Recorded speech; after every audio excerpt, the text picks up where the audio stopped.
Hey guys. Here is what if Naruto and Sasuke became friends before the academy?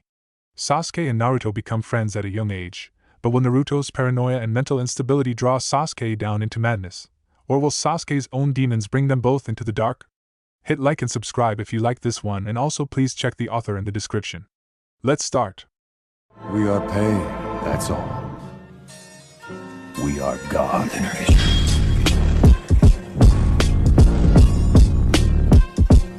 Chapter 1. He was loath to admit that every moment spent in Naruto's apartment was always a trial, the dreary silence, the cleanser-like atmosphere.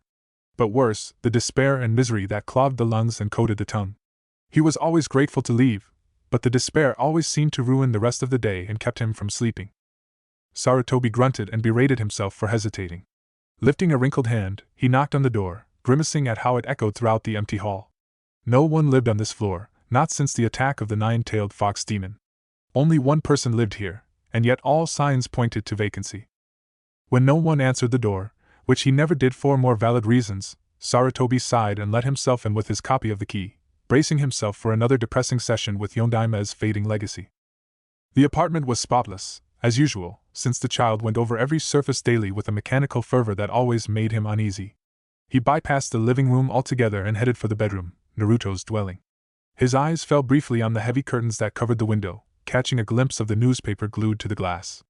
The uneasiness increased. The newspaper hadn't been there last week. "Naruto?" he called gently before opening the bedroom door. The door quickly met resistance, and something tumbled with the sound of paper. "Books." Sarutobi squeezed through the door, knowing he would not receive any help. Besides, the room seemed almost unoccupied but for the books that lined the walls in neat orderly piles, perhaps sorted by title or author. Most of the books he had given to him when he found that he enjoyed no Naruto did not enjoy things. His eyes fell on the wrinkle-free bed and uncluttered dressers. The heavily draped window also sported newspaper. A sniff attracted his attention. Naruto was crouched in a corner, pale and sickly, red-rimmed eyes and bony body. He was crouched over a manual, adorned in his favorite overlarge sweater and dark gray pants. The hood to the sweater was pulled up, covering the child's pale lanky yellow hair. Pale eyelashes framed dull blue eyes, glassy and often filled with tears. Whether he was aware of Sarutobi's presence would have been questionable, but Uzumaki always did his best to ignore the aging Hokage. "Hello, Naruto," he greeted, trying to draw the child out of his cocoon. The 7-year-old glanced up at him, then back down at the manual. He had stopped reading fiction altogether since all the happy ever-afters made him cry. The Hokage searched the page for a title and found one at the top. How to Problem-Solve Quantum Mechanics. Whether Naruto understood what he was reading was curious, but he was never one to converse with others and had many phobias for that. "Naruto?" he asked politely. "Why is there newspaper pages pasted to your windows?" Uzumaki's eyes flickered to the window briefly before the broken voice whispered, "To keep them from watching." His shoulders hunched, and tears filled his dull eyes. "They're always watching." Sarutobi swallowed and slumped down on the bed. Was Naruto now showing signs of paranoid schizophrenia, or were the villagers actually spying on him? Uzumaki Naruto was living a life Sarutobi would have killed to improve. Not once had he seen the youth smile, or show anything remotely close to joy or happiness. When Naruto had been an infant, his caretakers rarely touched him or showed affection. Naruto did not understand those things, and as a result, did not like to be touched. By the time he could walk, he was mostly left alone, and had begun to venture out in the village. This quickly stopped when several angry villagers had beaten him. Naruto was a quick learner, and stopped coming out of his apartment during the day. He was quick to discover that people traveled less during the night, and were often too busy to stare or wonder at a small boy. He had even started wearing the large gray sweater with the overbearing hood to hide his features. But there was only so much of Konoha to ogle, and when Naruto had discovered all the nooks and crannies of the village, he ventured out less and less. Once, out of pure curiosity, Sarutobi had sent a small monkey to catalogue a day in the life of Uzumaki, and after hearing its contents, had decided that once a week, on a Sunday, he would spend time with Naruto. Naruto's day did not start by waking up in the morning, because apparently Naruto did not sleep at night. But around 7 in the morning, Naruto would dig out cleaning supplies from under the kitchen sink and proceed to wipe down every surface in the apartment, starting with the counters and ending with the floors. The monkey had been adamant about every surface, including the walls and ceiling. This, the monkey claimed, proceeded for 5 hours straight with no stops for drinks or even bathroom breaks. The almost absolute silence of the ordeal had almost driven the monkey mad. It had complained about Naruto's mechanical strokes as he scrubbed the same spot on the kitchen floor, eyes said to be vacant. The whole ordeal smelled of some kind of obsessive-compulsive disorder, and it solved the mystery as to why Naruto's apartment made him feel like he was intruding upon perfection. Next, the monkey claimed, Naruto would crouch in the shower for an hour and let the water beat upon his pale skin. The monkey claimed there was very little movement involved. The rest of the day was spent reading. At night, the boy would leave the apartment and slink along the quiet streets. Sometimes, the monkey said, he would cry and wander, others he would crouch behind dumpsters and watch people hurry by. He would do this for a few hours before slinking back home and rock in a corner, cry, or stare off into space.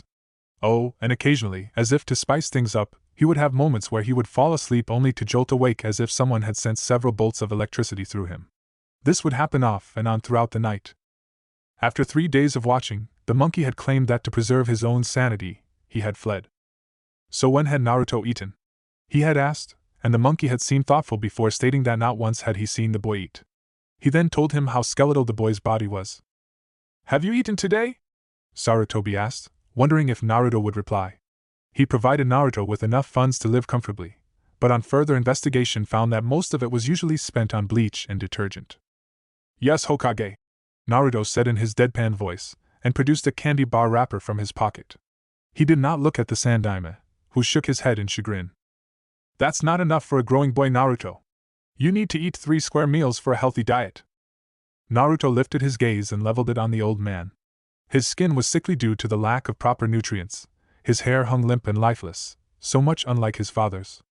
Eyes were puffy and red-rimmed due to tears and insomnia. And of course, he looked like the poster child to one of those help feed our children ads. No, Naruto was not enjoying life, and if he didn't find something to interest the boy, he feared. Well, he wasn't sure what it was that he feared, but he knew that at least for once, he would like to see something other than despair or lifelessness in the boy's eyes. It was too sad, too unnatural. The eyes were still on him, perhaps waiting for him to say more, so he said what he usually said. "Why don't we go out and get something to eat?" It almost seemed routine to ask, and he waited for the usual cryptic reply. "No, they will probably poison me." And then he would stare at the walls or in this case, return to the book. Sarutobi was doing his best not to institutionalize Naruto, and hadn't yet gotten to the point where he had to threaten the child with it, but he realized he had just hit that point. Naruto's health was deteriorating and he would not stand by and allow him to do these things to himself. "You're leaving me with very little choices, my boy," he muttered, but Naruto seemed to have forgotten his presence again. Sarutobi sat for a time before sighing and getting to his feet. He pulled out a small packaged sandwich and stood before the crouching child who continued to ignore him. Crouching down before him, Sarutobi closed the book and placed the sandwich on top of it. He then took hold of Naruto's bony face, inwardly grimacing at how cold the flesh was. He knew Naruto hated to be touched, but he had an annoying habit of ignoring the pink elephant in the room, and this was the only way for him to catch Naruto's undivided attention. "Listen to me, Naruto," he whispered and watched as the dull blue eyes drilled into his own. "I want you to eat this sandwich." He picked it up and held it in sight. "And I want you to eat all of it. Look at the sandwich, Naruto," he said in his most authoritative voice when Naruto only stared at him. The blue eyes flickered over to the sandwich, but returned to his own. He hated using this voice on children, but it was the only one Naruto paid attention to. "I want you to start eating more. If you don't, I'm going to have to take measures you won't like. Do you understand?" Naruto's eyes became glassy with unshed tears and Sarutobi's heart broke as they fell down the whiskered cheeks and on his fingers. How he hated threatening Naruto, especially when the child took all threats seriously, thanks to the potentially homicidal villagers. "Don't cry," Sarutobi whispered and wiped the boy's cheeks with his fingers. "I don't want to make you sad, Naruto. I just want you to be happy and well." He put the sandwich in Naruto's small bony hands and stood up. "I'll be back next week, okay?" Naruto's eyes had dropped to the sandwich that sat in his hands and made no reply. The Sandaime sighed and left the apartment with the taste of cleanser coating the back of his tongue. It was 3 a.m. when Naruto dared to venture out of his apartment. Lately Konoha had been on edge for the last 2 months or so. It had something to do with a massacre of a clan. Naruto didn't read the papers, he only used them to cover his windows. There was laughter in his head, multi-voiced, some loud and deep, some breathy and feminine, and Naruto gave a bewildered start, flinching, eyes darting around. He didn't know what was so funny, but then, they laughed all the time. It wasn't nice laughter though, he wasn't sure if they were capable of niceness. Naruto weaved in and out of the shadows, eyes darting at the apartments and shops that lined the streets. At any moment, he could be attacked by one of the villagers. Naruto rubbed his puffy eyes and headed for the park. It was his favorite place outside of his apartment, but only in the wee hours of the morning, for no one would be there. Naruto headed for one of the swings and sat down, his body feeling leaden. Making sure his head was down and hood covering most of his face, he allowed the swing to move. Sasuke sat in the embrace of his blankets, body trembling in the silence. He would never get used to the deadness of the compound. Pained black eyes darted to the clock and saw that it was 2:45. He pulled the blankets over his head and shut his eyes tightly until they hurt. The images of his family, mother, father, cousins, aunt and uncles, all lying motionless on the ground kept running through his head. And him with his cold eyes, him with that frozen face. Sasuke choked on the memory, throwing off his blankets and jumping off the bed. He couldn't stand to be here anymore. Pulling off his pajamas, he donned a blue shirt and black pants, putting on his blue sandals. He ran from the compound, the silence that seemed never-ending, and into the streets of Konoha. He glanced about as he strolled, eyes falling on the occasional villager rushing home, or some older kid sneaking a cigarette. If they had a home and went, would their parents be waiting up for them? Sasuke blinked rapidly and hurried along until he came to the village park and decided to enter. He passed the jungle gym bars and hovered near the sandbox, swooshing the sand with his foot, sniffing and telling himself it was because of the cold. Shinobi, or at least Shinobi to be, did not cry. Sasuke glanced up and noticed a small figure sitting on one of the swings. Sasuke squinted, trying to see in the dark, but all he could see was what looked like a white or gray hoodie. Vaguely curious, and wanting to take his mind off of dark matters, Sasuke moved from the sandbox and approached the unoccupied swing next to the kid. He saw the body stiffen, but the kid kept his or her head down, shoulders hunched as if against the cold wind. Sasuke sat down on the swing, but did not move, instead focusing on the Hokage monument. It wasn't near cold yet, it being near the end of September. This was near the time his father liked to sit out on the wide porch and smoke his pipe, and his mother would sip tea in her delicate cups. Was it his fault? Was it something he did that made his brother kill everyone except him? Did he get on his nerves or ask too much of him? Was that why his family had been taken away? There was a whimpering sound, and his eyes blurred. Sasuke rubbed the tears away and sent an embarrassed sidelong glance at his silent neighbor, only to move on to a stare. The other kid looked sick, like he should be in a hospital bed or something, and not outside exposed to the elements. Sasuke turned his eyes away and stared down at the wood chips on the ground. Even when he tried not to think, images of their bodies assaulted his mind, and the knowledge that he would never see them again. Ever. Sasuke dropped his head in his hands and gave into despair, sobbing as silently as he could, hot bitter tears leaking past his pale fists. He sat against the warm wind and let it run over his body, not caring that the other kid was there. Nothing mattered. But he knew without a doubt that he wasn't going to return to the compound. He couldn't return there and not go crazy. He would sleep on the streets if he had to. He managed to stop weeping, though the tears still came, and once again glanced at his silent and hopefully oblivious neighbor. Once again he was left staring. The other boy was crying as well, face twisted in a grimace of pain, tears streaking down shadowed cheeks. What was he crying for? Was he hurt, had escaped from a hospital only to realize his wounds were too much? Or was he crying because he was? He'd seen plenty of toddlers do that. "You okay?" Sasuke whispered roughly, voice cracking. The other kid flinched and opened dripping blue eyes at him. There was so much pain in that one look. And fear. Lots of it. Sasuke wiped his face with his hands and looked away from the kid, instead staring at the stars, sniffing all the while. "Dunno what I'm going to do," he whispered to himself. "Can't go back there. I can't." God, he was so weak. Maybe Itachi hadn't killed him because he was so pathetic. So pathetic. They were urging him to take the black-haired boy home, something that was so out of the question that he never bothered answering them. The boy already frightened him in the way most villagers do, they made his skin crawl, and he was afraid that the kid was going to beat him up. But he hadn't. He just looked at him and started crying. At first, he had thought that it was because he found his face grotesque, but the weeping had a quality he could understand. Despair and defeat. They had jumped on this, whispering to him, insinuating on what a good friend he would make, but he ignored them. The villagers were never to be his friends. They were his tormentors, driving him to a slow grave. They would kill him, he was sure of this, for he had caught them watching him through his windows. Mind you, he couldn't see them, but he knew they were there. They were waiting for a moment's weakness. Perhaps this boy was sent here as a ploy, to get him. But he knew that was a lie even as he thought it. Emotion like that was too hard to fabricate, especially in a young kid like himself. They were so eager, he was sure plans were running through their heads. A headache spawned, the kind that hurt his ears, his teeth, made his eyes feel like they were going to pop out, and he too was crying because he knew they wouldn't let up unless he did as they commanded. Let someone into his only sanctuary? The Hokage was already out to get him, and now he was being forced into allowing a villager into his place. It was almost intolerable. He would have to clean everything extra hard now. He must have been there with the other kid for a few hours, because he began to see a few early morning joggers move through the park. At this, the kid who hadn't said a word or moved stood up from the swing and began to leave. "Where are you going?" Sasuke called after him, cringing out how pathetic he sounded and wishing at the same moment that he could wink out of existence. The boy froze and darted frightened eyes at him, to the joggers, to the brightening sky, then back to him. Straw-colored hair slipped from the hood and hung over an eye. "I'm going home," came the raspy reply. Sasuke stared at him, wondering what his home was like, if his parents were frantic with worry that he had escaped the hospital, and were now running about the village calling out his name. "Do you want to come with me?" The boy's voice came again, shocking Sasuke out of his thoughts.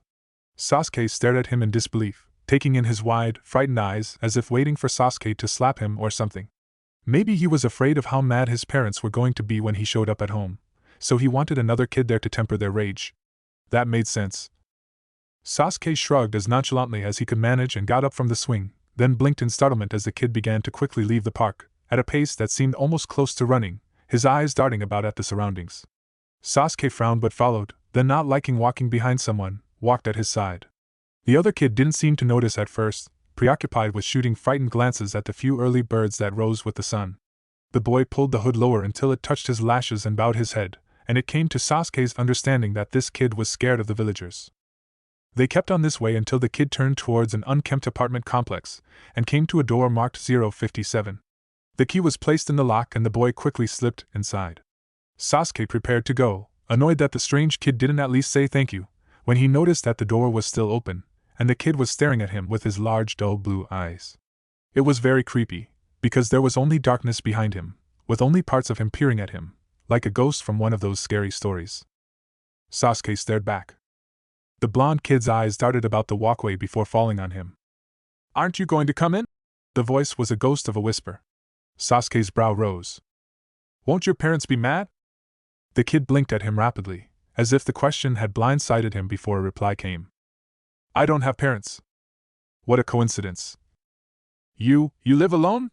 Sasuke asked in disbelief, and the blonde kid nodded, and opened the door about an inch wider, and clearly expected Sasuke to slip through there. For a second Sasuke hesitated, then he slipped through the door, the blonde moving behind the door, and entered the dark apartment as the door closed and locked behind him.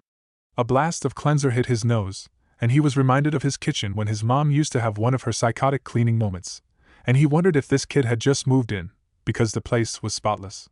It was so clean, Sasuke felt like he should hose himself down, outside, before stepping in here. The kid moved around him, throwing furtive glances at him over his hunched shoulders before walking into a hallway across from the living room and opened a door. He slipped through it as well and shut the door. And that was that. Sasuke stood in front of the door, staring at his spotless surroundings, the black couch on the spotless white carpet, the black drapes that covered the news-papered windows. The what? Sasuke took off his sandals and placed them by the other kid's shoes, and moved across the soft carpet to the windows, moving the curtains aside to stare at the window. Yep. Yesterday's newspaper. Sasuke blinked several times, and then eyed the rest of the apartment nervously. Besides the couch, there was a black cabinet, and a small table that held a porcelain white lamp. That was it. The kitchen was the same, everything done in a spotless black and white. Sasuke ran a hand over the surface of the stove, not a lick of dust. Not even his mother had been this good. The cleanser smell was giving him a headache too. He rubbed his eyes and they felt swollen, no doubt from his shameful tears and pure exhaustion. There was a small creak behind him. Sasuke spun around, startling the blonde kid, who jumped back and pulled the hood down over his face in pure reflex. Sasuke opened his mouth, not sure what to say to the jumpy kid, and decided to simply wait and see what the other boy would do. He watched as the kid smoothed the hood down over his head in a nervous gesture, thin fingers running over the fabric in what must be a comforting gesture. The boy darted nervous eyes at him. "I thought you might be tired. So I made up my bed for you." Sasuke felt a wave of pain hit him, remembering that his mother used to make his bed for him, and he turned his head away, blinking away the tears. "So weak?" "That's okay," he replied gruffly. I'll sleep on the couch. He looked back at the blonde kid, just in time to catch the wave of terror that washed over the kid's face, making his skin turn a ghostly white. The kid had to swallow several times before speaking again. It's not safe out here," he whispered, eyes darting to the windows. "It's safer in there." The boy moved quickly through the living room, and Sasuke followed, almost feeling scared now. The boy slipped through the door and waited for him to slip through as well before shutting it. Sasuke stared around at the room. Unlike the living room and kitchen, this room was full with books that lined the walls in neat piles, leaving an open space to a bed fluffed up with a thick black comforter and white pillows. Just seeing the bed made his shoulders sag, but he turned to stare at the blonde. "Where are you going to sleep?" The strange kid turned and stepped over to a corner surrounded by books, and in the middle was a small blanket and pillow. The kid sat down on the pillow and wrapped the blanket around his thin shoulders, which weren't that well hidden beneath the sweater. He sent nervous glances his way before picking up a nameless flimsy paperback and giving it his undivided attention. Sasuke shrugged and slipped under the comforter, wishing he had his pajamas, and deciding he would get them later on today. "Wait, what?" He made it sound like he planned on staying here. He glanced at the other kid and saw that it seemed like the other had forgotten him completely. "My name is Sasuke. Uchiha Sasuke." The blonde jumped in startlement and turned wide eyes on him. Had the kid actually forgotten him? He watched as he pulled the hood down over his face and smoothing it in a way that promised to be very annoying very soon before replying hesitantly. Uzumaki Naruto. Chapter 2.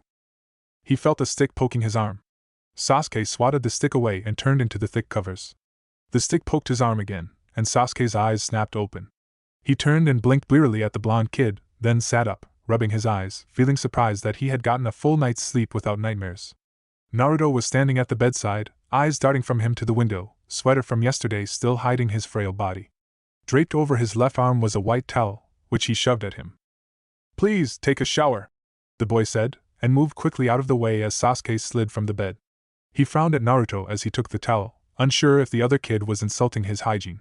Before he could open his mouth, the timid kid was already exiting the book-cluttered room with the airs of someone with errands to run. Sasuke followed, rubbing his nose miserably at the cleanser fumes, and watched as Naruto returned from the kitchen with a bucket and rag. He glanced red-rimmed eyes at Sasuke before muttering again. "Please take a shower." "What? I don't stink," Sasuke retorted, face going red with embarrassment. He even sniffed his armpits quickly, and could only smell the faint scent of laundry detergent from a previous wash. He glared at his host and watched as a look of pain passed over the pallid face. "No, I have to clean," Naruto rasped in his small voice, lips trembling and eyes watering. "I have to clean more now." He nudged Sasuke with a thin finger towards the bathroom. Sasuke scowled but entered, not wanting to see the boy cry again, because it reminded him of last night, when he too had been showing that bout of weakness. He glanced around the bathroom, grimacing at the gleaming surfaces and the now very familiar chemical smell. There wasn't anything on the sink counter, but opening the mirror cabinet revealed shampoo and soaps. He proceeded to shower, relaxing when the warm water hit his chilled skin. The apartment was cold. He realized he hadn't felt warmth much when he slept last night except when he was deep in the blanket. He couldn't believe he had stayed the night at some weird kid's house. He'd never been the type to befriend some random kid, or go to his house for that matter. His father had always stressed caution around anyone that wasn't an Uchiha, especially after their distant cousin Hyuga Hinata had almost been kidnapped.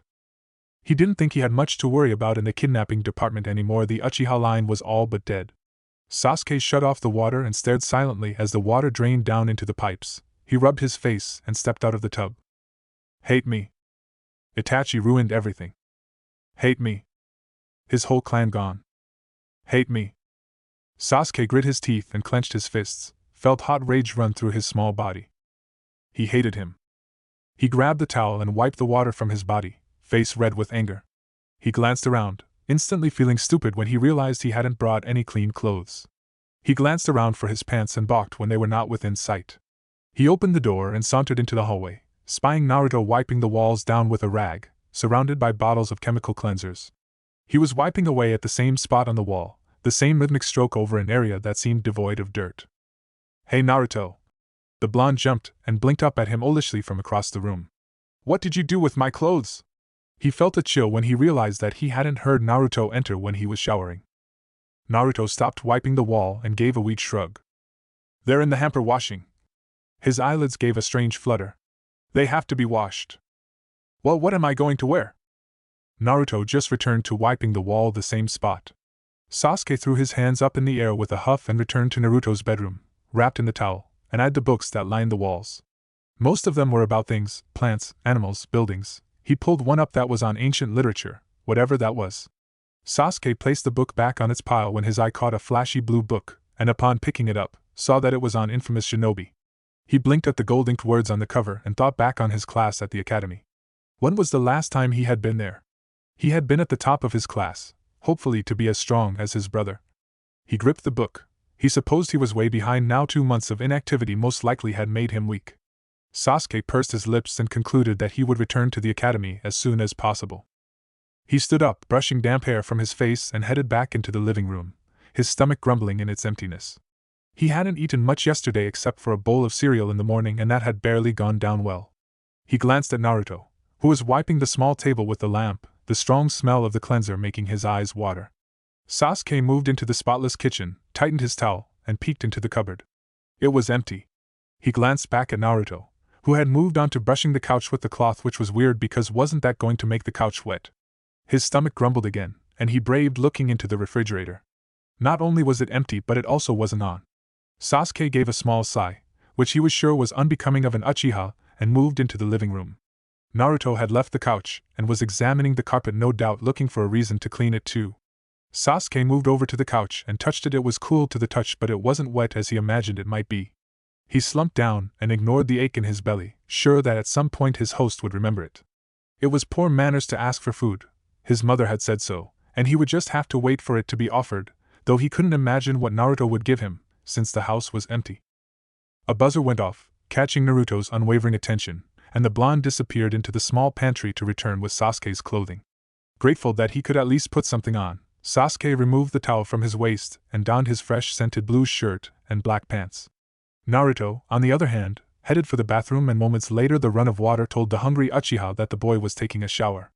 Sasuke returned to the book-cluttered room and sat on the edge of the bed, gazing at the newspapered window. He would go back to the academy and learn everything. He would be the best, better than the others, better than Itachi. He sat there in silent thought until the door opened, and Naruto slipped into the room, eyes darting towards him from under the hood that he smoothed down, before sitting in his pillowed corner.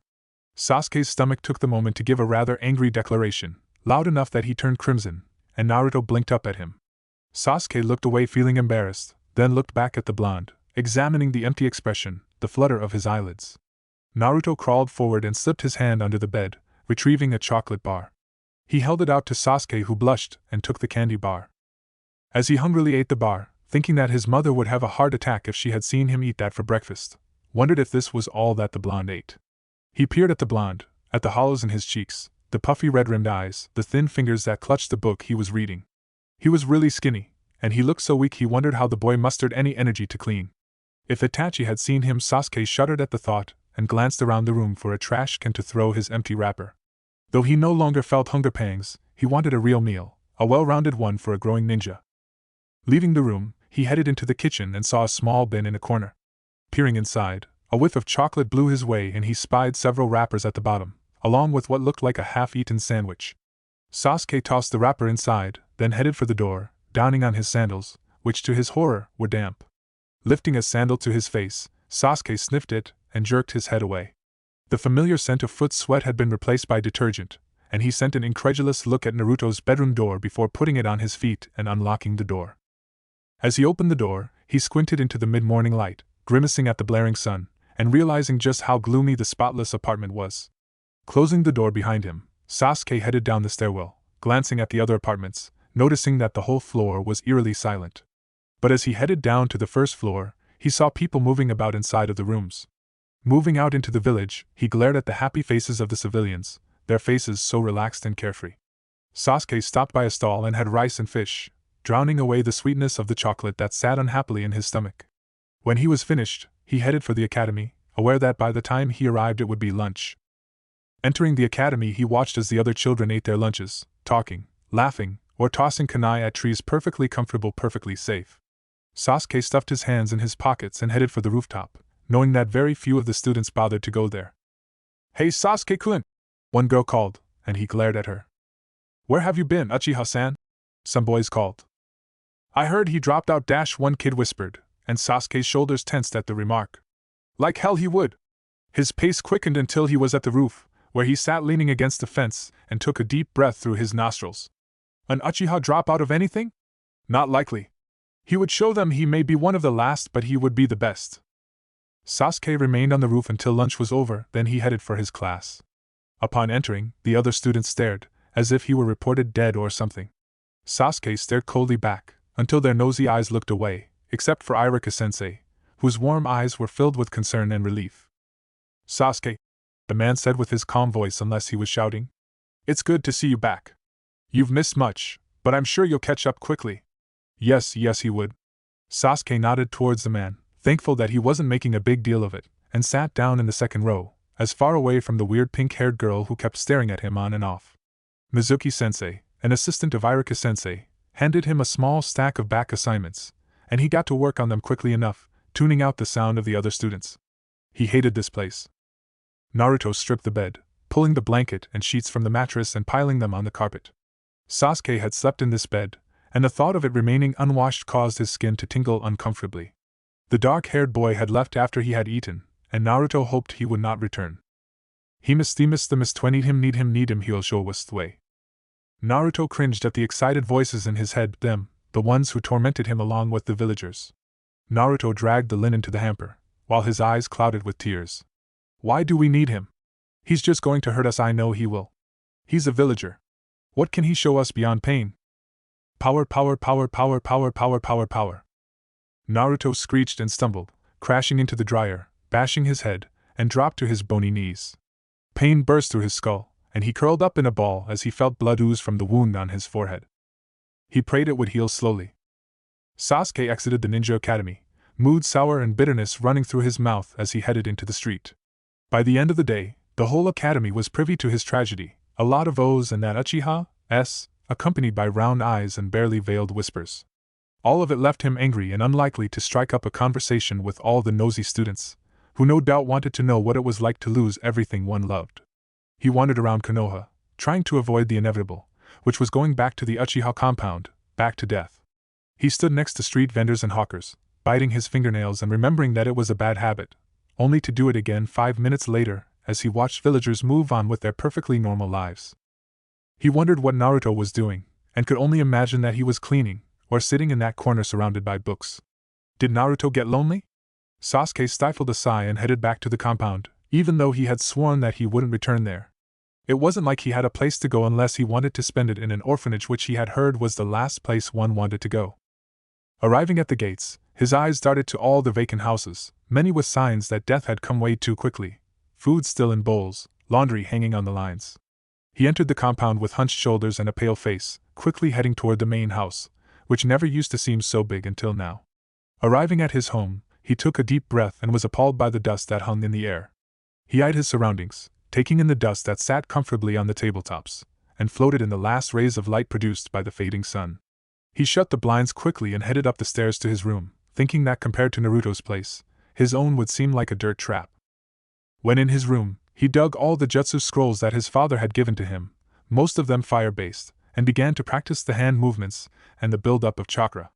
Twice during the hour of practice he had jumped at the creaking of the house, or a bird bursting from the brush outside his window. He even shut the curtains in his room and wondered why he even bothered. No one would come here. Another hour later, and he had ceased to study the jutsu. Instead he wandered the house, ran a rag over the kitchen counter, and for the 5th time wondered what Naruto was doing. Was he still reading? Eating? No, he doubted that Naruto would be eating. Sasuke opened the kitchen cabinets and eyed all the packaged foods that sat uneaten in them, countless meals that his mother would never make again. He should share them. The bed had long since been remade, his wounds had been logged into the small brown leather book that he kept next to his pillow, and his apartment was decontaminated.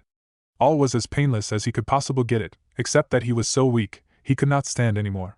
Naruto stayed on hands and knees, eyes clouded by tears, body feeling flushed, and yet cold at the same time.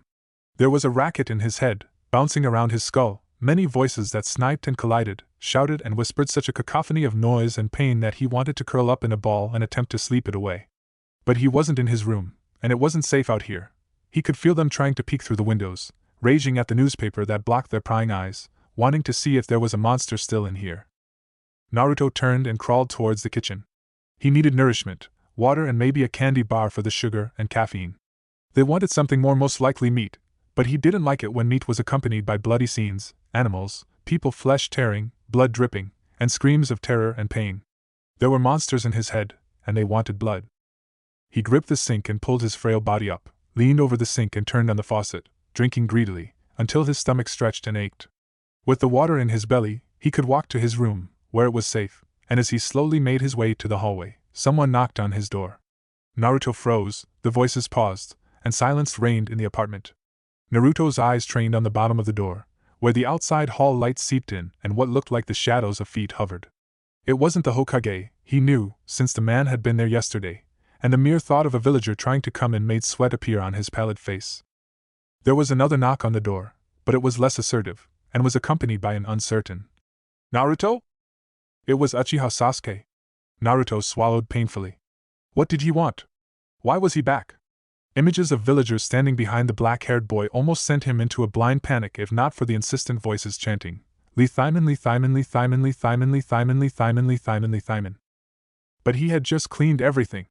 Tears of defeat clouded his eyes and trailed hotly down his face as he went slowly to the door, pulling his hood up to cover as much as he could before he unlocked and opened the door a crack to peer out at the other kid. Sasuke stood outside the door, face flushed and eyes alternating between peering at him and looking elsewhere. There was a large blue pack strapped to his back, and it seemed jammed full of outside things that he just knew he wouldn't like in his home. Lee Thyman, Lee Thyman, Lee Thyman, Lee Thyman, Lee Thyman, Lee Thyman, Lee Thyman, Lee Thyman. Naruto moved back a foot and opened the door as wide as he would allow, hoping that the large pack strapped to Sasuke's back wouldn't rub so hard on the door as the boy squeezed himself through. Sasuke's nose wrinkled as he placed the pack gently against the wall and removed his sandals. He flexed his shoulders and then managed what may have been an attempt at a smile as Naruto quickly shut and locked the door, allowing his eyes to sweep the area, sure he was going to catch one of the villagers watching him from the shadows. He did not see anyone, and this only made him more apprehensive, that they were so good at hiding and watching him. Naruto quickly retreated to his room, feeling ill and not wanting to eat any longer. This return visit reeked of routine, and no doubt Uchiha Sasuke would be returning every day, contaminating his apartment daily. Naruto sat in his corner, pulling his hood down over his tear-stained cheeks, imagining days filled with constant cleansing, running over things twice, no 3 times in order to remove the filth that Sasuke would bring in. His door opened and Sasuke slipped in, holding an indigo blanket and matching pillow. Naruto pulled himself up and quickly snatched the blanket and pillow from the startled boy. Is this all you brought?" he demanded weakly, and the Uchiha hesitated before pursing his lips and shaking his head. Naruto turned and quickly headed down the hallway, stopping before the large travel pack. Sasuke sighed and opened the zipper, pulling out articles of clothing, another pair of sandals, several large parchments of paper that he recognized as ninja jutsu scrolls, and at the bottom, food. Naruto gathered all the cloth and headed for the hamper, ignoring the sigh that followed him. There wasn't anything he could do about the scrolls, but he would run a disinfectant wipe over all the food that were wrapped in plastic, boxes, or containers. The voices whispered through his head in contentment, and the headache subsided to the point where the knot at his shoulders actually relaxed. Naruto took a deep breath as he dumped all the clothing into the washing machine and actually felt a wave of relaxation flow through him. He moved into the living and peered at his returned guest, and watched in chagrin as the other boy pulled the refrigerator forward and plugged it in. His kitchen cabinets were open, and to his horrified fascination, it seemed that Sasuke was trying to fill them up with food. Naruto's shoulders sagged as misery returned. He would have to go over the kitchen later on tonight. Sasuke pushed the refrigerator back and turned toward him. "Are you hungry?" he asked, dark eyes focused intently on his face. Naruto blinked and shuddered, smoothing down his hood and quickly retreated to his room. He sat in his corner and covered his face with his pale hands.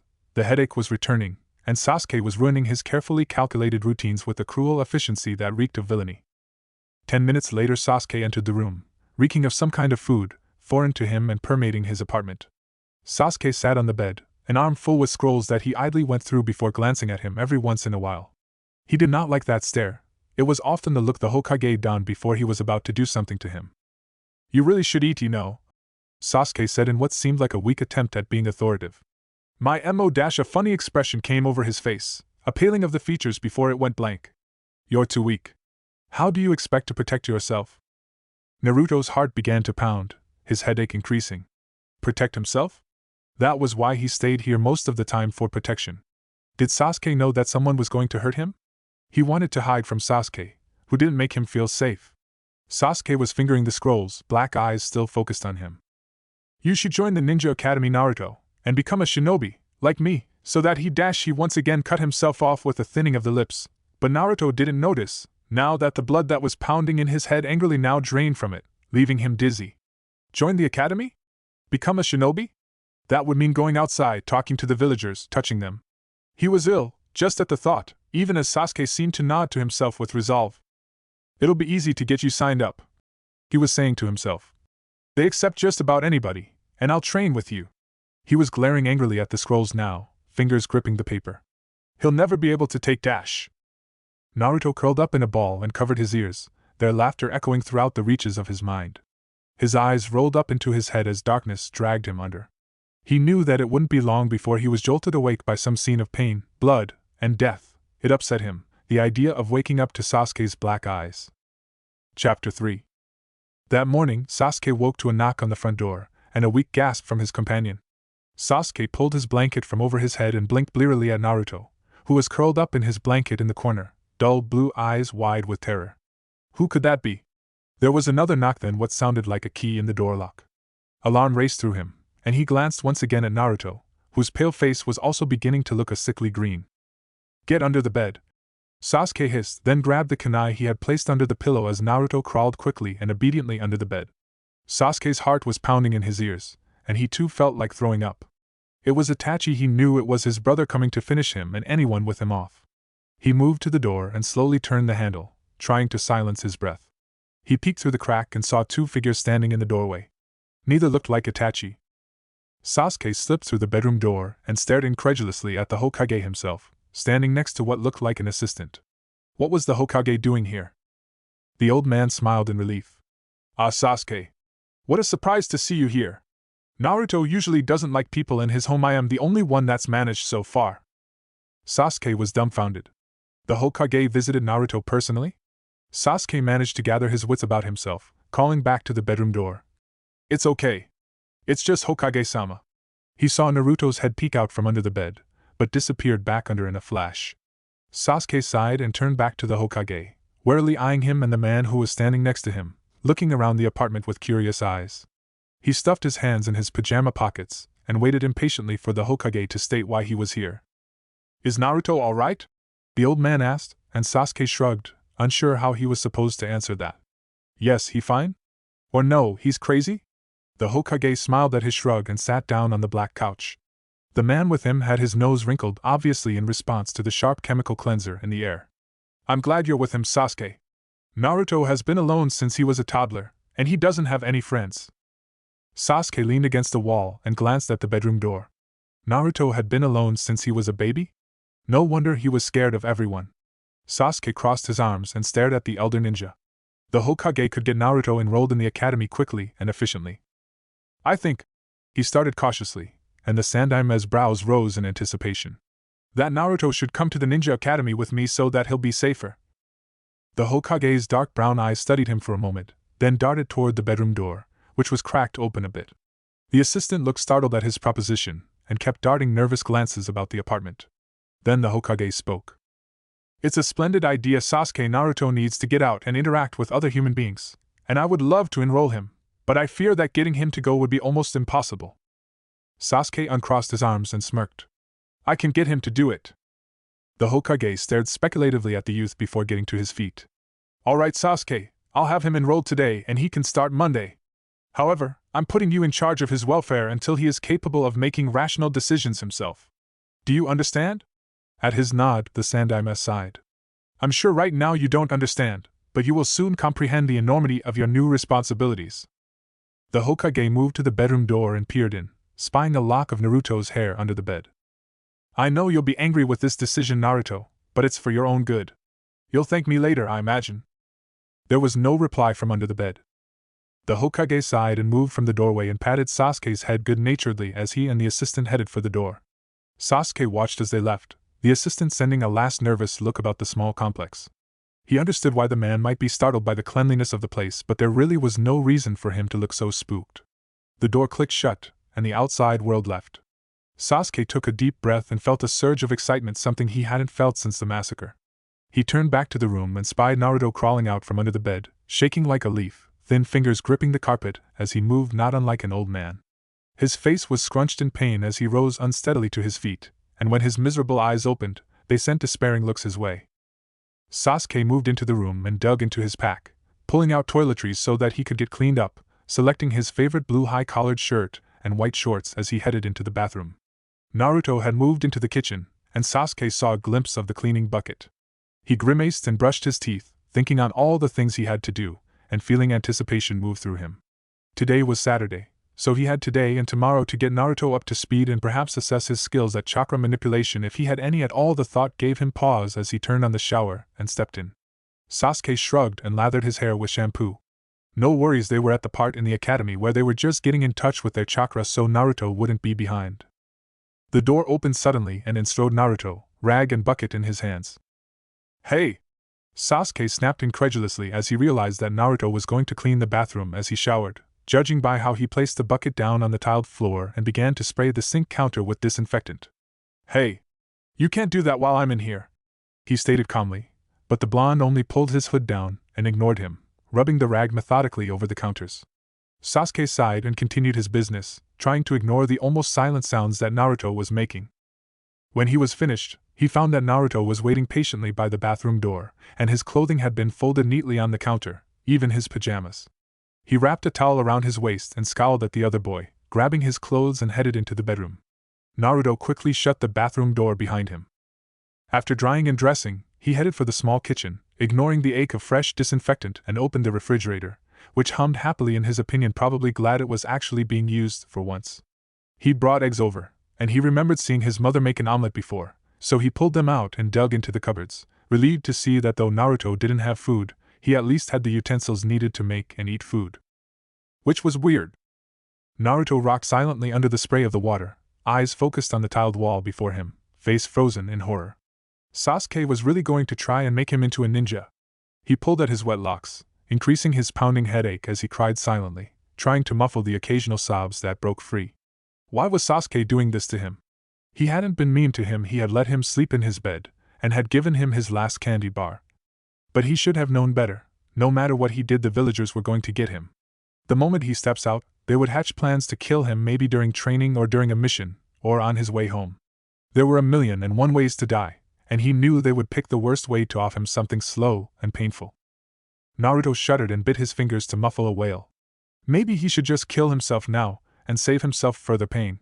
Before he could think further on the idea, they roared at him, causing him to cry out and fall over from his crouch. He curled up in a ball and keened in pain, covering his ears against the sound of the water hitting the bathtub floor. He felt warm blood flood through his nostrils and knew that they had given him a nosebleed. He should have known better than to think longingly on his own demise. He outwaited the pain until it was a dull throb and the voices were down to annoyed murmurs, before he washed the blood from his face and shut the shower off. He wiped down the bathroom one last time before he was mildly satisfied that it was clean, then dried himself and put on black pants and another gray hoodie, and as he exited the bathroom was not assaulted by the comforting scent of disinfectant but a foreign scent. He stepped into the living room fearfully and stared at the kitchen where his cruel guest had not only made a bit of a mess, but seemed to just finish making a meal. There were eggshells on the countertops and crumbs of bread around the toaster that he had never used. Sasuke was standing at the small table, 2 plates with what looked like 2 pieces of bread with cooked eggs slapped in between them. Sasuke sat grumpily at one end, then looked at him expectantly. "Well, come on, I didn't make this so you could stare at it." Naruto's eyes darted to the covered windows and flinched, shaking his head and headed back into the bedroom, where it was safe. He wasn't in the least hungry right now, though he knew that he should at least find a candy bar to eat, but he had given the last to Sasuke. Naruto returned to his room and pulled the sheets off of the bed, then dug into the bag and pulled out all of Sasuke's clothes, piling them up on top of the sheets. "What are you doing?" Sasuke demanded behind him, and Naruto jumped in startlement, turning to see that the dark-haired boy had brought the plates of food into the room. "Those are clean." The boy's lips pursed as he stared at the bundle of clothing. Not by his standards they weren't. He'd only washed them once, and they needed a second washing before he could feel decent about them. Sasuke had brought them from the outside world, the filthy world. Naruto moved to gather all the fabric into his arms, but Sasuke took a very threatening step forward, and Naruto backed up, dread coursing through him. No doubt, Sasuke was going to beat him up now. He smoothed his hood down over his face and tensed his shoulders, jumping in fright as the plate with the egg sandwich appeared. He jerked his head away and stared tearfully at his cruel guest, who had a very stern look on his face. "Let's make a deal," the boy said flatly. "I'll let you clean my already clean clothes, but only after you eat this." He backed Naruto up against the wall, the pile of sheets and clothes now behind him and far out of Naruto's reach. Naruto glanced down at the plate that was patiently held in front of him, and grimaced, the smell making him feel ill. He really didn't want to eat this. What if Sasuke had poisoned it? Despite his reluctance, he took hold of the plate and slid along the wall until he was at his corner again and sat down on his pillow, while Sasuke sat on the stripped bed and began to take big bites of his egg sandwich. Naruto stared sickly at him from under the fringe of his gray hood before picking a piece off of the sandwich and placing it in his mouth. As he chewed, he marveled at the burst of flavor, startled at the texture, and ignored the look of satisfaction Sasuke sent his way. It was when he had less than half the sandwich in his stomach that he remembered why he didn't like to eat food with so much substance.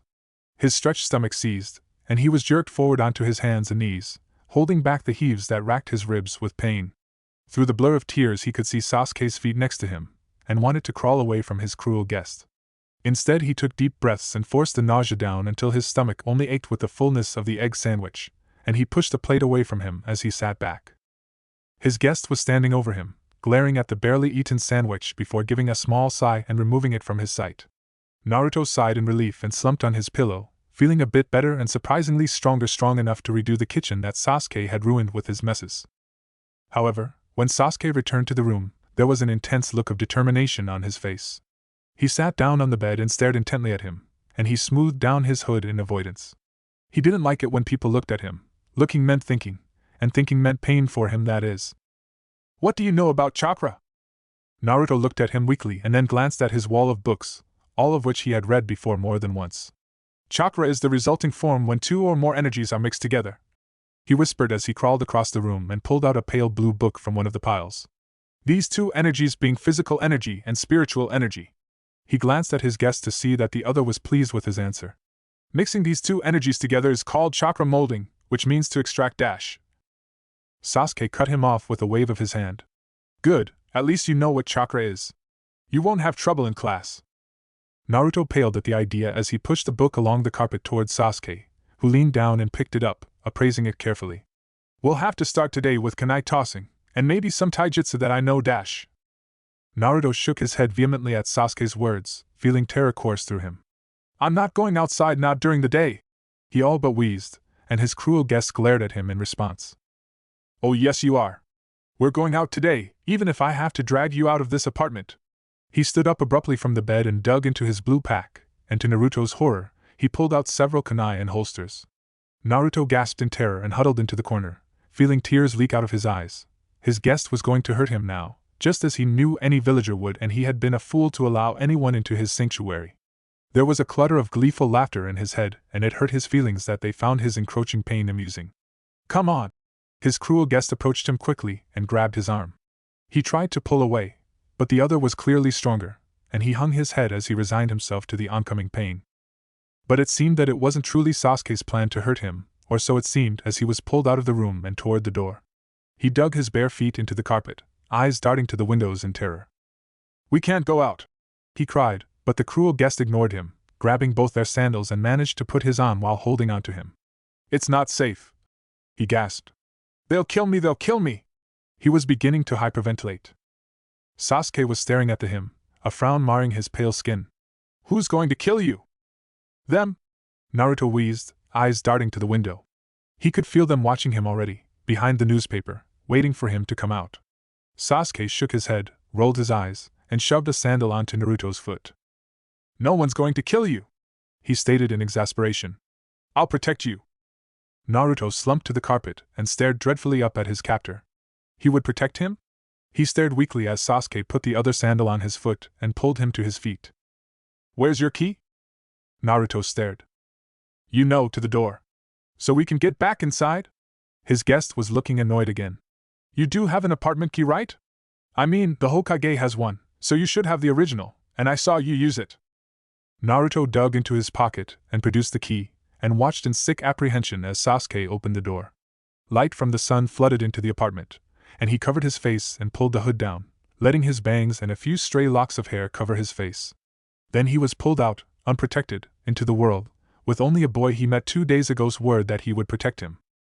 Sasuke rolled his eyes as they headed for the training grounds where they could practice throwing kunai, exasperated by Naruto's weird behavior.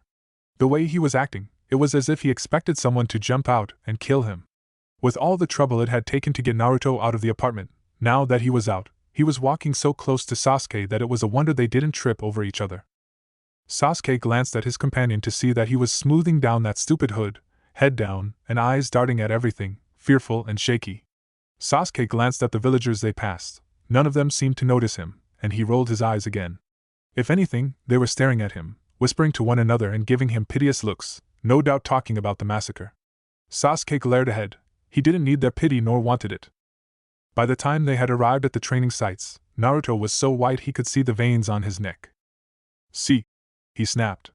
"We've been out here for more than 30 minutes and no one has tried to kill you."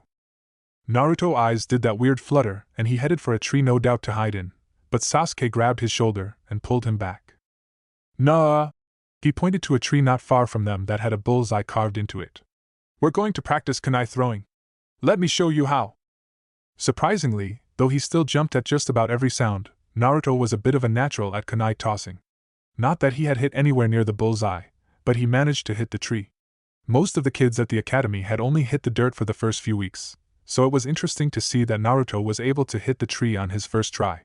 He listened attentively when Sasuke gave him instructions, even if his eyes darted around like he was expecting someone to jump out and attack them, and he was a patient observer. Sasuke tossed kunai with him, watching as Naruto got a little better if he would only put a bit more force into his tosses so that the kunai would actually stick into the tree. He eyed Naruto. The blonde's body, from what he had seen, was so bony it was unlikely that he would be able to do much unless he ate more. 3 hours into the kunai tossing he decided that they should go to lunch, and headed for the local food stands, Naruto following close behind him. It reminded him of how he used to follow Itachi. His mind shuddered at the thought of his brother, and he stopped too abruptly, causing Naruto to bump into him. Instead of backing up though, Naruto stood literally an inch from him, head down, body trembling. "Ah, Sasuke-kun," a familiar voice called, and he looked to see that he was standing in front of the rice ball stand he used to frequent before everything was destroyed. The vendor was a kind man, and his eyes were full of sympathy as he smiled down at him. "I haven't seen you in a while. Why don't you and your friends sit down and have something to eat, eh?" He winked at him. Sasuke glanced at Naruto, who was still too close and staring at the dirt before sitting down on one of the stools. Naruto, to his horror, moved and crouched down next to his feet, hood hiding his face, hands resting on his knees.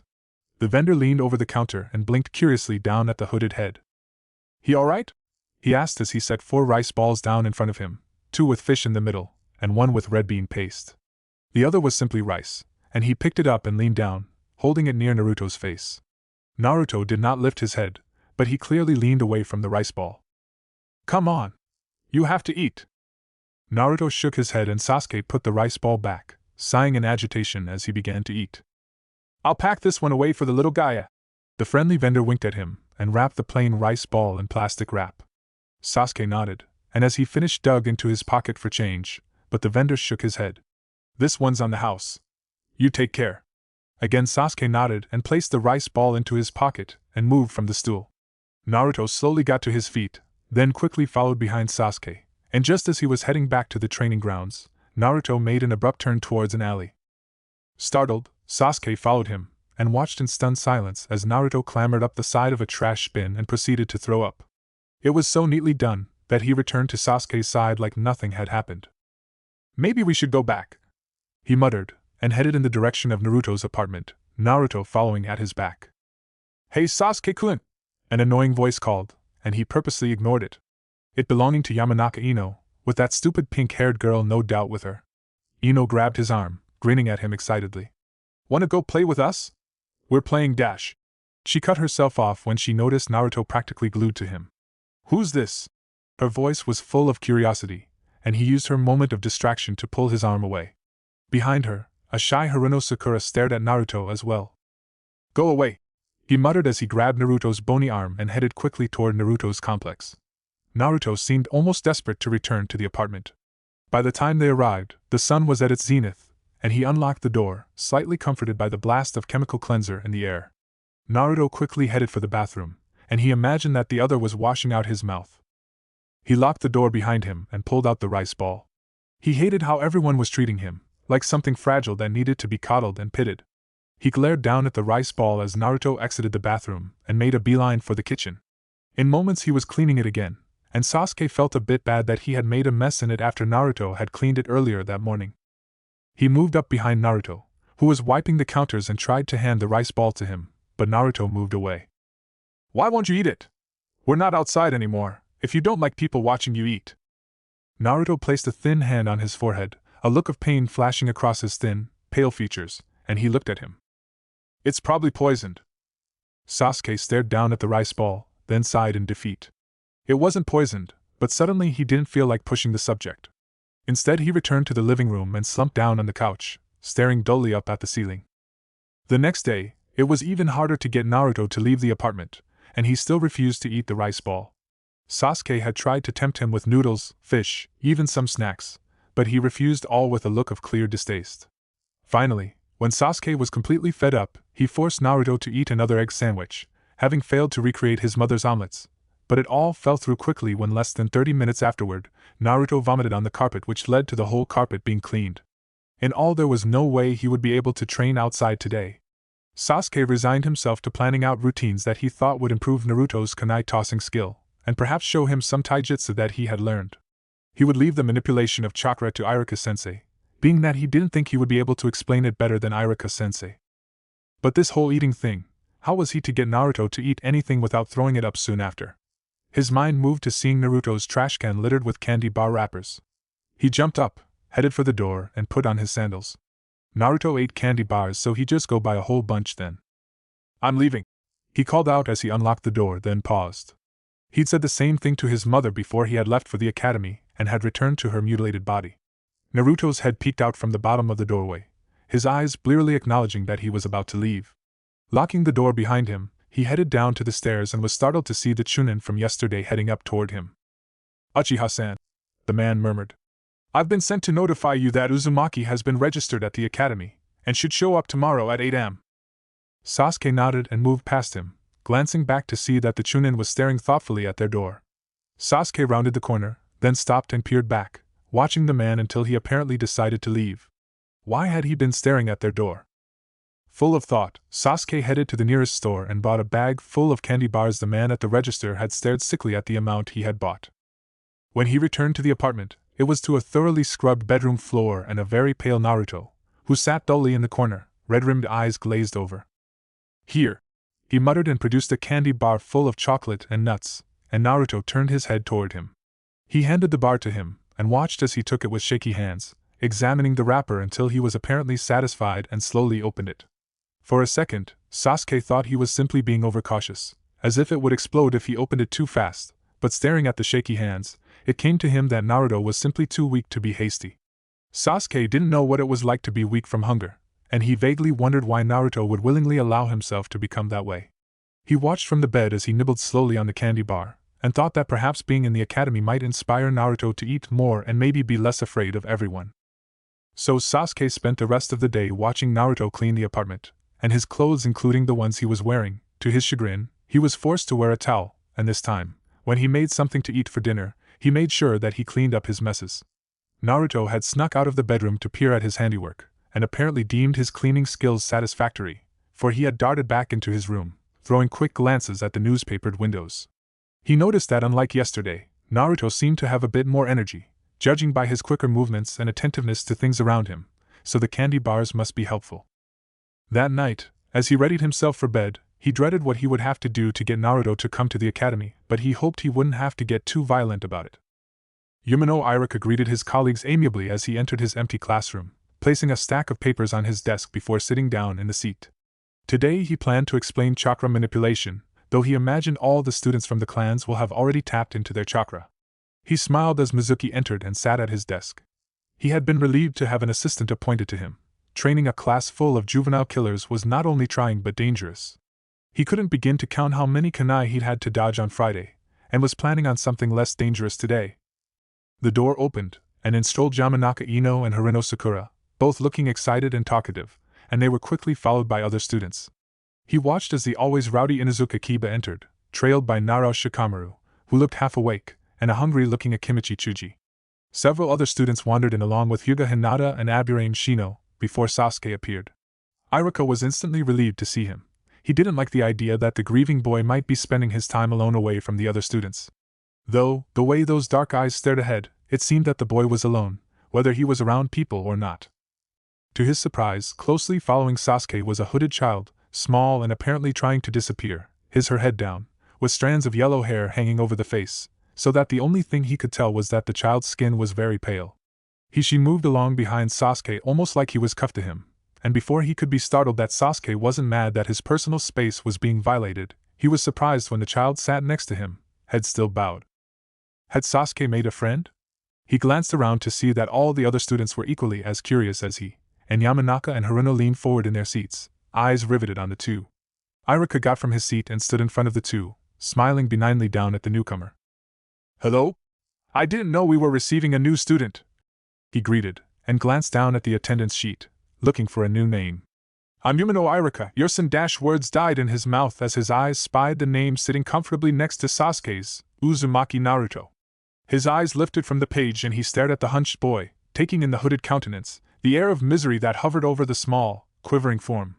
Sasuke was glancing at his seatmate, then looking at him, eyes suspicious, while Uzumaki continued to stare down at the desktop. "I'm you-sensei. You can call me Iruka or Yumino-sensei." He quickly moved from before them and sat down at his desk, taking the rag from his back pocket and wiping his perspiring forehead. The last time he had seen the vessel of the Kyuubi, he had been a mere infant in the Hokage's arms. He remembered staring curiously down at the sleeping child and thinking that he looked nothing like a monster. After that, time moved on and he hadn't heard of the boy since hadn't really thought of him, and hadn't heard anyone speak of him. As a matter of fact, he'd probably assumed that the child had been sent elsewhere to live. And yet, here he was, obviously terrified to be there, not even looking when he had addressed him, not looking at anything but the desk. He could feel the sheer fright coming off the child, and it was clear that it was sheer will that kept him in his seat, or it was Sasuke, because as he looked now, the Uchiha leaned toward Uzumaki slightly and murmured something to him. There was no response, or movement for that matter, and Sasuke seemed only marginally satisfied with whatever the response might have been.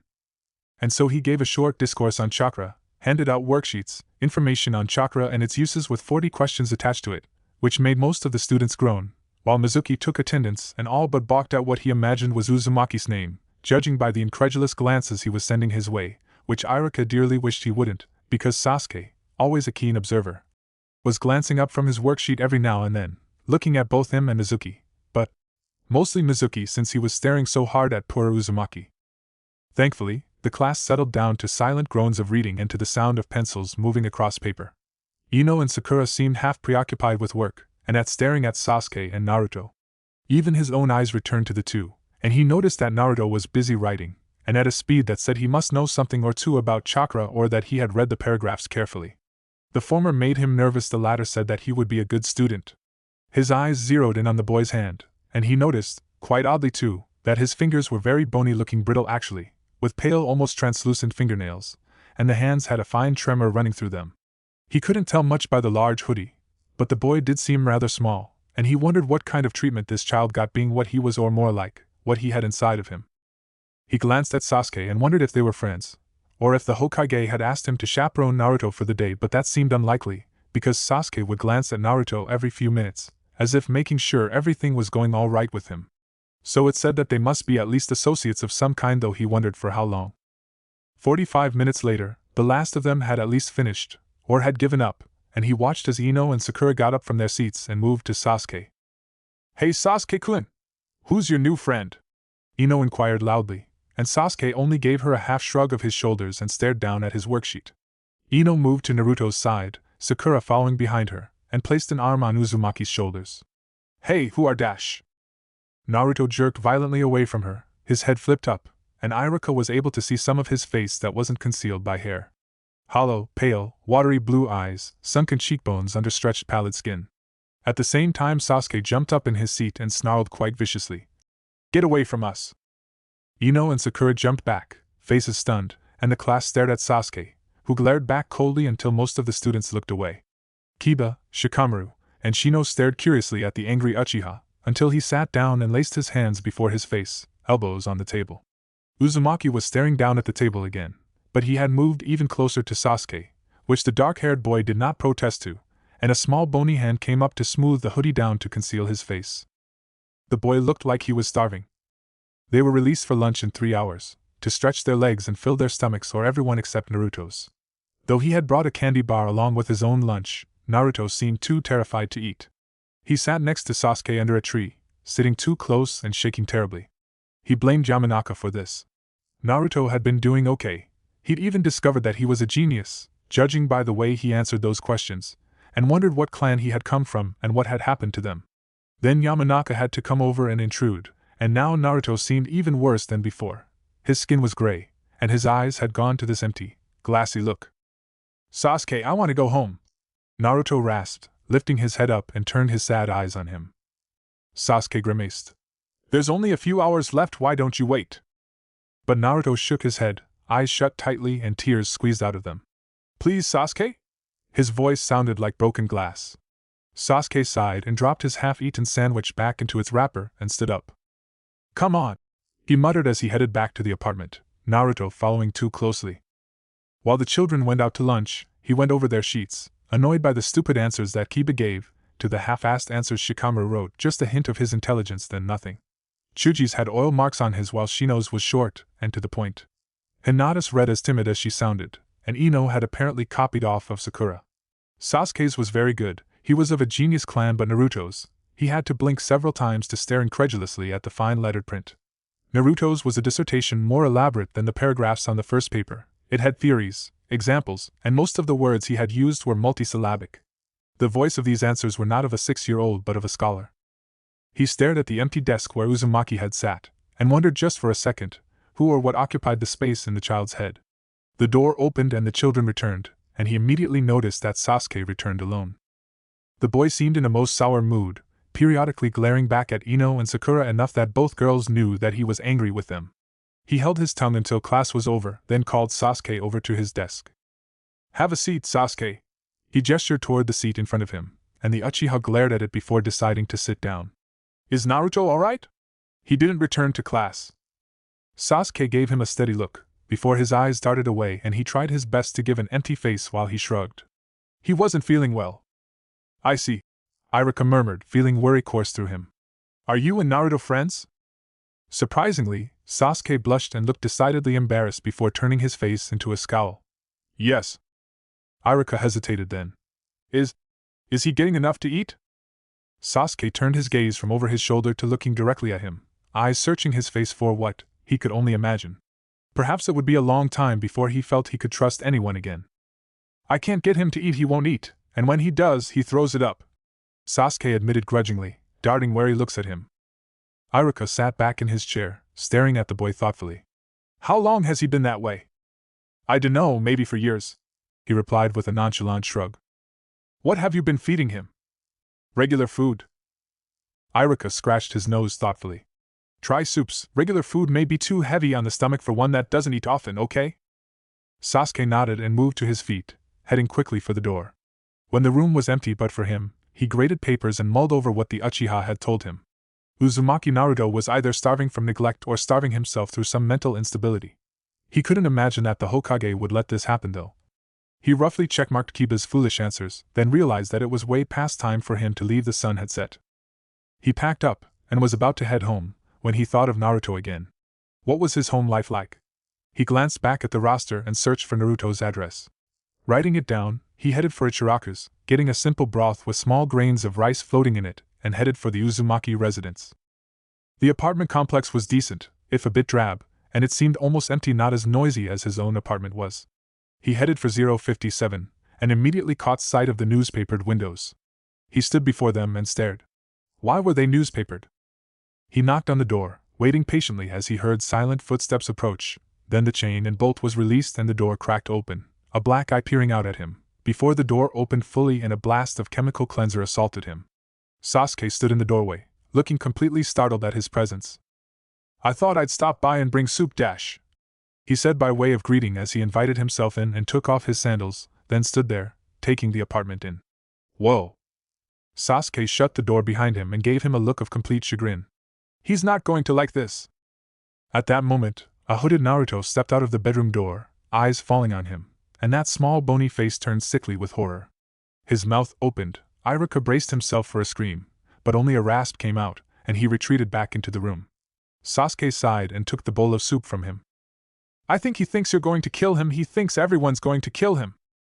Iruka winced at the boy, then stared about the apartment. It was cleaner than a hospital room, but with that strange sickly smell that let you know that this wasn't a happy place. Why are there newspaper on the windows? Sasuke glanced at the windows warily, then shrugged. There was a thump from the bedroom, and both moved toward the door. Naruto was pacing the room, stepping over fallen stacks of books, breath ragged, eyes wild as he pulled at his hair. His hood had fallen, revealing long shoulder-length hair, weak and brittle looking. He stopped pacing as his eyes fell on him, and he flinched away from the accusatory fear in the boy's eyes. Naruto jerked into the corner, whimpering and muttering incoherent words under his unsteady breath, eyes trained upon him. Sasuke stepped into the room, showing Naruto the bowl of soup. It's just Iruka-sensei, Naruto. He brought you soup so you won't throw up. Naruto shook his head vigorously, pulling out large strands of his hair. Iruka took a step forward, and Naruto threw himself against the wall, eyes all but bulging from his head. Iruka stepped back, and Sasuke turned to him. He doesn't like people coming in here. He looked down at the bowl of soup. I'll give this to him tomorrow, maybe you should leave before he kills himself. Naruto had slid to the floor and curled up in the fetal position. Iruka pursed his lips and left the room, then stopped in the living room, eyes vacantly focused on the covered windows. The door shut behind him, and Sasuke moved past him and placed the bowl on the kitchen table. How long have you and Naruto been living together? He had seen several signs that Sasuke was a resident here. A couple of days, Sasuke muttered, never turning to look at him. Iruka nodded and headed for the door. I'll see both of you tomorrow. He saw Sasuke nod as he shut the door behind him. He needed to see the Hokage. Immediately. Chapter 4. Naruto, as it turned out, was a slave to routine. Sasuke found that doing the same thing every day at the same time was comforting to Naruto, and he was more likely to do it if he had at least done it twice. Getting him to attend the ninja academy that first week had been a trial. Naruto had put up some weak attempts to escape his grasp, even going as far as flopping down on the floor and refusing to get up. Sasuke had to drag him out of the apartment, a thoroughly embarrassing ordeal. Needless to say, Naruto didn't pull that one again. After that, he seemed to resign himself to the outdoors, and had even worked his cleaning schedule around so that now his days started around 5 in the morning, and not 7. Next to Naruto, Sasuke was now the cleanest to be ninja in Konoha, and had heard several of his classmates whisper that both of them smelled like detergent. This both annoyed and pleased Sasuke, mainly because Naruto being around him gave him a completely valid excuse to get Ino and Sakura to leave him alone. Naruto didn't like anyone within 7 feet of him, that included seats as well, so to Sasuke's delight, he was able to hiss at anyone who sat any closer than 3 seats from them, and Iruka-sensei didn't contradict him. Needless to say, Naruto wasn't a favorite amongst the female population of the class, with his shady hood and his bowed head and darting eyes. But Naruto didn't make a fuss in class or outside in general, not wanting to make a scene and have his imaginary enemies notice him, though the girls in class weren't so imaginary. Many other things were going well too, such as Naruto's eating habits. He had refused to eat the soup Iruka-sensei had brought. Actually, he refused to do a lot of things after Iruka-sensei's visit, like moving, for an instance, or answering him when he asked him if he was alright, but he'd been determined to get some kind of soup down Naruto's throat though, so he had gone out and bought multiple cans of soup. And after explaining carefully to Naruto that there was no way they could poison the soup unless they planned to poison everyone in Konoha, and there was no way they could know that the soup was for him, Naruto acquiesced and slowly and cautiously drank the soup. It had gone down so well, in fact, that Naruto now had 1 bowl of soup every day at lunchtime. This meant, however, that they had to return to the apartment during lunch break because Naruto didn't like to eat in front of people, and had whispered that he didn't want anyone to know that he liked the soup or they would poison it. In the few weeks with Naruto, Sasuke found himself becoming quite creative with Naruto's weird habits. He made them run home during the break, and timed their arrival with a stopwatch, and since Naruto was such a night owl, they did most of their training when Konoha was asleep. They jogged around the park at first, and it had been abysmal. Naruto was too weak to do anything more than a power walk in the beginning and for short periods of time as well, but after weeks of repetition, Naruto was able to do a steady jog. His bony arms and legs began to show a bit of definition, and he had gained a bit of weight on some of the more fattier soups. He'd managed to get him to eat broth, though that had been a one-time ordeal. Naruto apparently had a rather violent aversion to meat, so violent in fact that he had bled out of his mouth, having bitten down hard on his tongue. Sasuke had been going to Iruka-sensei for occasional advice, since the Chunin instructor seemed to have taken an instant liking to Naruto, and he had suggested that if he couldn't get Naruto to eat meat, then he should get him protein pills as supplements, and maybe more carbohydrates. At his blank stare, Iruka-sensei had drawn up a list of breads and noodles. The noodles had been an immediate failure. Naruto wouldn't even look at the bowl, and ever since the egg sandwich, Naruto wouldn't eat bread. So Sasuke had to be creative, and he'd soaked the bread in Naruto's rice soup one evening until it had turned to mush, and though Naruto had been terribly suspicious, he still ate it. Naruto was a good taijutsu training partner, to Sasuke's secret delight. There'd been the first training episode, when Sasuke had shown him some moves, and had gotten him to emulate them, but when he accidentally hit Naruto, the blonde had given him such a wounded look, he thought that would be the end of taijutsu training. But the next evening, when he started the training again, Naruto had begun to quickly evade his moves. Naruto was surprisingly fast, and was so phobic of touch, that he could possibly be a master in the art of evasion. Evasion. Perhaps Naruto was a master of evasion. He evaded questions, he evaded answers, he evaded people, he evaded life. The very apartment was evasion. Sasuke always felt like he had left Konoha whenever he returned there. He felt like Sasuke, and not Uchiha Sasuke, last member of his clan. The only thing Naruto asked of him was that he give him his clothes to clean every day, shut the doors quickly lest they get in, who they were, he'd never know, and to clean up all his messes. Naruto didn't demand that he be great or smart. Naruto was clearly smarter than he was anyway, and he didn't seem to know or care about why Sasuke had suddenly moved in with him, or if he had any relatives that were worried about him. Naruto didn't seem to know anything more than his small apartment, and the patterns on his desk at the academy. And he supposed this evasiveness was exactly how Naruto liked his world, though by Sasuke's standards, it was a miserable world. After a solid month of roommating with Naruto, Sasuke could say that he knew Naruto well enough in fact to see that something was upsetting him, something that made him revert back to not eating, and making a fuss again about going outside. He'd been awakened twice by Naruto talking to himself too loudly, which he hated, because Naruto always sounded like he was talking to someone particularly hateful. Naruto stood in the living room, pale blue eyes focused on the newspapered windows. His pale face held a sheen of sweat, and his breath was short. In his shaky hands was a basket full of his and Sasuke clothes. He normally didn't like washing both of theirs together, but Sasuke was a whole lot cleaner now than when he had first moved in, and he no longer minded. He no longer minded when the place smelled like foreign food, or that Sasuke made noises that he wasn't used to, or that an extra cloth and towel now hung in the bathroom. They had been right, Sasuke wasn't so bad. Sasuke was even nice to him, and didn't hit him unless they were training, and didn't call him a monster even though he knew he was. Unfortunately, he imagined that Sasuke might hit him today, when he woke up. When this was all over, Sasuke would be hitting him a lot, and his eyes clouded over with tears. A shadow, a shape of a man, came in front of window, and Naruto dropped the basket with a gasp, backing up. Another joined the first, and muffled voices drifted through the glass and newspaper. "This the place?" The voice was hollow, tired, and he imagined that if it had color, it would be a fuzzy gray. "Yes." This voice would be an angry red, perhaps streaked with bruising purple. "This is where the little bastard lives." Naruto stumbled to the bedroom, shutting it quickly behind him, ignoring Sasuke's questioning grumble as he lifted his head at his entrance.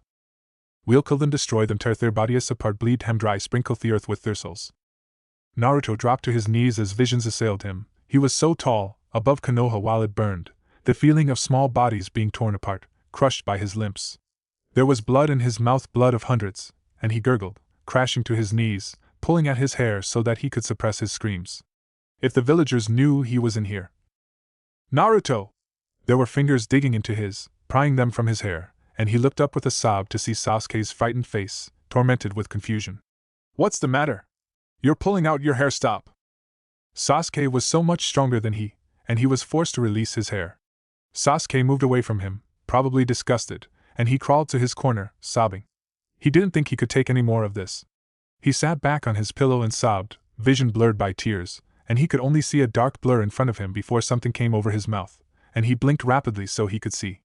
Sasuke had a handful of paper towels, and he was wiping his mouth, and he realized that he was mopping up blood.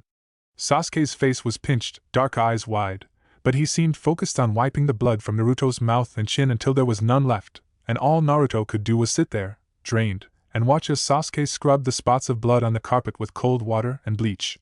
He seemed very intent on that too, and Naruto imagined that Sasuke was embarrassed to be with him, which shouldn't have made him any more sadder than he already was, but it made fresh tears course down his face anyway. Sasuke left to toss the bloody paper towels away, but fear that the villagers were still out there spurred Naruto to cry out. "Don't! They'll see you!" Sasuke paused in the doorway and turned to look at him. "Who'll see me?" His voice was empty and unassuming. Naruto drew his knees to his chest and hugged them, staring fearfully at the dark-haired boy. The villagers." Sasuke's shoulders slumped and his eyes rolled in exasperation. "This again? No one's here to kill you, Naruto! How many times do I have to tell you?" And Naruto watched as he angrily stomped away. Naruto dropped his head onto his knees and remained that way. They were echoing through his head, an angry cacophony of visions, blood, and death, and so much hate, that he feared he would either vomit it up or choke on it, and he pressed a hand to his mouth to keep from doing either.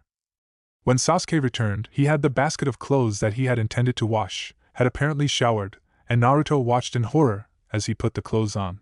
Naruto wanted to protest, but he didn't want to draw Sasuke's wrath upon him, though he knew it was inevitable, and Sasuke was going to be very angry with him in a few minutes anyway. Sasuke stood over him and folded his arms, eyeing him, and realization blossoming in his eyes. "We are going to the academy today," he stated, and narrowed his eyes at Naruto's vehement shake of head. Sasuke's face went pale, his lips turned into an angry white line, but to Naruto's complete surprise, he turned abruptly on his heels and headed for the door. "Fine. Stay in here. All by yourself." The door slammed shut behind him, and soon after, the front door too. Pain bloomed right behind his left eye, flashes of red and black light coloring the vision, and Naruto crawled weakly under the bed. Didn't Sasuke know? All by himself was just going back to normal, going back to nothing. The next few days were lousy for Sasuke. He'd gotten so used to Naruto being with him at the academy, that having an empty seat next to him was not only unnerving, but annoying as all hell too. It seemed, in Naruto's absence, that Ino and Sakura were back to annoying him, and he didn't have Naruto's jumpiness to warn them away with. They kept asking questions about him, wondering if he was going to come back, and clearly hoping he wasn't. Iruka-sensei was also asking questions, and had even volunteered to check up on him, but Sasuke had declined the offer, reminding him that Naruto didn't like visitors. The only visitor he seemed to tolerate was the Hokage, who was too damn cheerful for both their liking. He just didn't know what was up with Naruto these last few days. It was like he had completely converted to the first few days they had met, not going outside, not eating anymore, staying in the room. As a matter of fact, and this gave Sasuke pause as he pulled out the key to the door, Naruto had stopped cleaning. He lifted his head and stared at the door. Naruto had stopped cleaning. Voices caught his attention, and he noticed some villagers down below, a woman, carrying a kimono for the fall festival, which also coincided with the Kyubi no Kitsune memorial service for those who had lost their lives fight the fox demon. It was a festival that he had enjoyed going to, and briefly wondered if he would go again and if it was possible to get Naruto to go with him. Sasuke unlocked the door and entered, a whiff of cleanser comforting him, though it wasn't as strong as it used to be, since Naruto had stopped cleaning. The thought made him nervous. Locking the door behind him and taking off his sandals, he headed for the bedroom. His eyes fell immediately on Naruto. He looked bad. He was curled up the corner, red-rimmed eyes wide, face so pale he could see the veins underneath the skin, and he was shaking badly, as if he were standing out in the cold. His blue eyes fell on him, and they were so full of despair. "They're coming," he rasped, and as Sasuke opened his mouth in exasperation, something entirely unexpected happened. There was a loud crash in the living room, sounding like broken glass, shocking him as Naruto scrambled under the bed. It was probably the most shameful moment in Sasuke's to-be ninja career, and he couldn't exactly remember how he had gotten under the bed with Naruto so fast. One moment he had been at the bedroom door, the next, under the bed next to a silently weeping Naruto. His heart was pounding in his ears, and at first, all he could hear was the sound of his quick breaths. Something hit the walls of the apartment, and both he and Naruto jumped in response. I'm sorry. Naruto gurgled around his sobs, eyes shut tight, but the tears managed to leak through. Sasuke took a deep breath and pulled out a kunai from his hip holster. "Stay here," he whispered. "I'm going out to S-." He was cut off as Naruto's eyes snapped open and a thin hand gripped his wrist tightly. "Please don't leave," Naruto pleaded, and Sasuke shook his head and crawled from under the bed, pulling loose of Naruto's startling grip. "Please don't leave, Sasuke, please." Naruto's pleas were heartbreaking, but Sasuke had to go see what the danger was. Naruto became silent as he approached the bedroom door. Sasuke eased the door open and peeked out.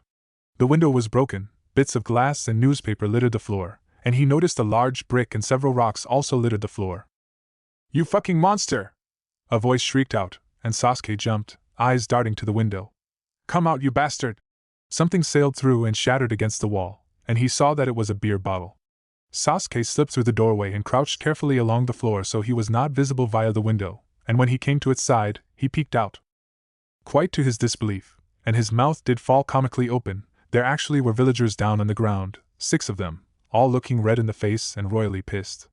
They had rocks and broken bricks in their hands, one even had a kunai, and tossed it at the broken window. It missed the apartment entirely, letting him know that this man wasn't a shinobi. But what did they want? One villager was cursing up a storm, tossing out some pretty horrible threats that seemed to please his cohorts, and all the while he used words like monster and demon. Were they talking about Naruto? What could Naruto have possibly done to these men? Sasuke felt the blood drain from his face. Had Naruto been telling the truth, warning him all along? Could it be that there really were villagers after him, trying to kill him? Another rock flew through the window and bounced off the wall, and at last the men seemed to have blown off all their steam, and they turned away and left the complex. Sasuke took a deep breath and called out to Naruto. "They're gone now."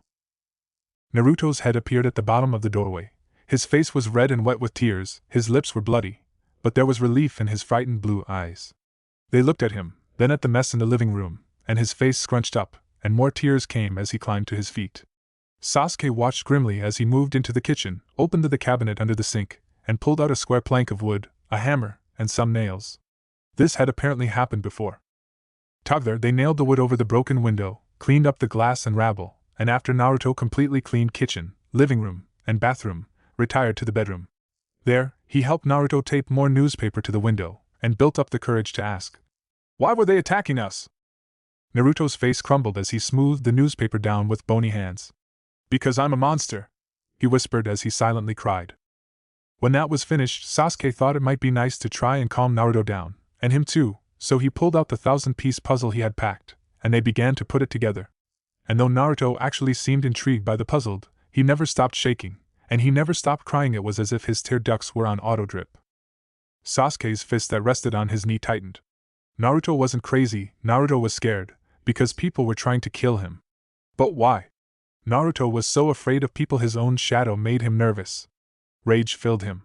Naruto had been alone the last time this had happened. Then shame filled him. He'd been telling Sasuke that the villagers were trying to get him, and he hadn't believed him. Some friend he was. The next day, Sasuke was awakened to shouts, and the crash of brick on wood, and he jumped out of bed quickly, eyes darting around for Naruto. He leaned over and peeked under the bed, and there Naruto was, eyes shut, hands gripping his hair and whispering to himself. Sasuke pulled out his kunai and slipped outdoor, eyes immediately falling on the splintered plank lying on the carpet and the large brick. He peeked out the side of the window and glared at the villagers, the same ones from yesterday, except they had been joined by several others. Sasuke gripped the kunai and wondered if he would be able to hit one of them when, quite to his surprise, an Anbu popped up, standing on the rails, arms folded across a broad chest as he stared down at the villagers. Sasuke watched in utter fascination as the villagers' faces went from rage to instant fear, and they quickly retreated. Sasuke stared at the Anbu's back in awe, admiring the sheer power of his simple presence. It was the most brilliant thing he had ever seen. If he could have that kind of presence, if he could inspire such fear. He leaned down and picked up the wood, and quickly nailed it over the window, not wanting the Anbu to see him. After that, he made soup for the both of them, and had to drag Naruto from under the bed. He looked worse than yesterday. His eyes couldn't seem to stay focused, darting about in his sockets. It frightened Sasuke, and he decided that the last thing he wanted to do was leave for the academy, and opted to stay. That night, Naruto became violently sick, and began to throw up constantly, so they both spent most of it in the bathroom, with Naruto bent over the toilet. It left Sasuke raw and on edge by the time morning arrived, and the sounds of the fall festival pulling in full swing didn't seem to help Naruto any. Instead, it seemed to make him more crazed.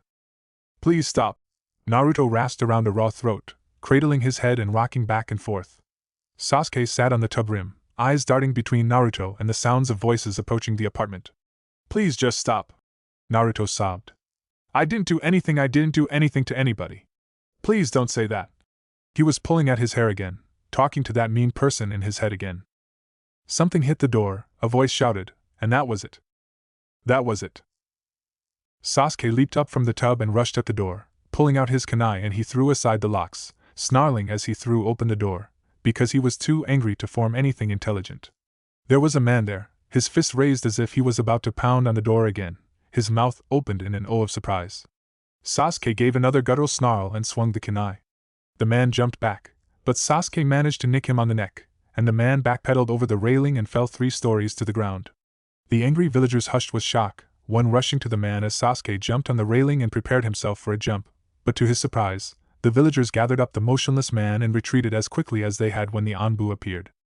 Sasuke blinked rapidly as the adrenaline drained from him, watching them retreat, and he stumbled off of the railing, taking deep breaths as he backed into the apartment and shut the door.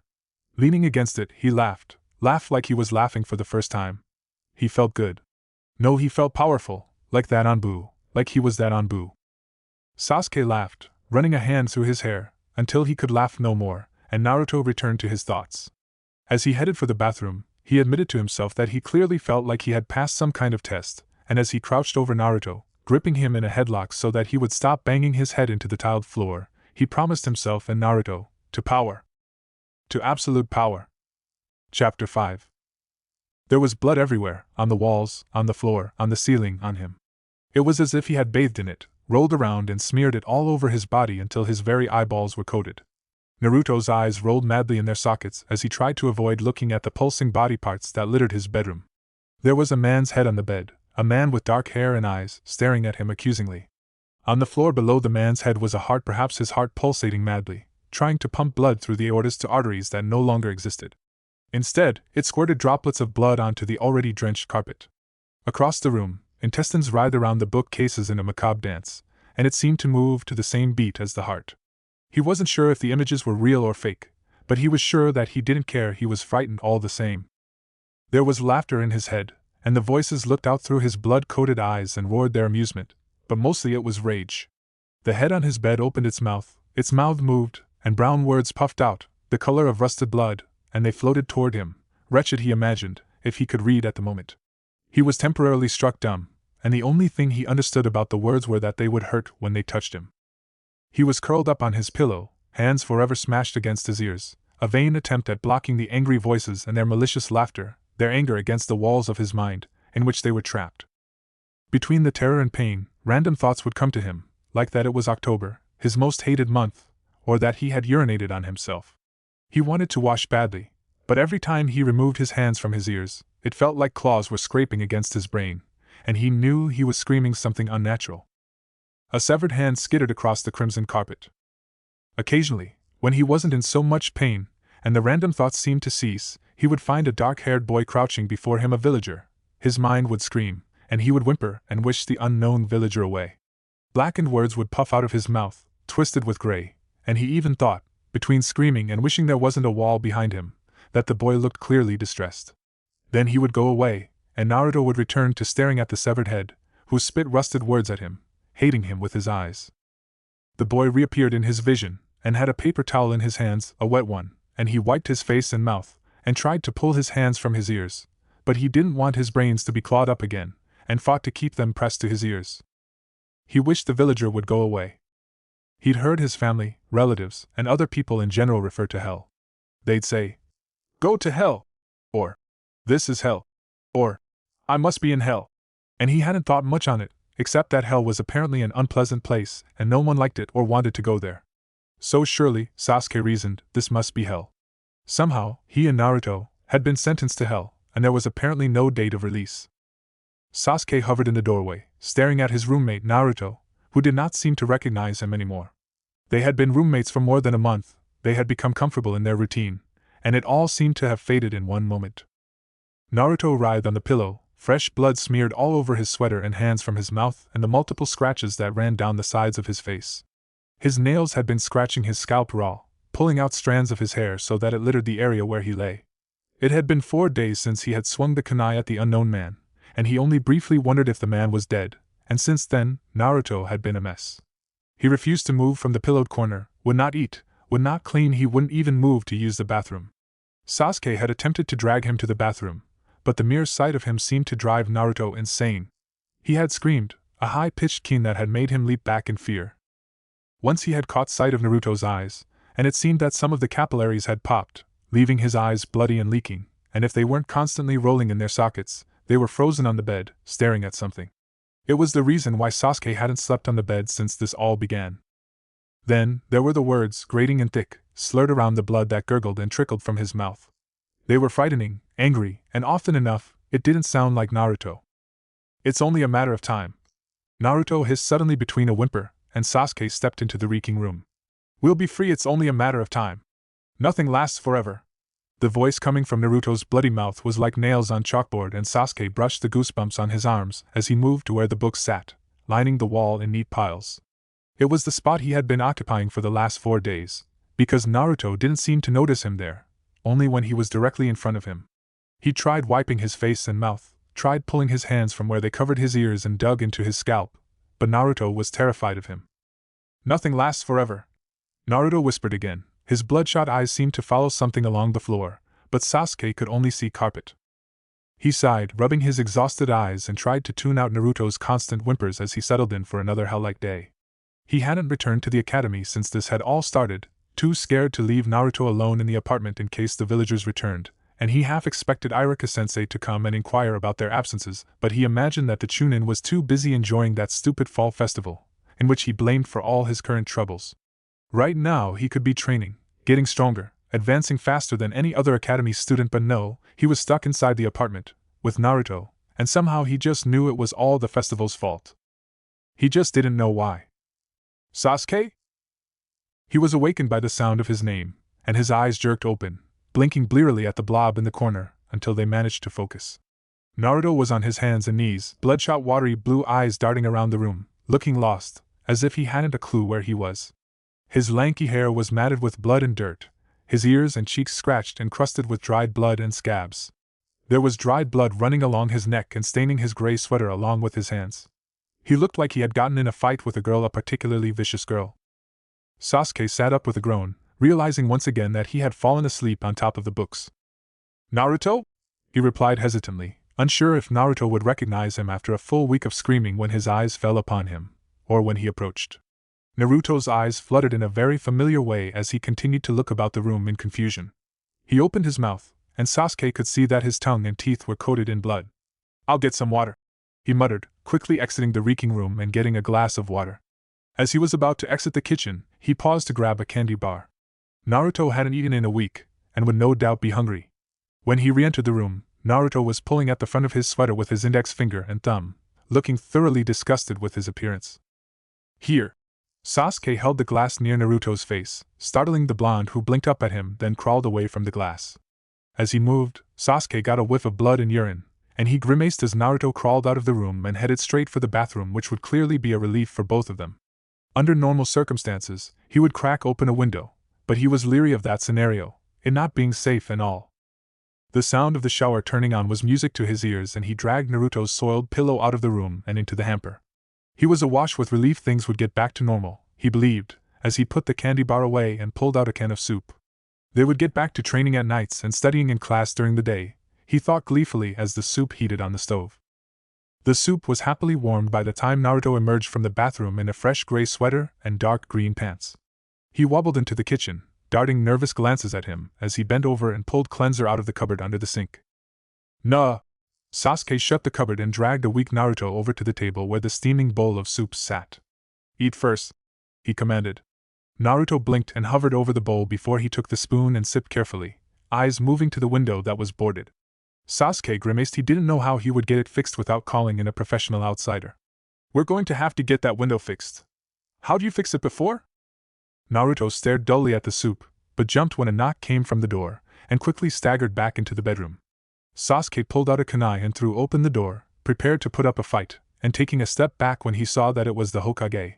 He gave a half bow to the man and stepped back again, allowing the elder to enter the apartment. The Hokage's dark eyes zeroed in on the window, and his face seemed to darken. "Is Naruto all right?" he inquired in a cold tone, eyes still focused on the boarded window. Sasuke resisted the urge to back away some more, scratching his arm and shooting a nervous glance at the bedroom door. "He's fine. Some villagers broke the window." "Why?" Sandaime rubbed his brow and sighed. "I suppose you'll have to ask Naruto about that." He glared at the window. I'll have the window repaired while Naruto is at the academy. Where is Naruto? Sasuke swallowed and resisted the urge to look at the bedroom. He didn't want the Hokage to go in there, because it smelled of urine and unwashed body, and he also didn't want him to see Naruto with his scratched, bruised, and bloodshot eyes. Sasuke weighed the odds in his mind. Which would upset the Hokage more, Naruto in the smelly room, or Naruto in the living room? He rushed into the room and dropped down by the bed, reaching under it and grabbing what felt like Naruto's sweater. As he pulled, Naruto grabbed onto the bed leg and gave a very unusual whine.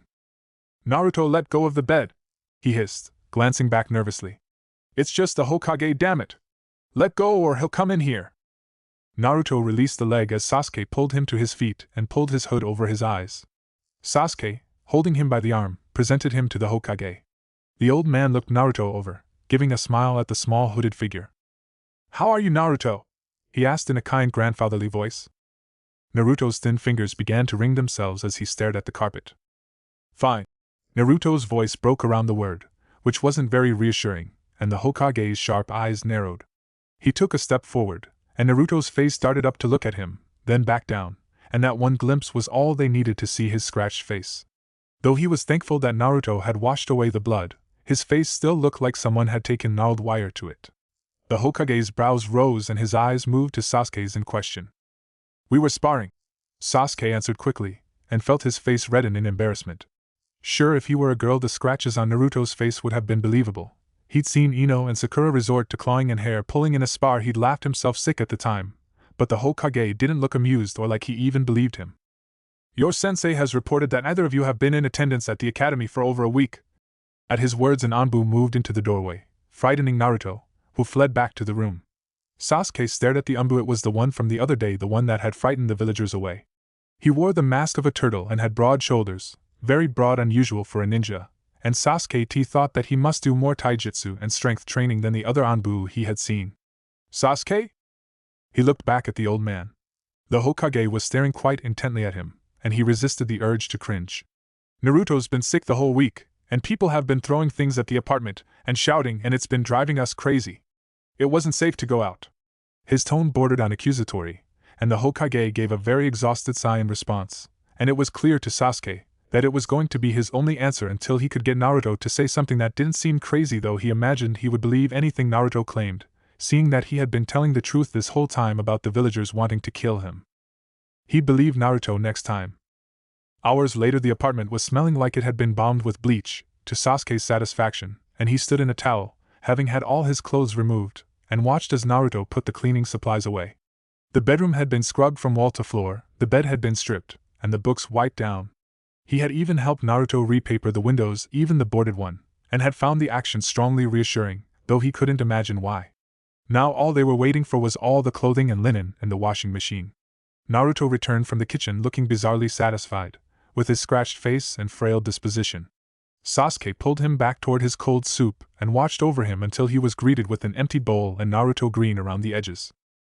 When their clothing and linen finished, they both headed back to the room and he helped Naruto make up the bed, an awkward affair being that he had never made up a bed before and Naruto didn't seem to like wrinkles or pockets of air. He managed to completely complicate bed making, down to weird things like the corners must be turned in triangularly, and other inane techniques. When the clothes were either worn or put away, Sasuke opened up his box full of the family jutsu scrolls he had brought along with him when he had moved in. What do you know about jutsu? He asked the hooded blonde, who was back to his completely scrubbed corner, staring down at a book. Naruto's eyes darted up to him, and he gave a small twitch, which he later realized was Naruto's attempt at a shrug. Jutsu are often the product of channeling chakra to a certain part or parts of the body through the inner coil system, which is to chakra as blood vessels are to blood, and then manipulating it to create an effect which wouldn't be possible otherwise. If the inner coil system malfunctions or is blocked in any way, it is impossible to perform any jutsu at all. Jutsu are divided into 3 categories: taijutsu, body techniques; genjutsu, mind techniques; and ninjutsu, techniques that rely on sources beyond those. Besides these main categories, there is another, more specific category, fuinjutsu, sealing techniques. Besides being either ninjutsu, taijutsu or genjutsu, a jutsu can also be hidden, secret. Hidden jutsu are jutsu passed down from generation to generation within some clans. Right. Sasuke blinked several times, stunned that he had managed to say all that in almost one breath. He moved from the bed and sat down in front of his roommate, separating the scrolls from the roll. These are katan jutsu that my family sort of specialized in, well after the Sharingan. Naruto stared down at the jutsu, then glanced up at his eyes when he mentioned the Sharingan. Technically anyone can get these, but we were particularly good with them. Sasuke stared down at the jutsu scrolls, feeling depressed after feeling so much relief that Naruto was back to normal again. Do you have it? Naruto's voice interrupted his dark thoughts, though it came as a wisp of a voice. He looked up from the scrolls in surprise. Do I have what? Naruto swallowed and smoothed his hood down over his eyes. The Sharingan. Sasuke felt his face flush, felt the embarrassment flood through him. No, he growled, then wished he hadn't when Naruto's body flinched. He rubbed his eyes roughly with the back of his hand and glared down at the scrolls. But it won't be long till I have it. I'm an Uchiha. To this, he met silence, and he glanced up to see that Naruto was staring down at the scrolls. What about you? Naruto didn't respond, but he knew that the blonde was listening. Were your parents ninja? Did they die on a mission or in the QB dash? He was cut off when Naruto made a loud hiss, and it seemed as if pain rippled its way under his skin. His bony hands flew up and covered his face, and there seemed to be a strained-out squeal as the blonde rocked back and forth on his pillow. Sasuke just sat there in front of Naruto with his legs crossed, picking at a fingernail. It was weird, but he wasn't upset, and he wasn't mad. He'd just wait this out, like everything else when it came to Naruto, waiting, patience. He was learning a lot of that. He was hoping that Naruto's family had been a clan of some kind, a clan with Kekkei Genkai that would be useful to them. I know nothing of them. Naruto's torn voice came muffled from behind his hands, as he continued to rock. Maybe they died, maybe they just didn't want me. Most likely that. Nobody wants a monster. The next day he dragged Naruto out of the house, 1 because he wanted to get some training time in, and 2 because the Hokage had sent out a man to fix the window, and he knew that Naruto would freak out if anyone was in the house besides the 2 of them. Naruto seemed even more terrified to go out than the previous times, so much that he kept a firm grip on the blonde's forearm all the way to the training grounds, lest he make a run for it. Everywhere he looked, he saw people cleaning up from the festival. The ground was littered with confetti and balloons, paper cups and plates, bottles and paper lanterns. They went to the training grounds, and Naruto was back to power walking instead of the light jog Sasuke had worked him up to. That week of craziness had sapped much out of both of them, and so they walked, and while they walked, Sasuke showed Naruto all the hand seals, and watched in silent satisfaction as Naruto mimicked each seal after he showed him. He was lucky in that Naruto wasn't a winner, and didn't complain once it was clear that a situation was out of his control, and so he did what Sasuke told him to do in silence, with darting watchful eyes and open ears. When they returned to the apartment, it was to a fixed window. Naruto was scandalized and was very quick to newspaper it up. While he did this, Sasuke cleaned the area outside of the apartment, which wasn't littered with confetti or balloons, but with broken glass from bottles, pieces of brick that hadn't made it through the windows, and some rocks. He cleaned it with lips pressed tight in anger, and taut muscles trembling with pent-up rage. When he was finished, he stomped back into the apartment and headed into the bedroom, spotting Naruto in the corner, sifting through the jutsu scrolls. Why?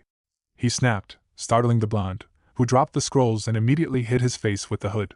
Sasuke stalked over to him and pulled the hood back roughly, glaring down at his frightened roommate. Why were they saying those things about you? What did you do? Naruto's terrified eyes darted around the room while he wrung his fingers in distress. You what? Just tell me.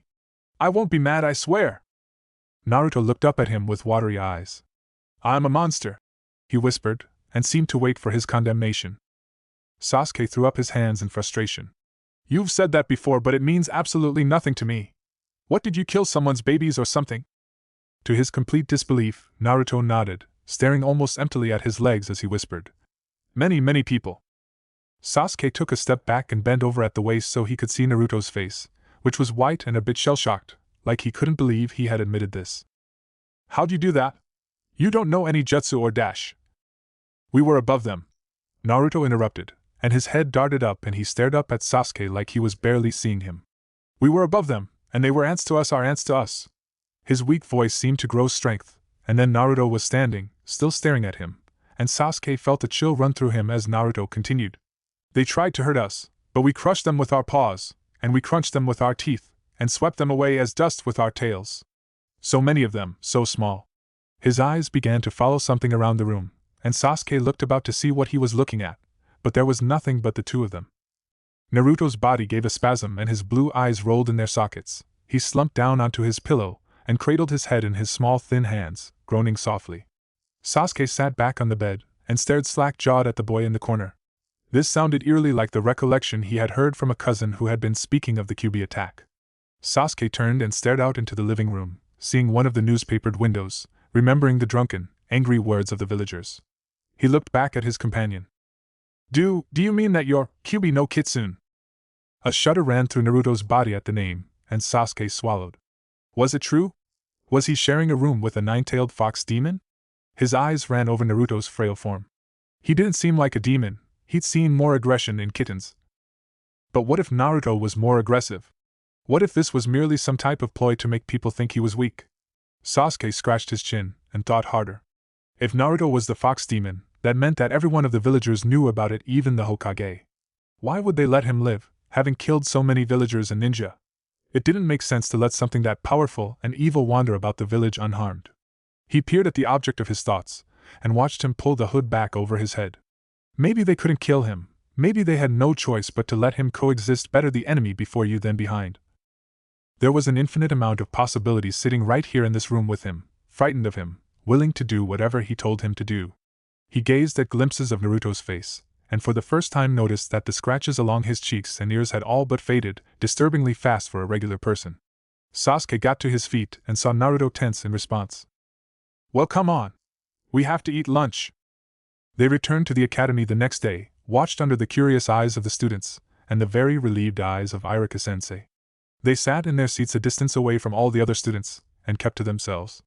That week they learned the Bunshin no Jutsu, and they both succeeded on the first try, though Naruto's wavered and disappeared after a few seconds. When they were alone, he made Naruto practice until he could keep it up for 10 minutes, then they would run home for lunch, and return when it was over. And they had started an uninterrupted routine once again. Naruto cleaned house early in the morning, waking Sasuke up to take his clothes. Sasuke was learning the skill of falling back to sleep immediately while being naked. When he was fully awake, he'd stop Naruto so he could eat, then it was a jog to the academy. There, they learned the basics of being a ninja, Naruto soaring to top of the class when it came to written exams, but seemed reluctant to do anything when it came to practicals. When it came to sparring, Naruto refused to be partnered up with anyone unless their last name was Uchiha, pissing off many of the other students. When the day was over, they headed for the training grounds, where they both practiced the katan jutsus that he had. The day ended with dinner for him but none for Naruto, whom apparently stopped at lunch when it came to eating. Anything beyond that, and he was barfing in the toilet. Then it was bed for him and the pillow for Naruto, and the cycle continued, and it was a good one. The idea came over him when he had gone out to pick up an order for several kunai he'd had commissioned. Naruto was in the bedroom talking to himself and unwilling to go out, because it was Saturday, and people were less busy, he'd said. When they were less busy, they noticed him, and Naruto didn't like to be noticed. A good trait for a ninja, Sasuke thought in satisfaction, and then he had passed the Uchiha compound, and thought faded. Trees and vine grew over the walls, a clear sign that the compound wasn't being taken care of. He'd been the last one to leave the place, and he couldn't ever imagine returning there. But his feet took him to the gates, and he peered beyond the dried-up vines, then clung to the metal and stared at the empty houses. Dust had gathered on the porches, leaves had collected in the gutters, and yet, everything was as he had left it, as they had left it. It was so quiet here. He glanced up at the trees and heard no bird song. It was a damned place, empty with no one but ghosts and memories. No one would probably ever come here again. A light bulb went off in his head, and Sasuke left the gate, and ran all the way back to the apartment. He slammed the door shut behind him and rushed into the room, a grin on his face, though Naruto looked pale and frightened. "I've got it!" he gasped, and Naruto stared up at him with large eyes. "We should move into my place. It's dash." Naruto was already shaking his head rapidly and vehemently. "Let me finish. It's safe over there. No one goes there, and it has walls and fences. We could train all we want, and you don't have to worry about some villagers showing up." Naruto had stopped shaking his head, but his eyes moved about the room nervously, as if he expected it to dissolve around him. "We could move in the middle of the night. Everyone would still think you are here, and even if they find that you are gone, they won't know you're at my place." For once, Naruto was giving him a speculative look, which was kind of creepy. "It'll be an easy move." Sasuke looked about the room. All they had were clothes, books, and some scrolls. They didn't need to bring any furniture along since his house had everything still in it like all the other houses except for bodies. There were none of those. He hesitated. Should he tell Naruto about what had happened to his family? He shook his head and grabbed his blue traveling pack. It was best not to tell Naruto anything what he didn't know couldn't harm him. He wound up doing most of the moving, being that Naruto was no help carrying things that were heavy, and he was too jumpy to pay complete attention to where they were going, so Sasuke left him behind and moved all of Naruto's books into his old room, which was much larger than Naruto's. The next night he took all of their clothes, and made a return trip to turn off the refrigerator, and remove the remainder of the food in the kitchen. And last, he retrieved Naruto, who looked like he was close to having a nervous breakdown now that his room was completely empty except for the bed. It was 3 in the morning by the time they reached the gates for the last time, and Sasuke was about to drop from exhaustion, and yet, he was excited. They'd be able to train without Naruto becoming distracted. They'd be able to see what abilities Naruto possessed if he really was the fox demon. This was the perfect place. The moment they approached the place, Naruto wanted to run. The air stank of death, misery, and pain, so much pain, and it all seemed to hover in the air like a miasma. He stopped as Sasuke opened the gate and beckoned him in, but he shook his head. Sasuke's hand snapped out and he grabbed him, and he swallowed a scream as he was yanked inside and the gate shut ominously behind him. Yes, they breathed, and their satisfaction ran through him. There were many houses, all sitting along a road that seemed to wind its way through the compound. The place seemed more like a mini village inside of a bigger one. There was movement in the corner of one of the houses closest to them. Naruto stood there, eyes transfixed as a groping hand dug into the dirt by the house, and pulled itself forward. The hand was connected to a bloody arm, and the arm wriggled and convulsed against the dirt until a head was revealed, a man with dark hair and eyes, mouth agape and full of blood. He gave a gurgle, his black eyes rolling madly in his sockets until they focused on him, and Naruto trembled as the man writhed forward in the dirt. His throat revealed to be sliced open, his entrails dragging beside him, and he inched toward Naruto, who wrung his fingers and watched in terror. "Come on!" came Sasuke's voice, and he gasped and jumped as the dark-haired boy gripped his bicep and pulled him along, eyes focused ahead, a look of anticipation in his eyes. "This is where I and my clan used to live. The great Uchiha clan." They passed by a child with similar features to Sasuke, holding a woman's head in his hands, sobbing, with a kunai lodged in his brain. Naruto averted his eyes and stepped closely to Sasuke, who acted like he couldn't see them. Why would Sasuke take him here? Why would he do this to him? Was he punishing him for being a monster? Was this where he felt he belonged? Tears welled up in his eyes, and he darted away from the man that stood in the middle of the path, a deep gash running from shoulder to hip. His dark eyes followed Naruto as he and Sasuke passed.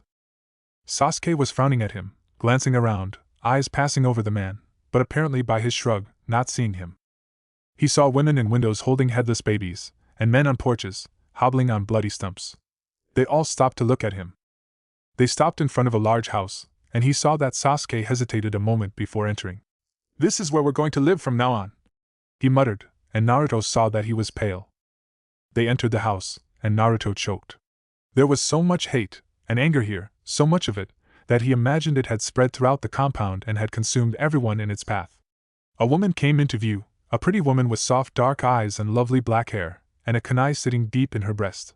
She looked at Sasuke, opening her mouth, and it was like a black cavern, endless, and a roaring wail came from her, so loud that Naruto covered his ears and screamed. He staggered away, crashing into a wall, feeling hands on him, but he continued to scream, pressing his palms tightly against his ears, his head seeming to split with the pain, hearing nothing but the woman's roar. And then silence. Naruto opened his eyes, and he saw that he was in a different room, a room with posters on the walls and toys littered on the floor. He stared emptily at one, a blue dragon with large eyes and a long, almost comical tongue. It lay on its back, staring at the ceiling. His eyes drifted up, and he saw Sasuke sitting on a larger bed, and looking a bit gray, kind of like on the evening he had met him. Naruto wiped his eyes with a trembling hand and realized he was sitting in a corner, a dusty corner, a contaminated corner, and he knew that he would be cleaning all morning. This house was big, and it was dirty, filthy. He pulled his legs under him and eyed the door, half expecting the woman to come in. Instead, Sasuke spoke in a quiet, haunted voice. "I bet you can sense what happened here, huh?" He had what looked like a ninja action figure in his hand, and he moved its arms and legs as he spoke. "Everyone knows what happened to the Uchihas." He put the ninja in a pose, legs spread, hands together in mock jutsu stance. "My brother was the best Uchiha my clan had ever produced, the smartest, fastest, most powerful. He was so cool." Sasuke stared at the ninja, then positioned its head to the left and the right. "And then he killed everyone." And with his flat words he pulled the ninja's head off and let it slip through his fingers. Naruto watched it bounce to the floor then roll towards him. They began to murmur through his head, causing an immediate ache as the head rolled to a stop near his knees, the painted eyes fierce and defiant. Naruto cradled his head in his hands and gave a small whimper. He was supposed to be safe here. Sasuke said it would be safe, that no one would harm him. But Sasuke lied. Sasuke lies. Everyone lies to him, and he shouldn't have expected anything otherwise. Chapter 6. He was in a dark place, a black void, floating, but not alone. No, he was never alone, couldn't ever recall being alone. They were always with him, as they were now. Eyes appeared in the void, large eyes, the eyes of a giant, red and black, blue and purple, green and yellow, and so many more that they took up the space in the void, filling the darkness. Naruto curled into a ball, made himself as small as possible, but still they saw him. "You are weak!" they boomed, and Naruto flinched, pain lancing up his spine and settling behind his eyes. "But you have been given an opportunity that we will not let pass us by. We will be powerful again." There was a great deal of delighted laughter at this. "You will not fail us." It felt as if the eyes were so close that they were touching him. He understood the threat, the price if he failed, eternal torment, eternal misery forever with them. "Wake up." Naruto's body jolted, and his eyes flew open. He blinked rapidly as the headache descended upon him, and he sat forward on his pillow and surveyed the room. It was much larger than his own had been, with a bigger bed and a long bookcase taking up one side of the room. When Sasuke had finally dozed off, Naruto had placed his collection of books in the case, and had been pleased to find that they all fit. And while Sasuke slept curled up under his blankets, he picked up the toys and placed them in the large chest that sat in another corner of the room. He pulled out his bag full of cleaning supplies and wiped down every surface as quietly as he could without waking the dark-haired boy, who did not stir once. Taking a deep breath, Naruto picked up the bag and opened the door, fear rising in him as he peeked out into the dark, cold hallway. He half expected the woman to be there, waiting for him to come out, but the hall was empty and silent, except for the occasional creaks of the house. He swallowed nervously and stepped out, slowly shutting the bedroom door behind him, breaking out in a cold sweat as he slipped down the hallway and entered the large living room. It had much more furniture than he liked to see, fancy furniture, and all of it coated with dust and filth. Naruto sighed. This would take all morning, and with the headache he had, the blonde took another deep breath and got to work, washing the wooden walls, wiping down the couches, scrubbing the carpets, polishing the tables and lamps. When that was finished, an hour's worth of labor, he slipped into another room, which turned out to be a very big kitchen. He moved to the kitchen sink and opened the cabinet beneath it, and was pleased to see an array of cleaning material already available to him, because no doubt he would run out with such a big house. He grabbed a few bottles, straightened up and turned, and gasped in horror as the woman from yesterday stood behind him. The bottles slipped from his arms, crashing to the linoleum as he backed up into the sink. The woman, who was probably Sasuke's mother, simply stared at him, her dark eyes filled with tears, her face lined with grief. Then she turned and walked out of the kitchen, leaving him shaking in front of the sink, pale and sweaty, heart pounding in his ears. And they laughed. After 10 minutes of shaking, he worked on the kitchen, mopping the floor, cleaning the stove, polishing tables and chairs. When he was finished with that, he drank from the faucet, quenching his thirst. Then he moved on to another room connected to the living room, but froze in the doorway when the stench of blood assaulted his nose. This room also looked like a living room, except it seemed more serious, with a longer table and many chairs, and farther into the room was a very large desk. On the floor before the table was a very large stain, a stain he understood all too well, and standing on the stain was a man, dark of hair and eyes, with lines running along his face putting him somewhere in his 40s. He also had a kunai in his chest, but he was also missing an arm. He stared at Naruto dispassionately before speaking in a cold voice. "Have you come to take our souls, demon?" Busted puffs came with each of his words. Naruto wrung his fingers as he stood in the doorway, shaking his head in reply. The man stared at him a moment, before replying. "You think you can hide in the body of a child? I can see your glowing red eyes." His dark eyes bored into his own, dead, lifeless, but at the same time, angry. "You cannot fool me, Dash." Naruto backed out of the doorway and shut the door, staring at it before taking a deep breath and turning his back to face the living room. The house had to be clean, but not even he would dare clean that one. He moved on to several other rooms, a few bathrooms and hallways, a stairway, and one very chilling, isolated room filled with ninja apparel and a bed. This room had almost been as bad as that other room. There was a muted anger here. It seemed to fester the very air, and Naruto was left to wonder if all the bad things that happened in this little village had started right here in this room. He moved through that one quickly before leaving. He was relieved to say that Sasuke's mother and father were the only two he had come across. When he returned to the first floor, It was to see that Sasuke was awake and making breakfast, still looking a bit pale, but also determined. Determined was bad, because it meant that Sasuke was probably going to make him do things he didn't want to do. He rubbed his eyes, which felt swollen by the force of his headache, and put the cleaning materials away. It was 7 in the morning, and it had taken him 4 hours to clean the majority of the house minus the room with the stain and Sasuke's father. "We leave in an hour," Sasuke reminded him as he placed the bowl of cold soup in front of him. Naruto sighed and picked up the spoon but made no complaint. There was no need to do such a thing. Sasuke would only force him out of the house, and fighting back would only be wasted energy. After they ate and showered, Sasuke helped him newspaper every window in the house, and there were many of them, and he was doubly grateful for all the back issues Sasuke's father had kept, because he was doing double layers, being that he didn't want all the massacred Uchiha to look inside, which some of them were doing as he taped down the newspaper. Sasuke made no comment as to why he was shaking so much. Then they ventured out to the academy, and he stuck very close to Sasuke while all the Uchiha lifted their heads and watched him go, some eyes full of nothing, others full of despair, horror, pain, or most common, wanting. What they wanted, he could only imagine. At first he was struck by his own stupidity, at returning to the Uchiha compound. What had he been thinking, coming back to this place, where his whole life had been ruined? He was sure he would crack in the first night alone, back in his own bedroom, back to all the memories.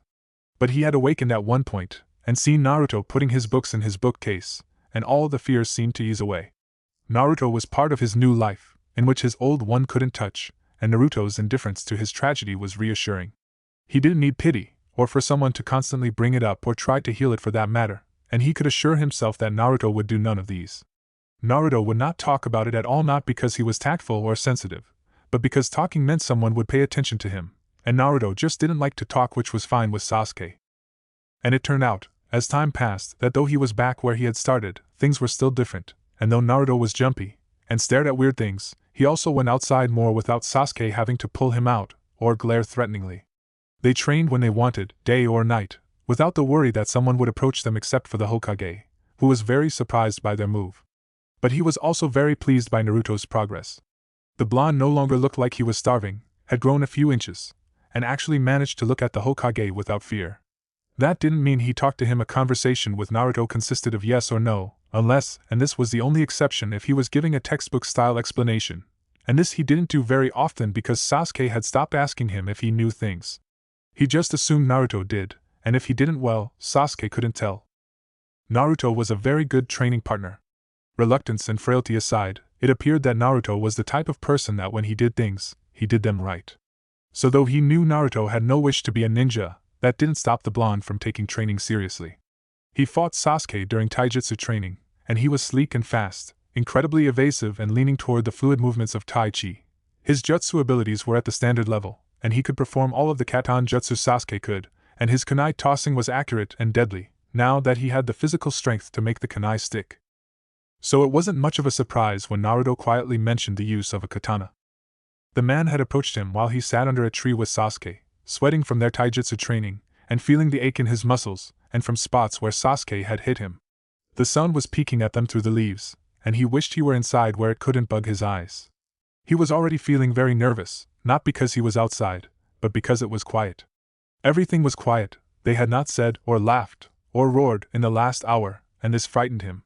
He had been hearing them all his life. They had made their presence known to him the moment he could understand the concept of thought or an inner voice. They had always been there, and yet they were silent.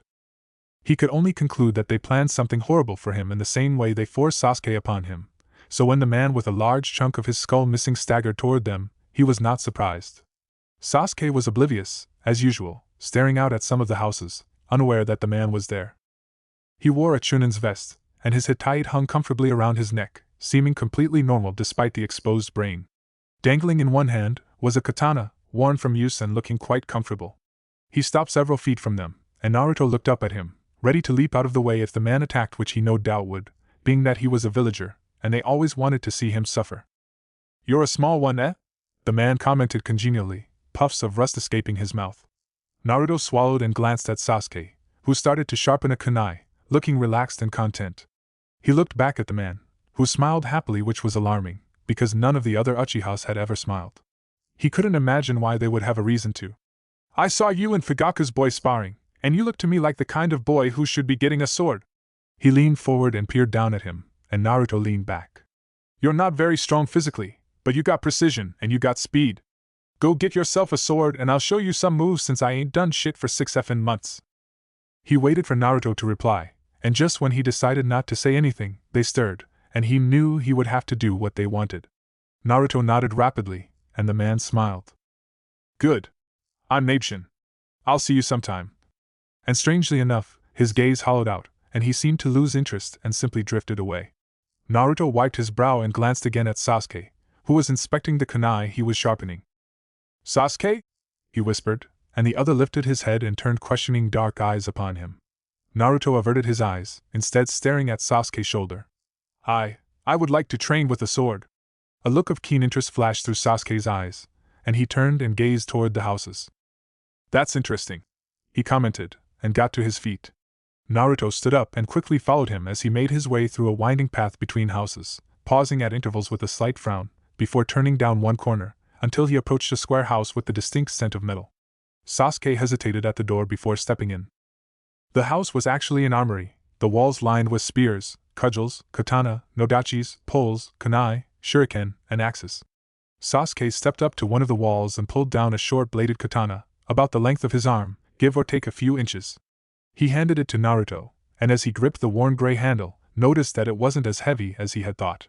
He carefully swung the blade, watching how the blade arced through the air, and saw out of the corner of his eye Sasuke picking up another, almost identical katana. We can train together, Sasuke said, swinging the blade with more force and carelessness than Naruto dared. What made you want to learn the art of the sword? Naruto shrugged and smoothed down his hood. His eyes found a dark smear on the wall, and he quickly gazed about, searching for the blacksmith, hoping that he wasn't still in the room. Together they exited the armory, Sasuke admiring the katana and the sheaths they had confiscated. He noticed, as things seemed to go, that the Uchiha were most active during nightfall, which was no big surprise as scary stories went, and even though he was terrified to go out, they gave him such a headache that he was all but forced to seek out Nabeshin. He was putting ninja stealth to use, and he hid behind trees, or water heaters, benches, and behind forgotten laundry on hangers to avoid the bloody, wandering Uchiha.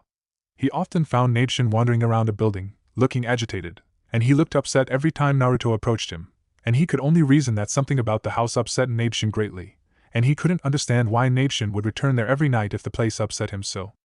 But Nabeshin was an excellent teacher, very patient, and though his head leaked and his brain sat exposed to the elements, he showed Naruto the proper way to hold the katana, to sheath it, and how to stand. He never touched him, and Naruto never made an attempt to make physical contact. The very thought made his skin crawl, mostly because he didn't like when people touched him, and barely tolerated it from Sasuke. After a few hours of lessons, Naruto would return to the house to clean, and run from Sasuke's mother, who sometimes roared throughout the house, and he had awakened Sasuke several times with his screaming. Sasuke dealt with this in his usual way, which was to drag him back to the room and stand around and wait until he could produce coherent thoughts again. He never asked him what the matter was.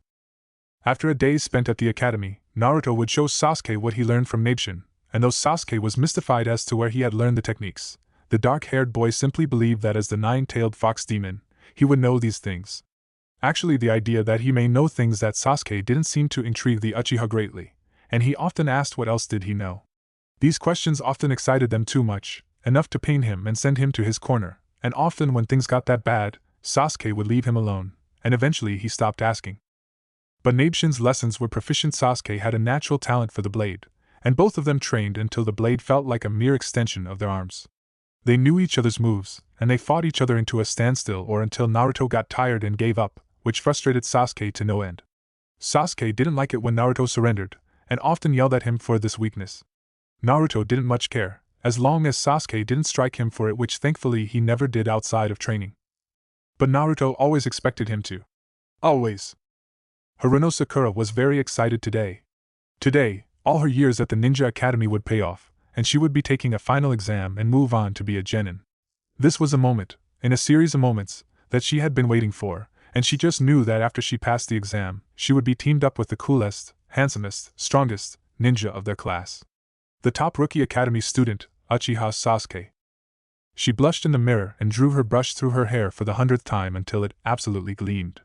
She had tried to imagine what being on a team with him would be like, how much potential she could bring, how many missions they would complete, how much he would see that she was the coolest kunoichi around.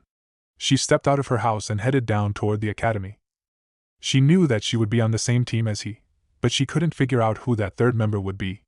But she knew one thing that made her not worry: it wouldn't be Uzumaki Naruto. Her teeth clenched at the though of his name. She absolutely hated Naruto, and she wasn't the only girl that felt the same. Naruto was the reason that none of the girls could get close to Sasuke, because apparently Naruto didn't like anyone within 10 feet of him, in all angles, and since he was always with Sasuke, no one ever got close to the gorgeous Uchiha. As a matter of fact, ever since Naruto had shown up, Sakura could only recall one time when Sasuke wasn't with him. If one was absent, both were.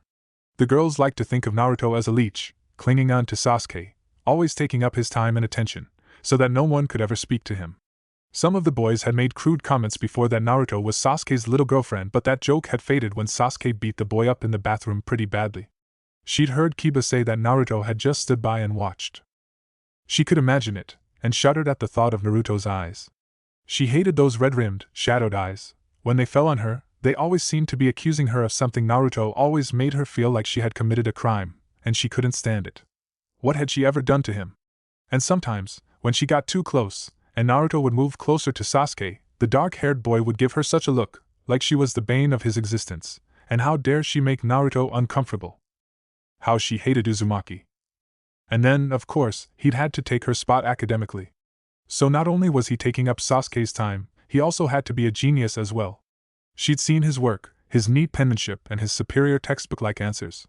She'd seen Shikamaru send him fascinated looks, no doubt intrigued by the hooded blonde, who never spoke, even when addressed by Iruka-sensei and Mizuki-sensei. This was often a comical event in class, because although Iruka-sensei had long ago stopped asking Naruto questions, Mizuki-sensei seemed intent on getting answers from Naruto. And no matter how vehemently he asked, or slapped his hands down on Naruto's desk, the hooded blonde would remain immobile, forever staring at his desktop. One time, Mizuki-sensei had gotten so fed up with Naruto's insolence that he had reached out to grab the blonde's face, but Sasuke had jumped up and grabbed his wrist, and had given him a nasty glare. The tension had only been diffused when Iruka-sensei returned to the classroom to see the standoff. Needless to say, Naruto still never spoke to him, and they all had talked of it for many days.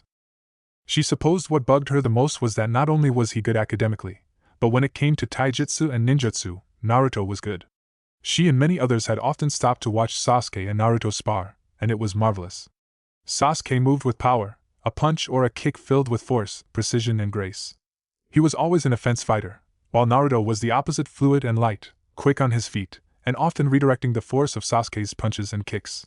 They mirrored each other in a way that said they fought often, so that they never really scored each other, since they apparently knew each other so well.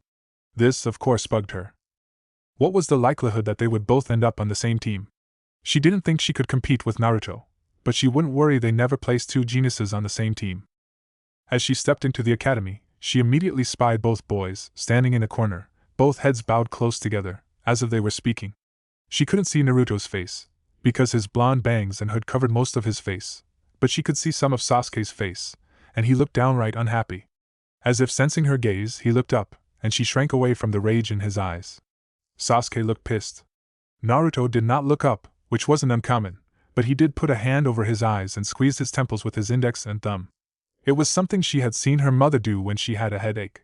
Yesterday everyone had been talking about the shocking scene that had taken place outside, and she shot covert glances at the hooded blonde. What had Sasuke done to him? For a second she paused on the thought, why would she think Sasuke had done anything to him? She had heard the terrible screaming. But why was Sasuke so mad? He had been living in a world comprising solely of him, and Naruto Sasuke would admit this, that they seemed like the only living things in a world of ghosts. He hadn't been paying too much attention to what was going on around them. That time was passing by, birthdays had come and gone without notice. The world outside the Uchiha compound had become a blur, almost intangible except for days at the academy, or when he needed to stock up on supplies. There was him, there was Naruto, there was training, and cleaning, and keeping Naruto from killing himself all week during the fall festival. There were newspaper windows, all-nighters, and patching up cuts and bruises. There were katana to sharpen and chakra to mold. There was forcing Naruto to eat, and waking up to have his pajamas taken, and perfecting jutsu. There was complete silence, and a lack of conversation. There was his world, consisting of him, and Naruto. And then Iruka-sensei had announced the genin exam, and it was as if he had awakened from a perfectly acceptable dream, the kind where you wake pissed because it was way better than the waking world. In his mind, those were the worst dreams, and Iruka-sensei had crushed it like a cockroach. Though the idea of moving up in his ninja career should be a happy thought, it was clouded over by the realization that they would be moved into teams, and there was no guarantee that Naruto would be placed with him. And by the gray cast of Naruto's skin, the blonde had arrived to the same conclusion, probably before him. There had been the sound of all the other students, and they chattered in excitement over Iruka-sensei's calls about reviewing material, and it was as if he was seeing and hearing them for the first time. He had lifted his head and surveyed them, seen kids he used to talk to bouncing in their seats, bragging about their potential. All the girls were crowded together, squealing at one another, and a few glanced at him in excitement. Sasuke had turned back to stare down at his desk, and realized that he mirrored Naruto, who had not once looked up. Naruto was instead staring down at the desk in horror, face going from gray to a nasty shade of yellow, very alarming, and Sasuke had quickly asked to be excused. Iruka-sensei had been about to ask why, but he had caught a glimpse of Naruto's face and had allowed them to leave. Naruto threw up breakfast in bathroom, and then proceeded to hug the toilet, shaking and staring into the bowl. "I won't go out there," he rasped, and when he looked up at him, Sasuke had seen his eyes look completely wild. He knew that look. It was the same look he got during the fall festival, crazed and unfocused, his eyes jittering in their sockets. He felt dread course through him. "Not out here!" he had hissed, and tried to pull Naruto away from the toilet, but the blonde clung to it like his life depended on it. "I won't go on team alone! They can't make me!" Naruto started to shriek, and Sasuke was alarmed to see that his nose began to gush blood. Naruto released the toilet and dug his hands into his scalp. "You can't make me!" he started to scream. "You can't make me!"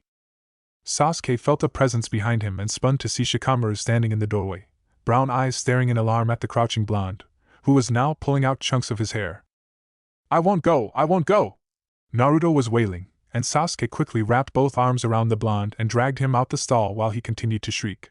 He dragged him out of the bathroom, aware that Shikamaru was still following him, and he took a second to pause and glance back at the worried boy.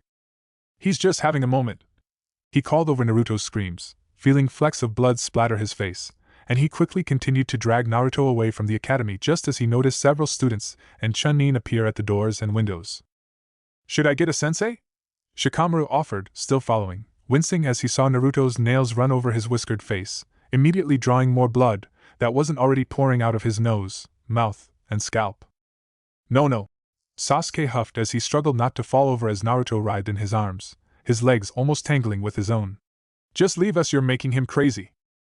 Shikamaru stopped and stayed back as he struggled on, stopping only once to keep Naruto's hood over his head as the villagers stopped to stare in shock as they passed. Naruto's blood was now running all over Sasuke's face, and soaking into the neck of his shirt, and he was surprised Naruto hadn't started clawing at his face. "I won't go! They can't make me!" Naruto continued to scream. "They can't make me!" The progress had been slow and taxing, and Naruto's screams were starting to attract even more attention. Pursing his lips, Sasuke had dragged Naruto into an alley and quickly slammed the blonde's head into the wall, cutting his screams short with a choking sound, and the blonde went limp. Sasuke had then carried the bloody blonde all the way back to the compound, leaving him in a very guilty, very foul mood. A very foul mood. Chapter 7. Sasuke sat down at his seat as the class was called to order and sent a sideways glare at his hooded companion, who seated himself quietly and was still holding his head in pain.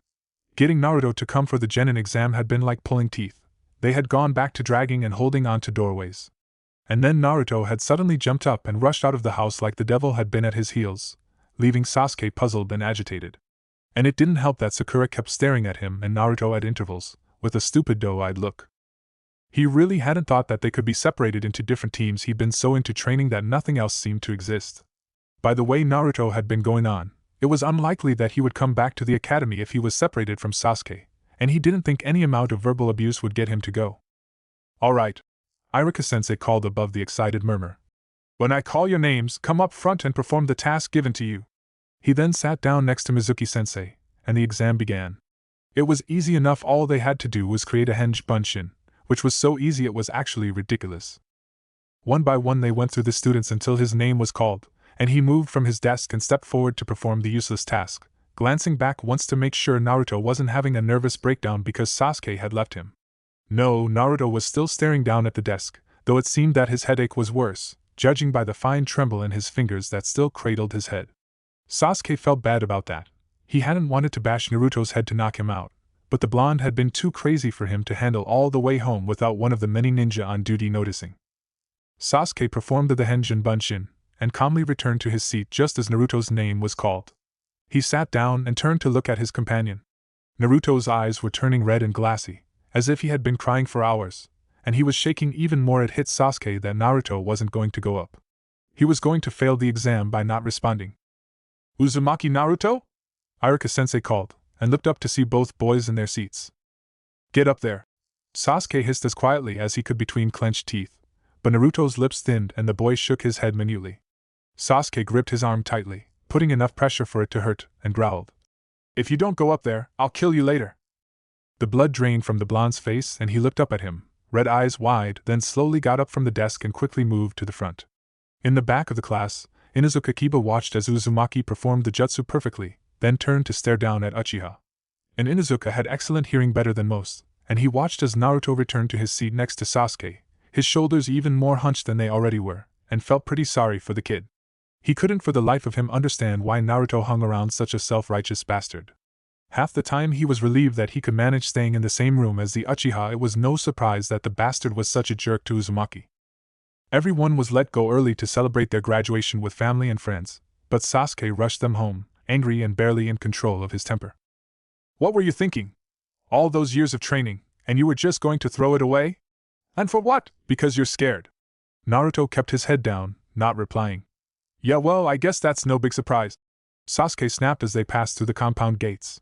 "Your middle name is probably Scared, or Frightened, or most likely Pathetic." Sasuke stomped into the house, then spun and pointed a finger at Naruto, who jumped back. "Well, I don't care how scared you are, you're going to show up tomorrow for team placement, and the day after, and so on, or so help me dash." He raised his hand, perhaps to hit him, but Naruto's face was beginning to crumble, and the rage drained from his body. He took a deep breath, and went back outside for fresh air. Naruto did not follow. The next day did not start well. Naruto refused to eat breakfast, instead choosing to stare at nothing with a glassy-eyed disposition, and Sasuke was only grateful that Naruto didn't put up a fuss when they left for the academy. When they arrived, it was to the increased excitement of the passing academy students, and quite oddly, the occasional glare from Inuzuka Kiba, which was strange because he couldn't remember saying 2 words to the dog boy. As a matter of fact, he couldn't remember saying 2 words to anyone other than Naruto in a long time. When everyone settled, Iruka-sensei pulled out a list and cleared his throat. "I'm going to first call out a team number, then 3 genin who will be in that team. Don't bother asking me to change the team later, it's not happening. Alright, for Team 5-. The names and teams were called out. Inuzuka Kiba, Hyuga Hinata, and Aburame Shino were put together as Team 8, Yamanaka Ino, Naro Shikamaru, and Akimichi Chuji were Team 10. Ino looked downright enraged when this was announced, but the highlight of the event was that Haruno Sakura was put on Team 4, with 2 boys he wasn't familiar with. The girl looked absolutely crushed. For Team 7, Uchiha Sasuke, Uzumaki Naruto, and Yashina Kaori. Sasuke gave an audible sigh of relief, and glanced at Naruto, whose lip was bleeding, but the blonde was clearly relieved. All that drama for nothing. Then he frowned. Who was Yashina Kaori? Hatake Kakashi stepped into the Uchiha main house and crinkled his nose at the strong cleanser scent that assaulted him and promised a maniacal headache. The Hokage moved to the living room and sat down with a sigh, eyes moving around the room. To Kakashi, it didn't seem like the residence of 2, practically unsupervised children, but more like the house of an obsessive neat freak. He wandered through the rooms, stopping in what appeared to the boy's room, though there was only one bed perfectly made. He paused in the middle of the room and stared down at the pillow that sat in the corner. "That's where Naruto resides." The Sandaime's voice came, and he glanced back at the older man. "He doesn't sleep very often, so he apparently has no use for a bed." Was Kakashi's most intelligent reply. He'd read up on both boys, what Yumino Iruka had written, the Hokage himself had written. It seems Uchiha Sasuke was the best thing to happen to Naruto, who was apparently a borderline schizophrenic, a condition that gave him pause as his eye fell on the newspapered windows. Before Sasuke, Naruto barely ate, slept, or left his apartment unless it was to get cleaning supplies. Sasuke had not only gotten him to eat, but to venture out and join the academy. Well, truthfully, as the Hokage admitted, Naruto had been forced to go. But he was a bit healthier, and was at the top of his class, and was around people. Iruka's report said something different though. Sasuke had completely shut down once he and Naruto returned to the academy, Both were extremely antisocial, seeming, and this was what Yumino-san had written as if they had retreated into their own little world. Kakashi was left feeling like he wasn't sure he could deal with both boys. Putting them on a team will remind them of the world and others, Sandaime assured, and he only sighed and shook his head. I'll try my best. And his best was all he could give. Yoshina Kaori was one of those goth girls, who wore too much eyeliner and black lipstick, and was apparently fond of fishnet anything. Her hair was cut in short spikes, and she looked at both boys with bland brown eyes and a few bruises on her face. She wasn't very popular with the other to be kunoichi, and she sat a seat away from Naruto as they waited for their very late sensei. All the other children, and even the senseis, had departed, leaving the three of them alone in the classroom. Sasuke leaned back in his seat and stared at the ceiling. He wasn't sure how much trouble Kaori would be if she would hold them back, or inadvertently push Naruto back into his shell, but he was grateful that in the 3 hours in which they waited for their sensei, she had said nothing. This was good. If it had been Sakura, he would have likely been telling her to shut up. But Kaori only picked at her cuticles and looked at them from the corner of her eyes, and he noticed Naruto was doing the same thing to her, clearly unhappy with her presence so close to him even if there was a full empty seat between the two. The door slid open, and a silver-haired jounin entered, one eye covered with his hitayate and the other open and disinterested. The rest of his face was covered from nose to neck in black cloth, and he wore standard ninja attire. You Team 7? He asked in a lackadaisical manner. Yes, Kaori mumbled. She had a rather pleasantly rough voice, and Sasuke thought it very bizarre that he had noticed this. Meet me on the roof, the jounin replied, then poofed away. Sasuke sighed and pushed himself to his feet, heading for the door with Naruto at his heels. When the three arrived, the jounin was sitting comfortably on a lounge chair, an orange book in his hand. They sat across from him on the ledge of the building and waited until the man put the book away and looked at them. So, I'm Hatake Kakashi. You can call me Kakashi-sensei. Let's start by you telling me what your likes and dislikes are, hopes, dreams, etc., etc. He pointed to Kaori first. I'm Yoshina Kaori. Hi, she introduced, giving Naruto and Sasuke a small half-hearted wave. I like writing and photography. I don't like to shout or argue. She blinked at Kakashi-sensei, who smiled cheerfully behind his mask, then pointed at Sasuke. I'm Uchiha Sasuke. I like very few things, I dislike many things, I have no hopes or dreams, but I have a certain ambition dash. His dark eyes seemed to smolder. To kill a certain man. I see, Kakashi muttered. He looked at Uzumaki, who didn't seem to care or notice Sasuke's words, for he was too busy staring at Kakashi's legs, and he resisted the urge to glance down at himself to see what the kid was staring at, but mostly because it wasn't an interested stare that the boy was giving, but an empty one, the kind devoid of thought, when your eyes just needed to rest on something. And what of you? He asked the blonde, but Uzumaki remained staring at his legs until Sasuke nudged his leg with his own, and the blonde looked up at his face with darting blue eyes. Still he said nothing. Naruto likes to read. Sasuke supplied for him with a shrug, and they lapsed into a momentary silence. Okay. Kakashi stood up. Tomorrow at 7 will be my test to truly see if you are worthy of the genin title. Come bring what you will, but don't eat breakfast, you're likely to throw it up. He gave a lazy wave before poofing away. Sasuke turned to Naruto. Let's go, we got some training to do. Naruto nodded, and both boys headed for the door. See you guys tomorrow, Kaori called faintly, and Sasuke glanced back and gave a small nod before they returned to the compound.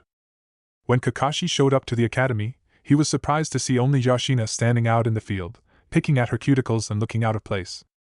Where are Naruto and Sasuke? He asked, and the girl frowned up at him. You're all late. I thought we were supposed to show up at 7. She muttered, then turned as Sasuke and Naruto approached, the dark-haired boy looking peeved while the blonde simply looked miserable. Kakashi immediately noticed the katana strapped to their backs, and was curious to see that while Sasuke's was the usual hilt upward at his shoulder, Naruto's katana was hilt downward, at his hip and the tip at his shoulder. Interesting. Yumino's reports spoke nothing of weapons beyond the shuriken and kunai, and he wondered if both boys could actually use the blades. They followed him out to Training Area 5, which was a wooden area, and stood around him as he produced a clock and set it down beside a tree. The object of this test is for you to capture these bells before that clock timer strikes 12. He shook the 2 small bells hanging from his hip. There are only 2 bells, as you can see, so that means one of you will be sent back to the academy. Sasuke's eyes narrowed, Kaori swallowed nervously, and Naruto looked glassy-eyed and indifferent, as if he didn't care about the outcome. And just to let you know, this has a 66% failure expectancy, so I imagine you all will be failing. Feel free to attack me at any time with the intent to kill, because anything less will get you back at the academy. He pulled out his book. You may start, now. The timer pinged, and he watched as all three children disappeared into the surrounding trees. He could sense both boys nearby, and Kaori farther back. For 30 minutes both boys moved through the trees, apparently unsure of when or how to attack, and most likely wondering when he would do so. Then there was a rustle, and out leaped Sasuke, blade unsheathed and going straight for his head. Kakashi parried and pulled out his kunai, letting it clash with a ring against the blade, sparks flying as the steel glided against each other. There was a presence behind him and he leaped into the air, looking down to see Naruto's blade cut across where his legs had been. These boys could use those katana. He kicked Sasuke from him as he landed and punched Naruto in the chest, knocking both boys away. Sasuke landed lightly on his feet, crouching low with his katana pointed away from him, but Naruto staggered back, giving a wheeze and rubbing his chest. A whiff of sulfur came to him, and Kakashi looked down to see an exploding tag attached to his behind. He Kawamari'd away just as the tag exploded, showering splinters of wood everywhere and forcing the boys to cover their faces. Up in the trees, he created a Kage Bunshin and sent it after Kaori, who was hovering nervously in the trees, looking for a way into the fight. His Bunshin hopped down from the tree and approached her. The girl pulled out a kunai and threw it at him. The Bunshin slapped it away and leaped forward, throwing a punch, which the girl dodged, then blocking her kick. The girl put up a decent fight before she was knocked into a tree, giving out a cry before losing consciousness. Sasuke and Naruto, who had been in the small clearing, conferring with one another silently, looked up at the sound of her cry, then looked at each other. Sasuke's lips thinned and he pointed 2 fingers into the brush, and Kakashi watched as Naruto flitted away in that direction, surprisingly quick and quiet. These two were very interesting. Sasuke hadn't told Naruto to run toward Kaori's cry, but to go around it, lest he fall into traps. Taking this opportunity, Kakashi dropped from the canopy before Sasuke, and the boy immediately sheathed the blade, instead attacking him with taijutsu. He put his book away so he could engage the Uchiha properly and take stock of his skills. Sasuke had decent taijutsu training, a little better than average, and he was surprised when the boy shouted, "Katan, Gokaki no Jutsu!" The Uchiha blew a billow of fire towards him, causing him to smile as he drew his hands together. "Doton Shinjuzanshin no Jutsu!" He sank into the ground, moved under where Sasuke had landed, and pulled the boy into the earth until only his head remained above the earth. He emerged from the ground and studied the Uchiha, who looked both surprised and disgruntled before he poofed away into the trees and awaited Naruto's return, watching as Sasuke struggled to pull himself from the dirt but not able to move. Quite suddenly Naruto appeared from the copse of trees surrounding them, leaping over the brush and taking a few light steps into the clearing, katana in his right hand before the blonde froze, his hood far back enough on his head to show his features properly. The boy's face was thin, with high cheekbones and no baby fat, with 3 whisker marks on each side of his almost hollow cheeks. His eyes were puffy and red-rimmed, with dark shadows underneath, and his face seemed frozen as he stared at the almost submerged Uchiha. Sasuke grunted, blushing, before asking gruffly, "Did you find Kaori?" Naruto opened his mouth, closed it, then asked in a cracked and used voice, "Are you dead?" Both Kakashi and Sasuke frowned. "Would I be talking to you if I was dead?" Sasuke snapped incredulously, and tried to struggle. "I'm stuck. He used some kind of earth jutsu on me. Help me out." Naruto stood where he was for a moment, staring at the Uchiha before moving forward and crouching by his side. He dug his fingers into the earth and made a short, half-hearted attempt to dig Sasuke out before he gave up. "I don't know any Doton Jutsu Sa dash." Kakashi chose to make his move then, appearing behind the blonde. As if sensing him, Naruto unsheathed his blade, swinging it around and miraculously missing Sasuke's head, but Kakashi grabbed his wrist, fingers digging into the bone as he simultaneously grabbed Naruto's other arm and held it behind his back. The blonde's hand spasmed and released the katana at the same time the timer gave a ping of finality. All 3 said nothing, frozen in that state, until Naruto's head moved, and Kakashi noticed that the hood had fallen back and he could see all of Naruto's hair, which was a pale yellow, and strangely enough, layered in different lengths. A blue eye peered back up at him from under uneven bangs, and he realized he still had the blonde within his grip. He blinked down at the boy, staring into that one blue eye, and realized that Naruto was waiting for him to inflict pain. There was this level of expectancy about that gaze. He released the boy with a sigh, and watched as the blonde cradled his wrist, on his knees next to Sasuke's head. Both boys said nothing. Kaori sighed, stomach aching with hunger but knowing she would get nothing as she was tied to a wooden pole, and Kakashi-sensei had said she wasn't allowed to eat. No wonder he had asked them not to eat. How sinister. But she was grateful, because he had said he was going to give them a second chance before he had disappeared off. She glanced sideways at Uchiha Sasuke, who looked to be mulling over the entire battle, though she hadn't seen much of it at all. She'd never been particularly good at fighting, which was why she had joined the ninja academy in the first place to better herself. Something touched her leg, and she turned to see that Naruto was offering her his lunch, his hood hiding more than half of his face. "That's okay, I can handle it. I'm not that hungry." Naruto's hand didn't move, and she jumped as the ropes tying her to the pole loosened, and she turned to see Sasuke put his kunai away. "You might as well eat it, he sure won't." She carefully took the lunch from the blonde with a blush. "But Kakashi-sensei said that you guys weren't allowed to share with me." She nervously but hungrily dug into the meal as Naruto buried his hands into his sweater pockets, but not before she noticed the angry bruising around his right wrist. Without thinking, she reached out and grabbed Naruto's arm. "That looks bad," she said just as Naruto jerked his hand back from her and stuffed it back into his pocket, his face stiffening with disgust. "Sorry," she muttered in embarrassment just as a gust of sand blew toward them, and they froze as Kakashi-sensei appeared before them. He looked pissed. "You!" he bellowed, and Sasuke and Kaori blanched at his expression. Naruto just stared down at his own knees. "Pass!" His face went from anger to cheerful mellowness. Kaori swallowed. "I think I peed myself." Sasuke sent her an amused look before looking back up at Kakashi-sensei. "How did we pass? We haven't done anything yet." Kakashi smiled at him. "Ninja who don't follow the rules are trash." His smile faded as he looked them in the eye, minus Naruto, who was still staring at his knees. "But ninja who don't take care of their teammates are worse than trash." He beamed again. "So I'll see you all tomorrow at the bridge." He turned away with a wave. "I've got to go register you all. We'll start missions tomorrow." Sasuke got to his feet and dusted himself off. Naruto was already standing, and seemed anxious to leave.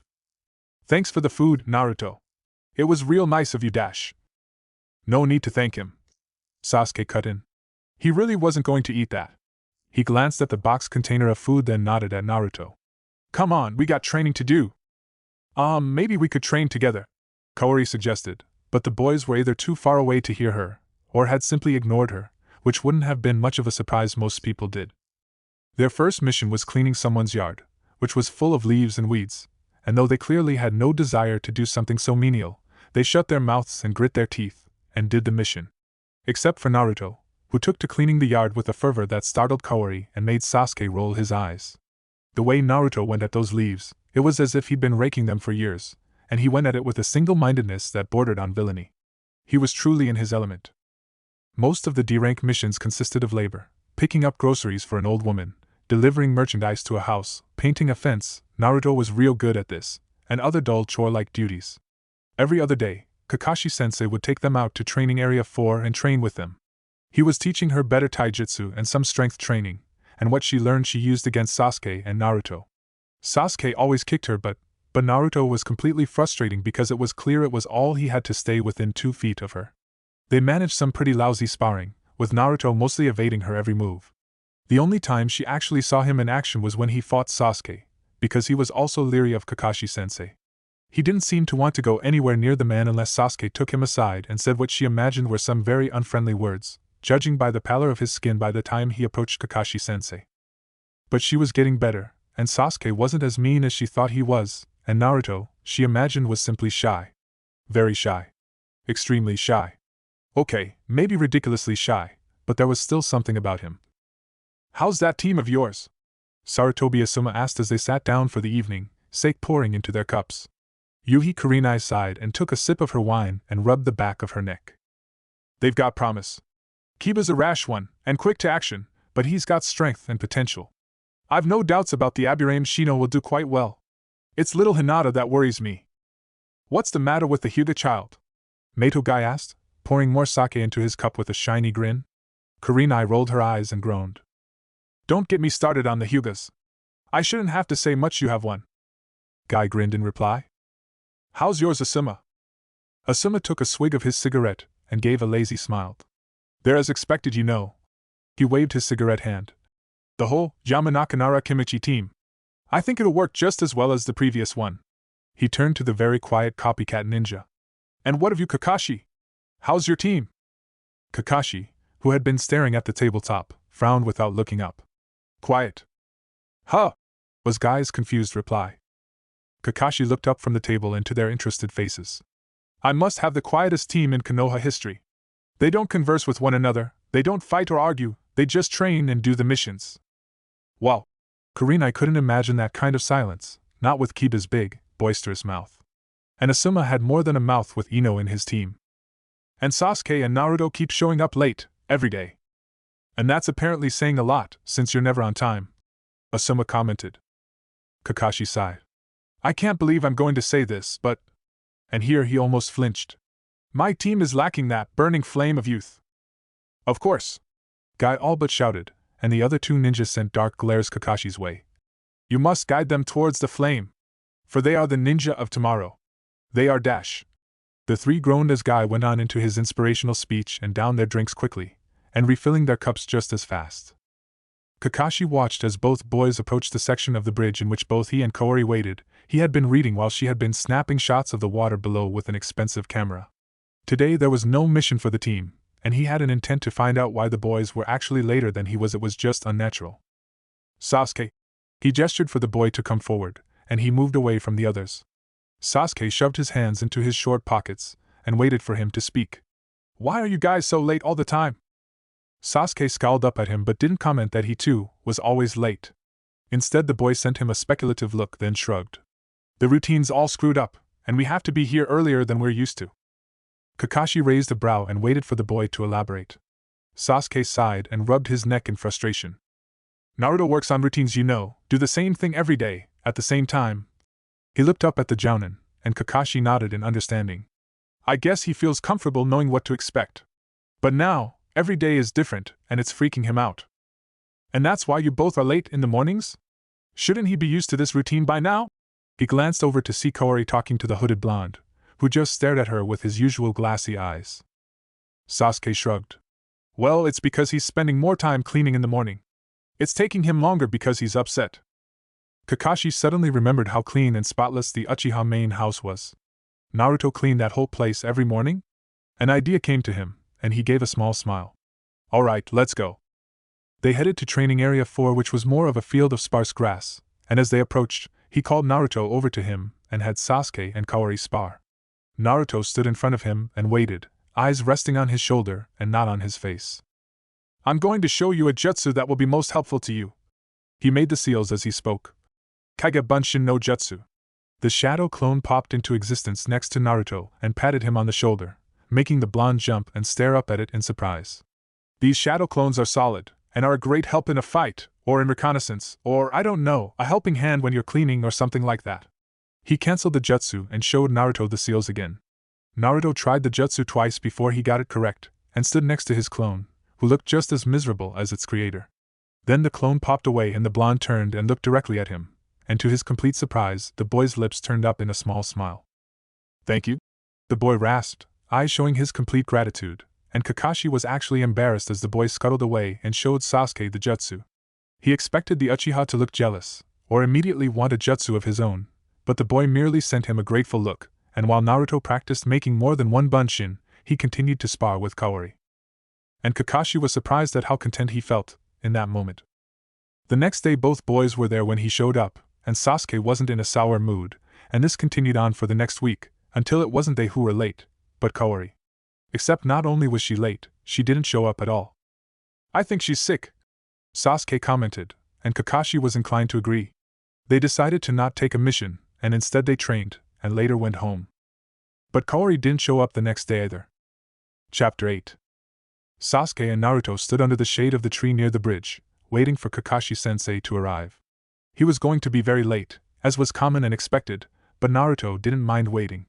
The villagers that passed over the bridge did not often look at people who were not in motion, and since he truly did not want to be noticed, he was content to be as still as possible until he was forced otherwise. He smoothed the hood down over his eyes, and was surprised to feel the vitality running through his veins. Ever since Kakashi-sensei had shown him the Kage Bunshin, he'd had more energy to spare than he was used to. The Bunshin would help him clean the house every morning, and the work was done twice as fast without him worrying that the job wasn't being done right. After all, a part of him was doing the work. This resulted in Sasuke being in a better mood, which meant he was less likely to hiss threats at him, which he had been doing very often of late. It had left him unsure, would he really kill him, or were they empty words? As he pondered this, his eyes drifted to the left, and jumped when he saw Kaori next to him. He hadn't heard her. He sidled a few steps away from her, she was too close, and then he got a good look at her face. It was swollen, mottled with purple and blue bruises, and one eye was so bad that it was nothing but a mass of swollen, damaged tissue. There was blood caked along the side of her face and running down a swollen neck. Her right eye seemed like it was the only one functioning, and it stared at him, empty and sad. Naruto swallowed and wrung his fingers in distress just as Kakashi-sensei popped up, his eyes running over them.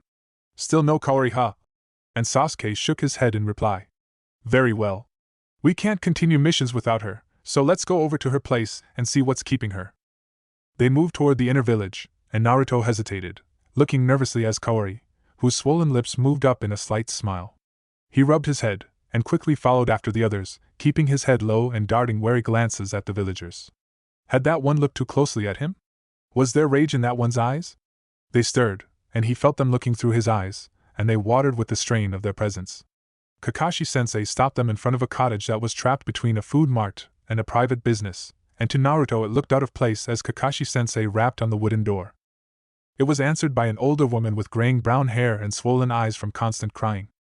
Why yes, she choked out, and Naruto saw Sasuke's shoulders tense at her despairing tone. He glanced at Kaori, whose one good eye was shedding tears as she stared up at the woman. I'm Kaori-sensei, and she hasn't shown up for missions, Kakashi-sensei addressed in a very careful tone as the woman broke down and buried her face in a shaking hand. We can't find her, the woman sobbed. She hasn't been home for 3 days. When was the last time you had seen her? He asked, voice more brisk. Sasuke's head was already swiveling about, but he gazed through her, not seeing that she was standing next to Naruto. She went to do missions, like she had been doing the last 2 months. Did you alert the authorities? The woman wiped her face with shaking hand and looked up at him. No, we didn't want to overreact. Kaori had a habit of going off on her own, but not for this long. I fear dash. Sasuke. Naruto. Kakashi-sensei cut in, and both boys looked up at him. Sweep the village. Ask anyone you know if they have seen her. In the meantime, I'm going to the tower to report her disappearance. Sasuke nodded and grabbed Naruto's arm, pulling them away from the cottage and into the street. All right, I go east, you go west. Search every place between here and the walls. Meet me at the bridge at sundown with or without Kaori. Sasuke was about to rush off, but he paused and looked back at him. And no one's going to kill you. They try, and you get rid of them. Understood? Naruto nodded and smoothed down his hood, watching in fear as Sasuke rushed away. He turned, glancing at the villagers, before moving eastward. Kaori followed along with a limp eye focused on him. At sundown he returned to a frustrated Sasuke and Kakashi-sensei, both who seemed more concerned the longer her absence. Already several other ninja had been alerted, and Kakashi had already summoned a dog to sniff her out.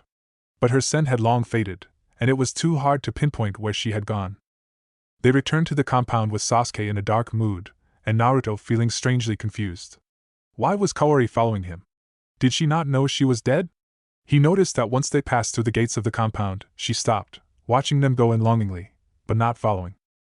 The next day, Sasuke was startled to see the members of Team 8 and 10 hanging out at the bridge. Hey Sasuke-kun!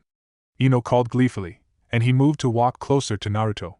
He glared at the girl when she approached, and her eyes fell on Naruto, who was staring at her, face pinched. She scowled and moved away as Kiba and Shikamaru approached. We got a mission to find your missing teammate, Kiba informed them, brown eyes full of excitement warring with sympathy. This sucks balls though. What do you think happened to her? Sasuke felt rage pass through him. If I knew that in Izuka, we wouldn't need your help searching for her. He snapped, and ignored Akamaru's growling, though upon ignoring it noticed that Akamaru wasn't growling at him, but at Naruto, who at first was looking at something, then turned his eyes toward the dog. The puppy's ears fell back against its small skull and it gave a small whimper before flopping itself on Inuzuka's head. The dog boy frowned and sent Naruto a curious look, but the blonde was instead looking at the others before staring at the ground, then alternately throwing odd looks at the area next to him. Sometimes he knew he would never understand what fully went on in Naruto's brain. All that night he had tossed and turned in bed, unable to sleep because he was seeing his dead family all about him, with 2 new added faces, Kaori and Naruto. But Naruto remained on his pillow most of the night, reading or whispering to himself, which was so much the norm that it bothered him that Naruto wasn't upset about Kaori's disappearance. They split up, digging through sections of the village in search of Yoshina Kaori, and with every empty lead, Sasuke felt dread course through him. He'd gotten along with Kaori. She wasn't a fawning girl only concerned about looks or her future marital status, and she hadn't talked their ears off. She was a decent sparring partner, and he had thought that they had been lucky to get her, and not Sakura or Ino. She'd actually been cool. And now they couldn't find her. Naruto stood at the bridge, hood all the way down, and kept darting glances at Kaori, who remained near him, staring at him waiting. It was obvious that she was waiting for him to do something. Or more like ask something. He had returned to the bridge soon after everyone had departed to search for Kaori. He looked at her again. What happened?" he asked, and cringed when a passing villager looked down at him in puzzlement. He kept his head low until the man had moved on, then looked up at Kaori. The girl opened her mouth, and he could see several teeth missing. "Dad got mad," she gurgled sadly, blood and rusted puffs spilled from her mouth.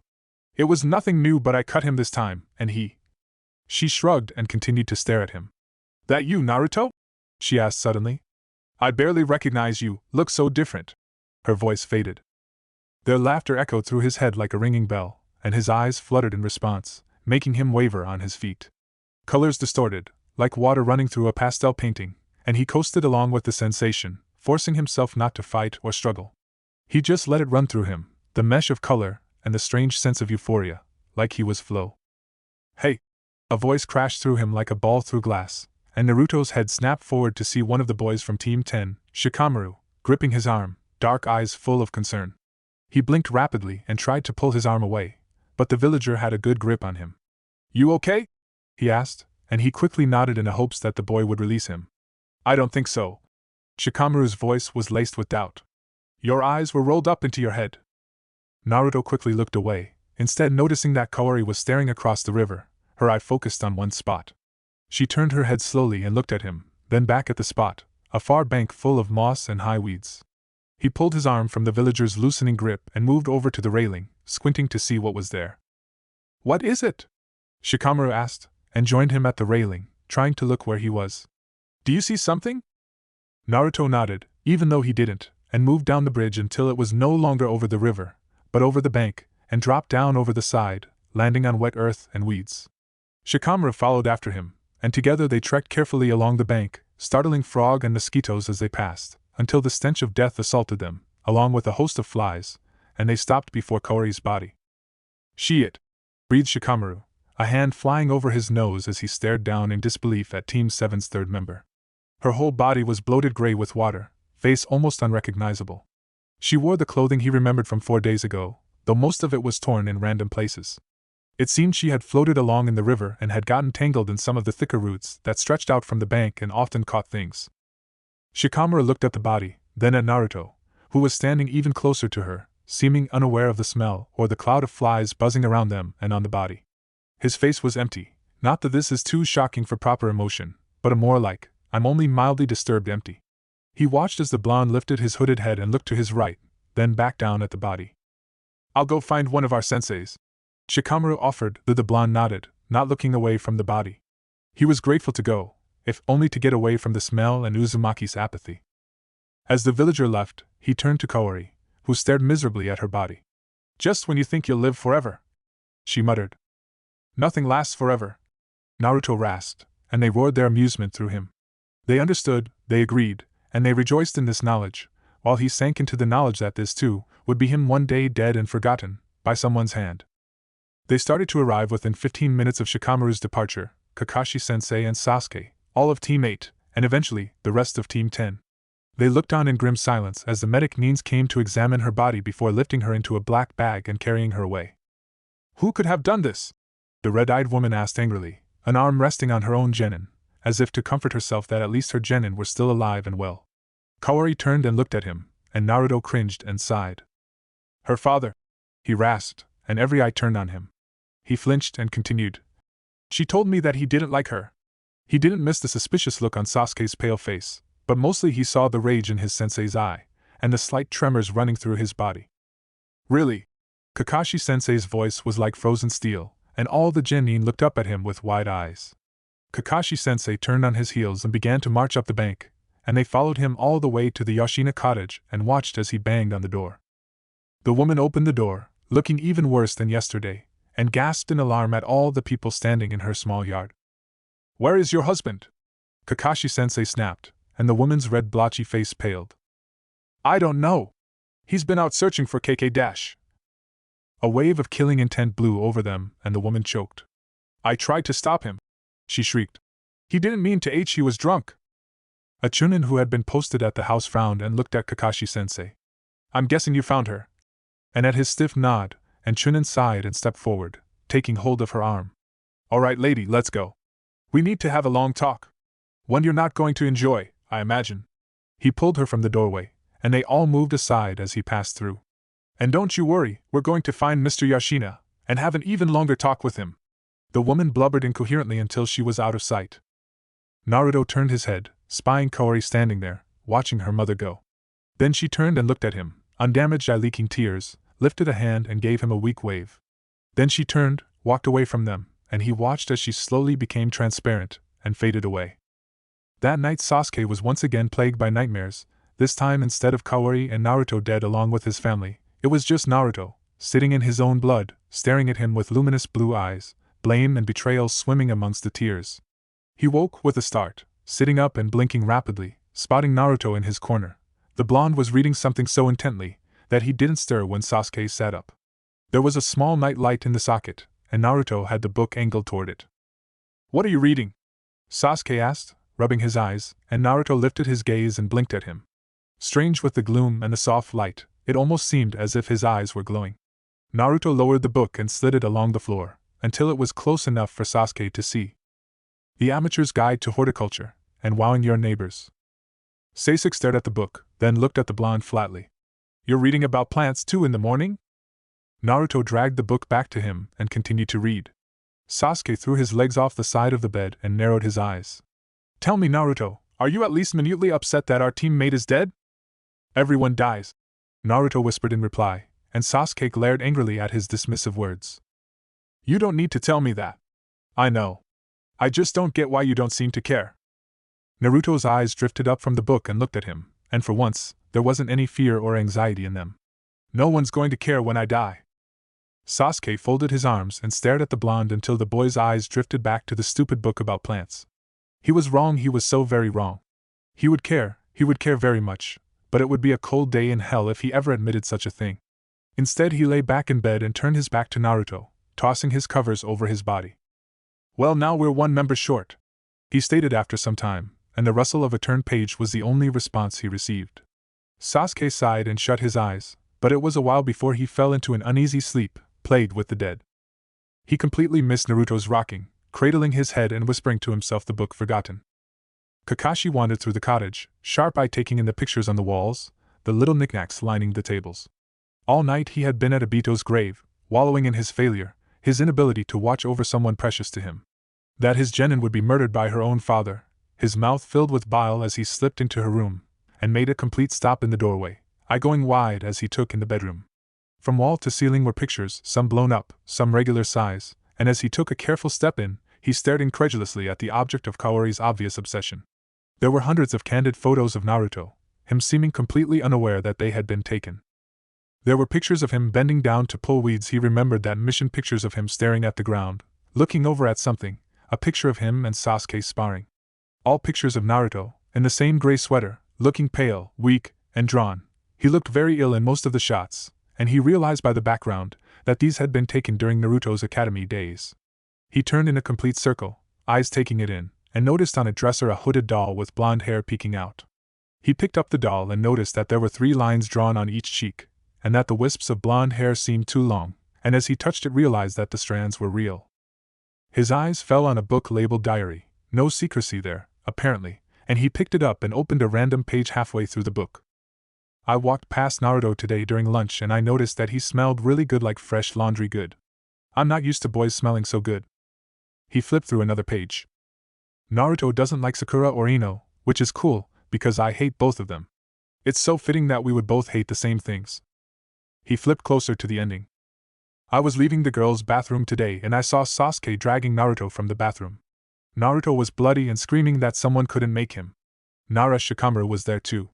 I wonder what they were trying to make him do. I wanted to go to his rescue and get him away from Uchiha, but I was too scared. I went into the bathroom and saw chunks of Naruto's hair on the ground. He glanced in alarm at the blonde Naruto doll and flipped to the second to the last page. I hurt all over, but even with that, today was a good day. I still can't believe I'm on the same team as Naruto. And we met our new sensei today, and he was really cool. I thought he would give Naruto a hard time like that bastard Mizuki, but he wasn't mean to him at all. I hurt, but today was great. On the last page, the words were scribbled and smeared. Naruto doesn't like me. Daddy doesn't like me. No one likes me. Kakashi quickly shut the diary and placed it back on the desk, taking a deep breath and staring at the pictures on the walls and ceiling. Just as he moved, his foot touched something, and he looked down to see a plastic-wrapped package with a small card taped to it. He bent down and picked it up, pushing open the card. Happy 10th birthday, Naruto. Love. Kaori. Kakashi sighed and placed the present under his arm, quickly leaving the room and exiting the cottage. He was about to be late for her funeral, so he hopped onto the rooftops and headed for the funeral home. When he arrived, it was to see that Team 8 and 10 had arrived, and surprisingly Guy's team, and Yumino Irika, all decked in black. He stood next to Sasuke and Naruto. Both were very pale, and it seemed that Sasuke had dressed Naruto in his clothes, perhaps because Naruto didn't own any black. The service started, a coffin with Kaori's picture sitting on top, and it was cruelly a very sunny day with a perfectly cool breeze. Out of the corner of his eye he surveyed Sasuke, taking in the shadows around his eyes, and the fine line in which his lips were pressed, suppressing the rage that swirled in his black eyes. His hands gripped the white lilies so hard that the stems had already bent. His gaze moved on to Naruto, who was not in a hood for once, and it was apparent that this upset the blonde very much, judging by the way his eyes darted around under his uneven bangs, and the unhappy droop of his lips. Once again Kakashi noticed his hair, and saw that it was actually approaching the middle of his back. But what had his attention was the fact that his hair was in different layers, and not the professional kind, but the pulling chunks of his hair out kind. Just then, and he wasn't sure what made him notice, but his eye fell on the pair of lilies Naruto held in one hand, and watched in silent shock as the bouncy white petals began to droop and crinkle, turning a rotting brown until they hung withered in his thin hand. Kakashi looked incredulously at Naruto's face, and at first the boy didn't seem to notice that the lilies had died in his hands, but then he glanced down at his flowers, taking in that they were in fact dead, then his gaze drifted away, as if flowers dying in his hands were a common occurrence. Kakashi was speechless. When the speech was over, they placed their flowers on her coffin, and he saw Sasuke frown at Naruto's dead flowers. Good, he wasn't the only one seeing things. As they left, Kakashi stopped both boys. Naruto, Kaori meant to give this to you. And he handed the package over to the boy.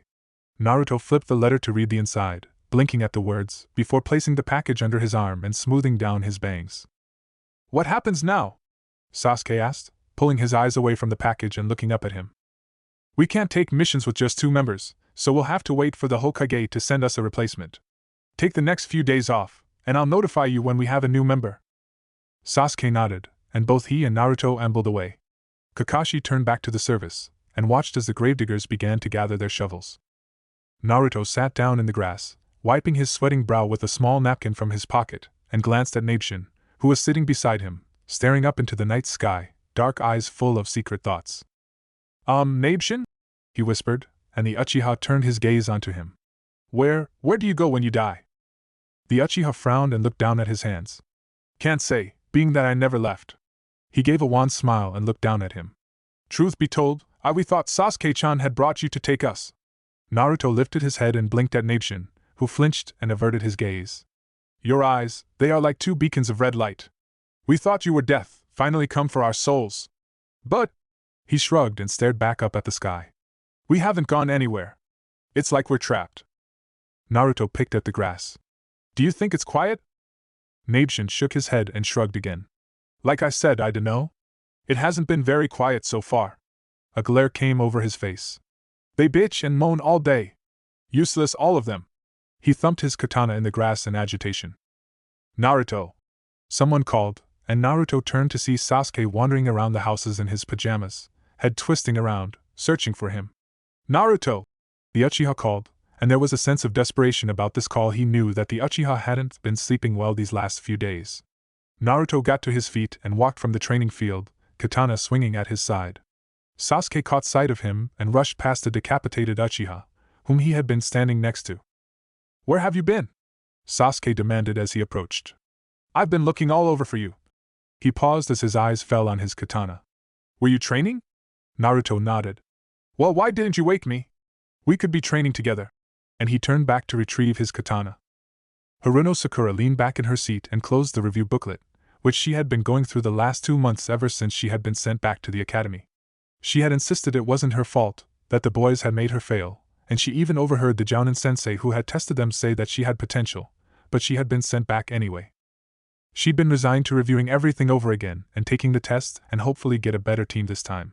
She had been hiding from Ino and any of the others she used to associate with, because she knew she wouldn't be able to bear the teasing she would get if they found out she wasn't a genin.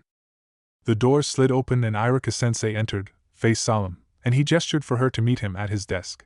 Standing up, she picked up her finished booklet and rushed over to him. Have a seat. He gestured to the one across from him, and she sat down, suddenly feeling nervous. Why was he so serious? Well, I have good news for you, I guess. And he looked uncomfortable with his words. A spot on a team has opened up, and the Hokage has given the okay for you to take that place. Sakura bounced in her seat, eyes shining with excitement and relief. Finally! Who am I paired with?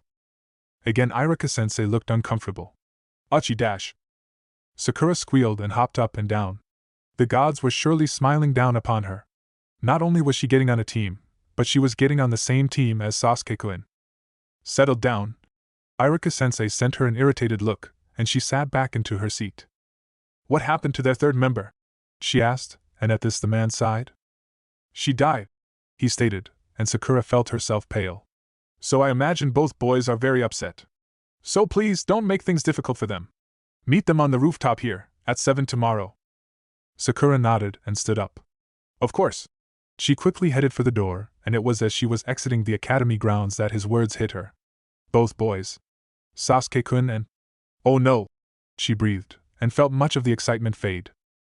Uzumaki Naruto. Chapter 9. Naruto stared down at the package and puzzled over the words written on the small card. Happy 10th birthday, Naruto. He bit his lip. What he couldn't understand was, what had been so happy about that birthday? He barely remembered it.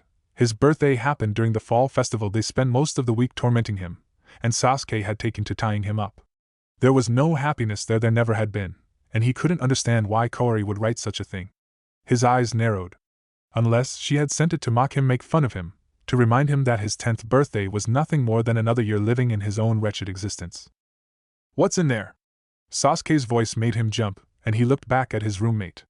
Sasuke had been searching the whole compound for hidden scrolls that he believed his relatives might have hidden, and judging by the pale sheen of sweat that lay over his skin, the search had not been pleasant.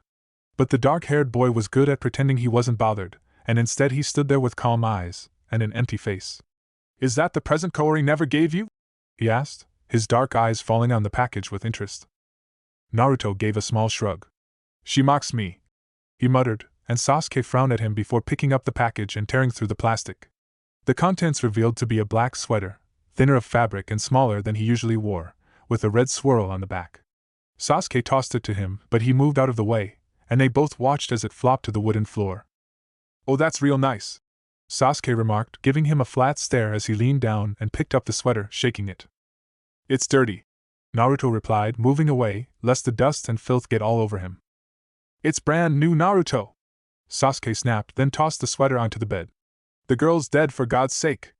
The least you could do is wear the damn thing. And he stormed out of the room. Naruto eyed the sweater, then picked it up with his thumb and index finger, and quickly rushed toward the laundry room, but not before dodging into a closet when he spotted Sasuke's mother coming out of a room.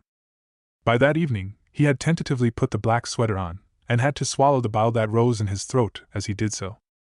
Kakashi stepped through the gates of the compound and shuddered as the cool, almost dead-seeming wind snuck its way through his vest.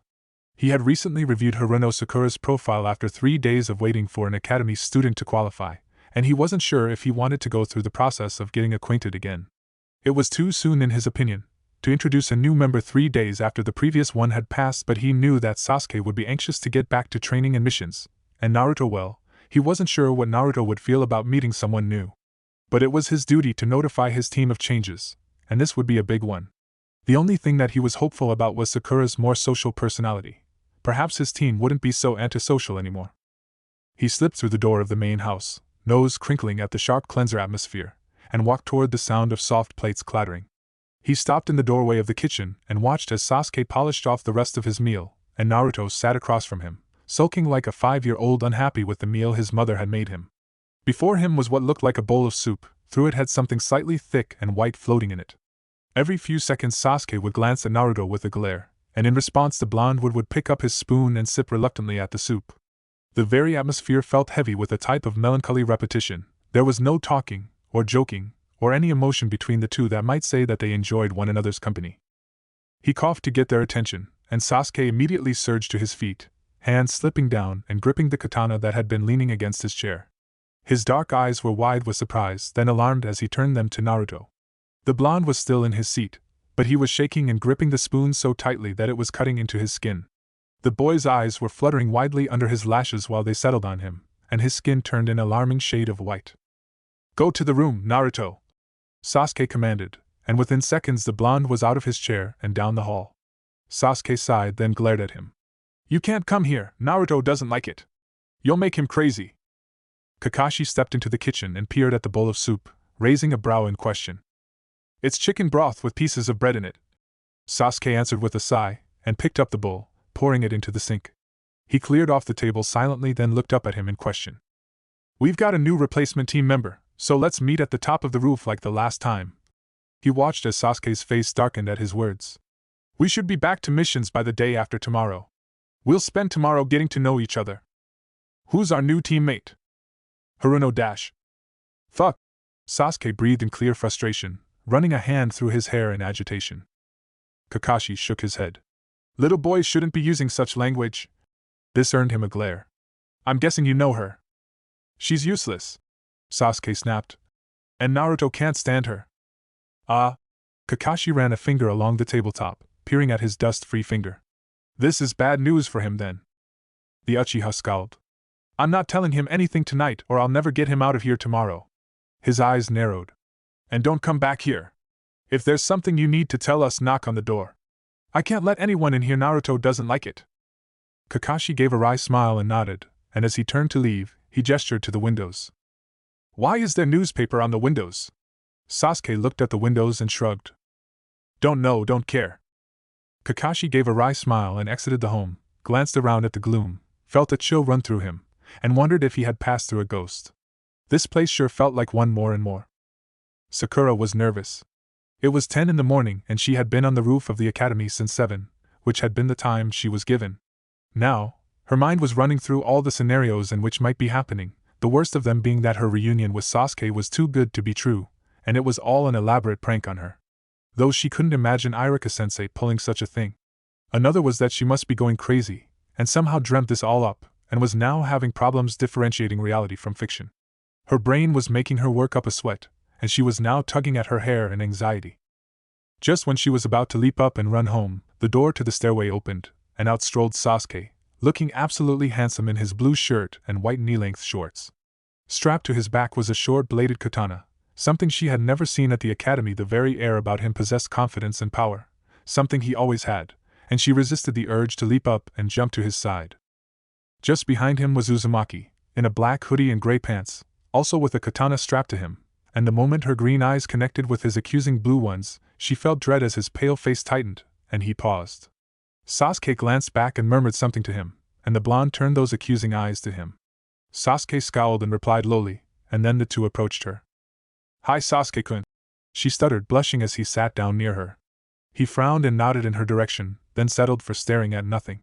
Next to him, Uzumaki had his head down, locks of blonde hair shielding his expression from view. Already she had decided how she would handle Naruto. She would be sweet and kind, and compliment him during training. She'd even share her lunch with him. Boys like to eat, and soon he would have no excuse to not like her. And if he liked her, then Sasuke-kun would like her too. Sakura suppressed a smile. It was a simple plan, easy to follow, with maximum results.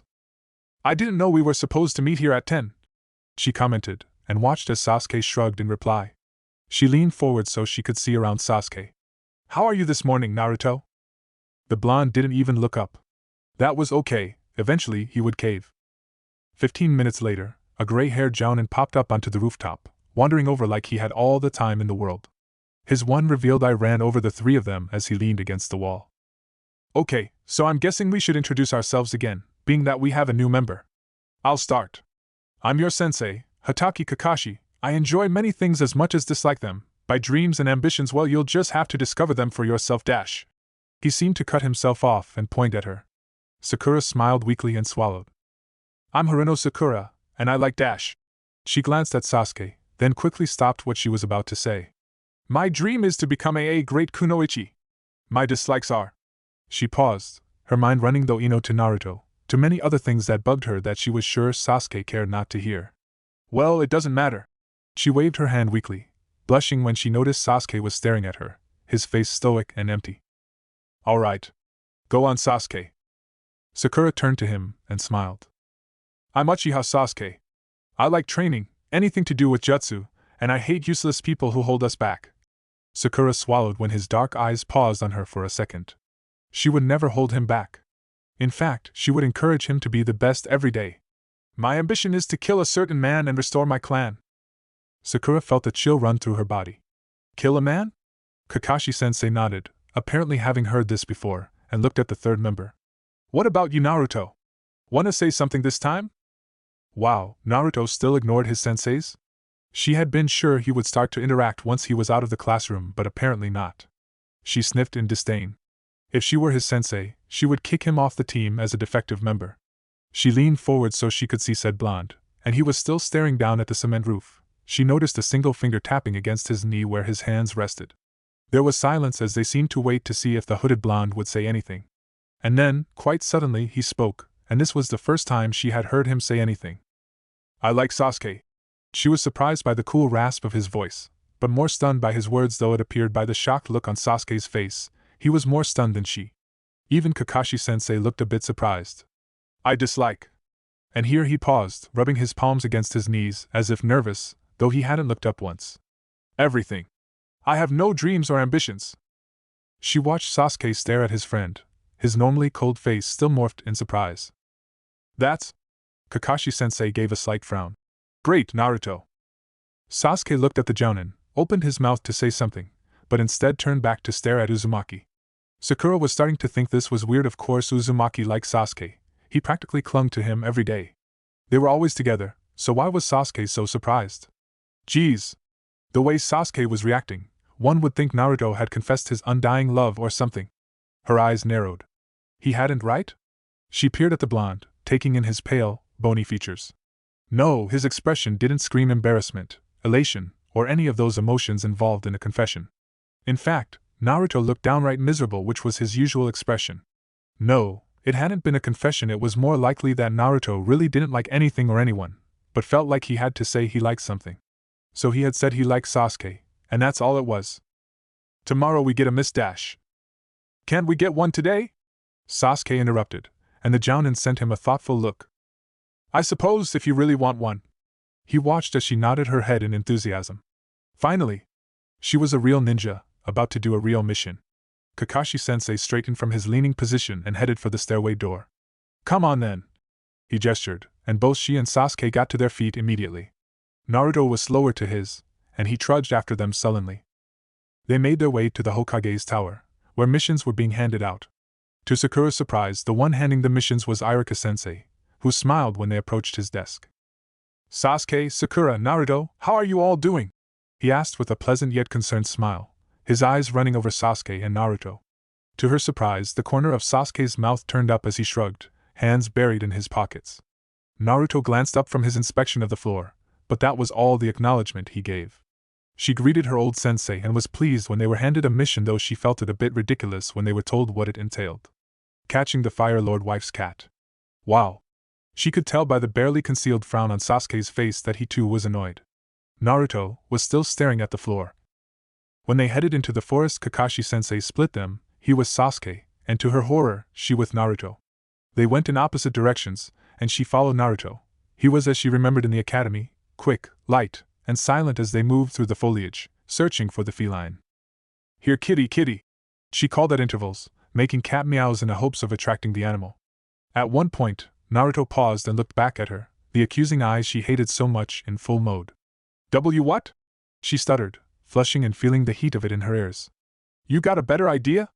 The hooded blonde continued to stare at her, and as she opened her mouth to snap at him, he turned from her and continued on. She scowled at his back. Here, kitty, kitty, kitty! For an hour they searched, and by then she had stopped calling for the stupid animal, so it was a relief when Sasuke's voice crackled through the headset. We found him. Head back to the designated meeting area. Naruto abruptly turned and walked around her, heading back through the foliage, then stiffened so suddenly that she stumbled against his back, the sheathed katana hurting her chest. Ow! She muttered and glared at Naruto, whose head drifted up and he seemed to be staring up into the canopy. What is it? Asked, eyes darting up to take in the leaves and branches. Did you see something? She moved to the side so she could get a better look at his face, and stared at his pale blue eyes. The pupils seemed to stand out so sharply against the color, and they seemed unusually large. An expression came over his face. At first it was a strange look, one she could not decipher, and then his face turned dangerous. His eyes narrowed, his head lowered so he was staring at the ground, and a foot worried at the dirt. Sakura swallowed. Hey, Naruto? She didn't know why she dared to ask this now, of all times, but Naruto's head was still staring at the dirt, foot digging into it. How did your teammate die? Who was she? Yashina Kaoru? Kaori? Naruto's foot stopped moving, and his head drifted up, and the usual accusing eyes were upon her again. He smoothed his hood down, sending a nervous look up into the trees. Beaten to death, he rasped, and she nodded grimly, ready to move on, but was alarmed when Naruto's mouth opened again, and more words came forth. Broken and twisted, rotting and fading. She felt her face drain of blood as his eyes took on that weird look again and drifted up towards the canopy again. The world is full of the dead, he mumbled. Hey Naruto, where are you? Sasuke's voice made both of them jump, and Naruto immediately moved off toward the meeting area. Sakura paused, sending nervous looks up into the trees before reluctantly following the hooded blonde. Why did Naruto have to be so creepy? They'd been racking up missions for a full month now, all D-rank. They did 3 to 4 of them a day, on his persistence, because he had heard Inuzuka bragging about how many missions teammate had done, and he wanted to top that. But what really got him pacing around the bedroom that evening was that Kiba had boasted about a C-rank mission they had finished, and the very idea that the others were experiencing actual ninja duties almost drove him up the walls. So Sasuke had decided that the first thing tomorrow, he would demand a higher mission from Kakashi-sensei, and they would not leave the tower until they had won. He was sick of cleaning people's houses, or milking cows, or any of the lousy shit that they were coerced into doing. He wanted a real fight, a real battle, real duties. He and Naruto both needed this. And he supposed Sakura too. She was actually sort of taking everything seriously, and she didn't bug Naruto as much as he originally had thought she would. She still talked too much though. He stomped down the stairs and spotted Naruto in the kitchen, creating a bunshin, and he watched as the physical clone popped into existence. That one jutsu had made a world of a difference in the mornings. Things got done faster and more efficiently. Naruto had more energy and did better in their daily spars. He was very grateful that Kakashi-sensei had shown it to him. Naruto getting a new jutsu had spurred him on to finding more of his own. He had searched the compound several times, digging through houses, jumping at creaks and strange noises all the while, avoiding bloodstains and marks where someone had tried to put up a fight. The more he searched, the more he was reminded of that horrible day. Shaking his head to rid himself of the dark thoughts, he peered at his blonde companion. How many bunshin can you create, Naruto? The blonde looked up at him as the bunshin began to wipe the tabletop rather nervously. Naruto had the look he got when he was having one of his headaches, pinched and barely lucid. 2. He rasped, and rubbed a hand against his forehead. Sasuke moved farther into the kitchen. You've got decent chakra control, but you don't really try to pull on it, do you? Try, he suggested, and the blonde put his hands together to make the seals. Pull all the chakra you have, and make as many as possible.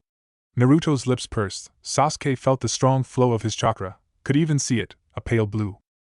Kage Bunshin no Jutsu. 7 bunshin popped into existence, all of them looking alarmed. Then 3 more, and 5 more, until Sasuke had to back up to the kitchen door as they crowded into the kitchen. Okay, he called, alarmed at the constant flow of chakra coming from the blonde, and that more bunshin began to appear, so that some of them had to move into the living rooms. You can stop now, he all but shouted, because now he could see that something was wrong. Naruto's eyes were wide with terror, and he was practically hyperventilating. And then the color and feel of his chakra changed, going from pale blue to an angry purple, then a bloody red. The stench of blood filled the room, and a wave of pure killing intent crashed through him. Many of the clones cried out in terror and immediately dissipated, and Sasuke was physically pushed back. Was this the Kyuubi? Was his demon side finally showing? Too much! Naruto cried, his voice breaking in terror and what sounded like pain. Too much! He wailed, and Sasuke could barely see him through the raging torrent of demonic chakra. Naruto! He cried, and leaped forward, but the moment he touched the chakra, he was tossed back through the doorway and onto the stairs, breaking the wooden railings. He tumbled down a few steps, his head cracking against the edges until he rested at the bottom, gasping for air. Most of his body felt numb, and there was a constant high-pitched keening ringing in his ears. Where was that coming from? Pain blossomed all over his body and he groaned, turning over onto his side just as the keening abruptly stopped. His wandering eyes managed to focus, and he could see the living room from where he was, and Naruto. Was that Naruto? Yes, it was him, and he was hovering by the couch, blue eyes wide, shaking, and staring at something. Was there someone in the house? He knew Naruto hated people in the house. He opened his mouth to yell at Kakashi-sensei to leave, but warm liquid filled his mouth and he spit out blood. His mouth did hurt a lot. How had he gotten on the floor again? Hey Naruto! He slurred in confusion. What happened? Naruto's frightened eyes turned to him from the living room, and then he popped away, disappearing. Sasuke frowned and slowly sat up, feeling his ribs cry out in pain, and his leg, and his shoulder, and especially his head. He groaned and cradled his head, feeling faint, and then he noticed that he was at the bottom of the stairs, and that half of the railing was broken all over the staircase. He pushed a piece of wood off of him, and that was when he noticed that the table in the kitchen was smoking. And next to the table was Naruto, lying on his back, rasping for air. Memory returned, and he staggered to his feet, almost crying out from the pain in his legs and chest, and he felt like vomiting, but he staggered over to his roommate and almost gasped at the sight of him. It looked like someone had punched him in the face, but instead of swelling, his face simply bruised, ugly purples, reds, and black blotches that surrounded his mouth and cheeks, trailed down his throat and under his shirt. Sasuke's dropped down to his knees and turned Naruto onto his side, for it sounded like there was blood trapped in his throat. Sure enough, Naruto gave some very ugly coughs and blood sprinkled the linoleum. Some of the capillaries in his eyes had popped, and bloody tears streaked down his face. Damn it! Sasuke hissed, and wrapping an arm under Naruto, slowly and painfully pulled the blonde to his feet, but it was clear that he was barely conscious. Taking a deep, pain-filled breath, Sasuke took the task of dragging his friend up the stairs and into his room, where he placed him on the bed and dropped onto the floor in a bout of extreme exhaustion. Before he knew it, he was out. Sasuke. Someone was saying his name. Sasuke. He felt a chill run through him, and felt his brain struggle to wake him. The voice frightened him, terrified him actually, and he knew he had to open his eyes, knew he had to look and see who was calling him, but he didn't want to. He really didn't. SSSSASSSUKKE, and this time there was a warm whiff of blood that touched his face. Sasuke's eyes shot open and he gave a strangled cry deep in his throat. Naruto's face was inches from his right side against the carpet. He was on his knees so that his butt was in the air, with his head pressed to the carpet, his arms laying at his sides limply. His blue eyes were wide, very wide, with blotches of broken capillaries within them, so most of the white was red and bleeding into his blue irises. His mouth was twisted up in the most maniacal grin Sasuke had ever seen, and was staring directly into his eyes. Sasuke wanted to jump away, but his body was too sluggish and unresponsive, and all he could do was stare back into those wide, unfamiliar eyes, as they stared into his. Blood trickled through the blonde's teeth as he continued to grin, continued to stare. Wake now, Sasuke? The voice didn't match the bruised face. The voice was too high and at the same time, too deep. There was too much madness and cruelty in that voice. He could smell the evil coming from its mouth. All he could do was lie there and give a weak nod against the carpet, feeling his brain slosh in his cranium, and he felt a wave of nausea rush through him. Naruto's head turned, face pressed into the carpet, head turning away, and the prone body gave a rather vicious shudder. Then Naruto's head turned back, and the wide eyes were gone, the grin had disappeared, and all that was left was the familiar boy he knew, looking frightened and in pain. His legs straightened out until he was lying flat on the carpet, and his blue eyes glazed over, blood still trickling from his mouth. Sasuke took a deep breath and slowly sat up, back rubbing against the bed, nausea roaring over him and causing his eyes to water. He knew this feeling. He had a concussion, and he had lost consciousness, which he knew was a no-no when having a concussion. Had Naruto or whatever that was awakened him from a possible coma or death? He blinked at the blonde, taking his appearance in, noticing the ugly bruising on his arms, where most of his sweater had been ripped away. What day was it? Was it still the same day? How long had he been unconscious both times? Putting his arm on the bed for support, Sasuke slowly and painfully pulled himself to his feet. His whole body hurt. After standing up straight and taking a few deep breaths, hoping nothing was broken, he turned Naruto over and slowly pulled him back onto the bed that had blood smeared along the sheets. He pulled the kunai out from under his pillow and sliced away the rest of his gray sweater, and stared down at the deep bruising covering all of Naruto's chest, stomach, and arms. "What's this?" he croaked, and stared at the spiral tattoo marking that shone darkly on Naruto's bruised stomach. "Seal," Naruto gurgled, startling him, for he had thought the boy was unconscious. Naruto lifted a hand and flopped it down on his stomach. "Seal? Seal for what? The Kyuubi?" Naruto shuddered at the name but gave a weak nod. Sasuke frowned. You mean it's inside of you?" Naruto nodded again. "You mean you're not Kyuubi, it's been sealed inside of you?" Instead of a nod, Naruto's hands flew to his ears. "What?" he cried, his voice in literal tatters. "Why won't she stop screaming?" Naruto began to writhe on the bed. Make her stop, Sasuke!" "What are you talking about?" Sasuke was starting to feel frantic, spinning about the room but seeing no one there, only making his headache and nausea worse. "Who are you talking about? No one is here!" Naruto removed a hand from his ear and pointed to a picture on the wall before replacing his hand on his ear and giving a low, broken keen. Sasuke stared at the portrait. It was a family portrait, but he had cut Itachi out of it, leaving only his father and his mother with him. He stared at the picture, then looked down at the bloody blonde. He wanted to spit, wanted to punch him, scream at him that it wasn't funny, that how dare he insinuate. He stopped breathing. Naruto running from areas of the house, Naruto walking around empty spaces as if someone were there, Naruto staring at odd things, Naruto somehow knowing about Kaori's father when he knew the girl hadn't said anything about her home life, knew this because Naruto had always been with him, and he would have heard her, if she had said such. Naruto could see the dead. Sasuke blinked several times, letting this knowledge run through him, then looked down at the blonde, who had become very quiet, and saw that he had stopped writhing, instead staring emptily at the ceiling, body sporting a fine tremble. Naruto could see the dead, which meant he must see his mother and father. "Naruto!" He leaned over and shook the blonde by his shoulders. "Where is she? Is she here? Is she in this room?" Naruto's head flopped about with each shake, but he didn't reply, eyes remaining empty. Sasuke shook him once more, before releasing him and dashing out of the room and into the hallway. "Mom!" he called, and rushed through every room, calling her name, and finding no evidence of her.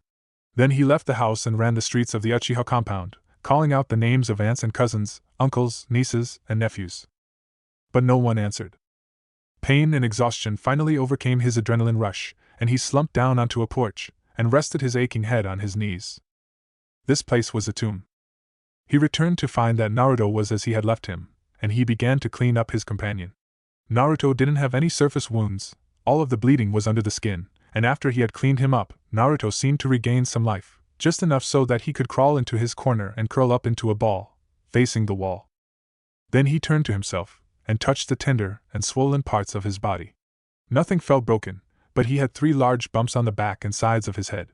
He had a few splinters stuck under his skin as well, and he carefully removed those too, all the while his mind whirled about what Naruto had told him. It was almost too much to handle. Naruto wasn't Kyuubi, the fox was sealed inside of him, making them 2 separate entities. That mean person he thought Naruto was always talking to when he whispered to himself, must in fact be the 9-tailed fox demon. He felt a chill run through him. And then, there was Naruto seeing dead people. Had he seen Kaori? Did he really see his mother?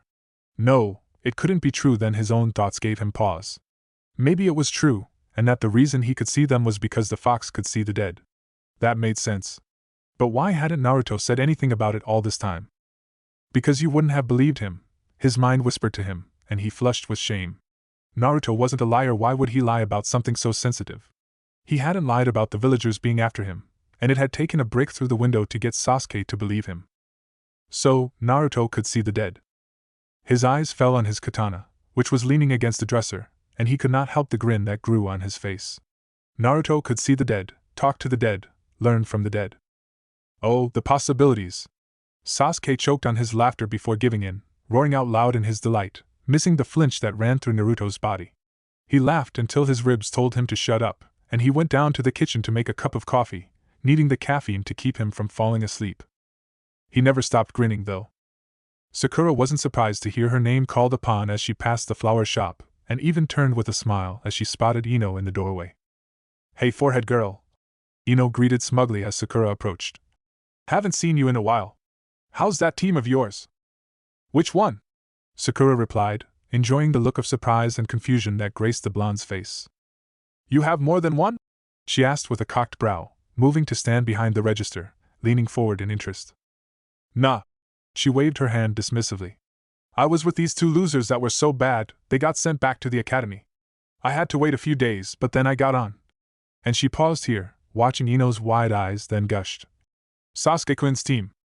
She expected Ino to look pissed, jealous, and start to insult her about her looks, but Ino simply straightened from leaning on the counter and gave her an almost pitying look. "Wow, that must suck, huh?" the blonde said. "I mean, with what happened and all." The girl looked quite serious as she stared at her. Sakura shrugged. "Yeah, I heard that the other girl died from a beating, but we get along great," she assured hurriedly, watching Ino's face. The blonde actually looked worried. "What?" Ino sighed, and leaned against the counter, glancing at the one other customer browsing for chrysanthemums in the back. "You weren't there, you know, when she went missing, but we all got called out to look for her. My team and Team 8. We searched everywhere, but it was Uzumaki and Shikamaru who found her. She was on the bank dead for days." Ino shuddered at the memory, her voice lowering enough that Sakura had unconsciously leaned forward to hear her. "The story was, her father killed her." Sakura gasped, and Ino nodded in reply. "But the creepiest thing was, that Uzumaki didn't even seem to care that she was dead. He just stood by her body like it was a dead frog or something." Sakura paled considerably. "Shikamaru was really weirded out, you know. I mean, what kind of guy doesn't care if his teammate is dead? You better watch out for him, Sakura. He's the kind of guy that won't go out of his way to help you in a fight. He's the kind who will watch you die and not care as long as you don't get in his way." Sakura straightened from leaning forward and stared at her ex-friend. Ino ran a strand of her blonde hair through her fingers, inspecting it before looking back at her. "And you watch out for Sasuke too. He wasn't exactly broken up either, and you know how weird he's gotten since Naruto showed up. You watch your back." Sakura's eyes roved over the store, taking in the beautiful flowers, the air teeming with floral life, her finger tapping against the counter. Then she looked back at the blonde. "Okay," she said, and calmly exited the shop.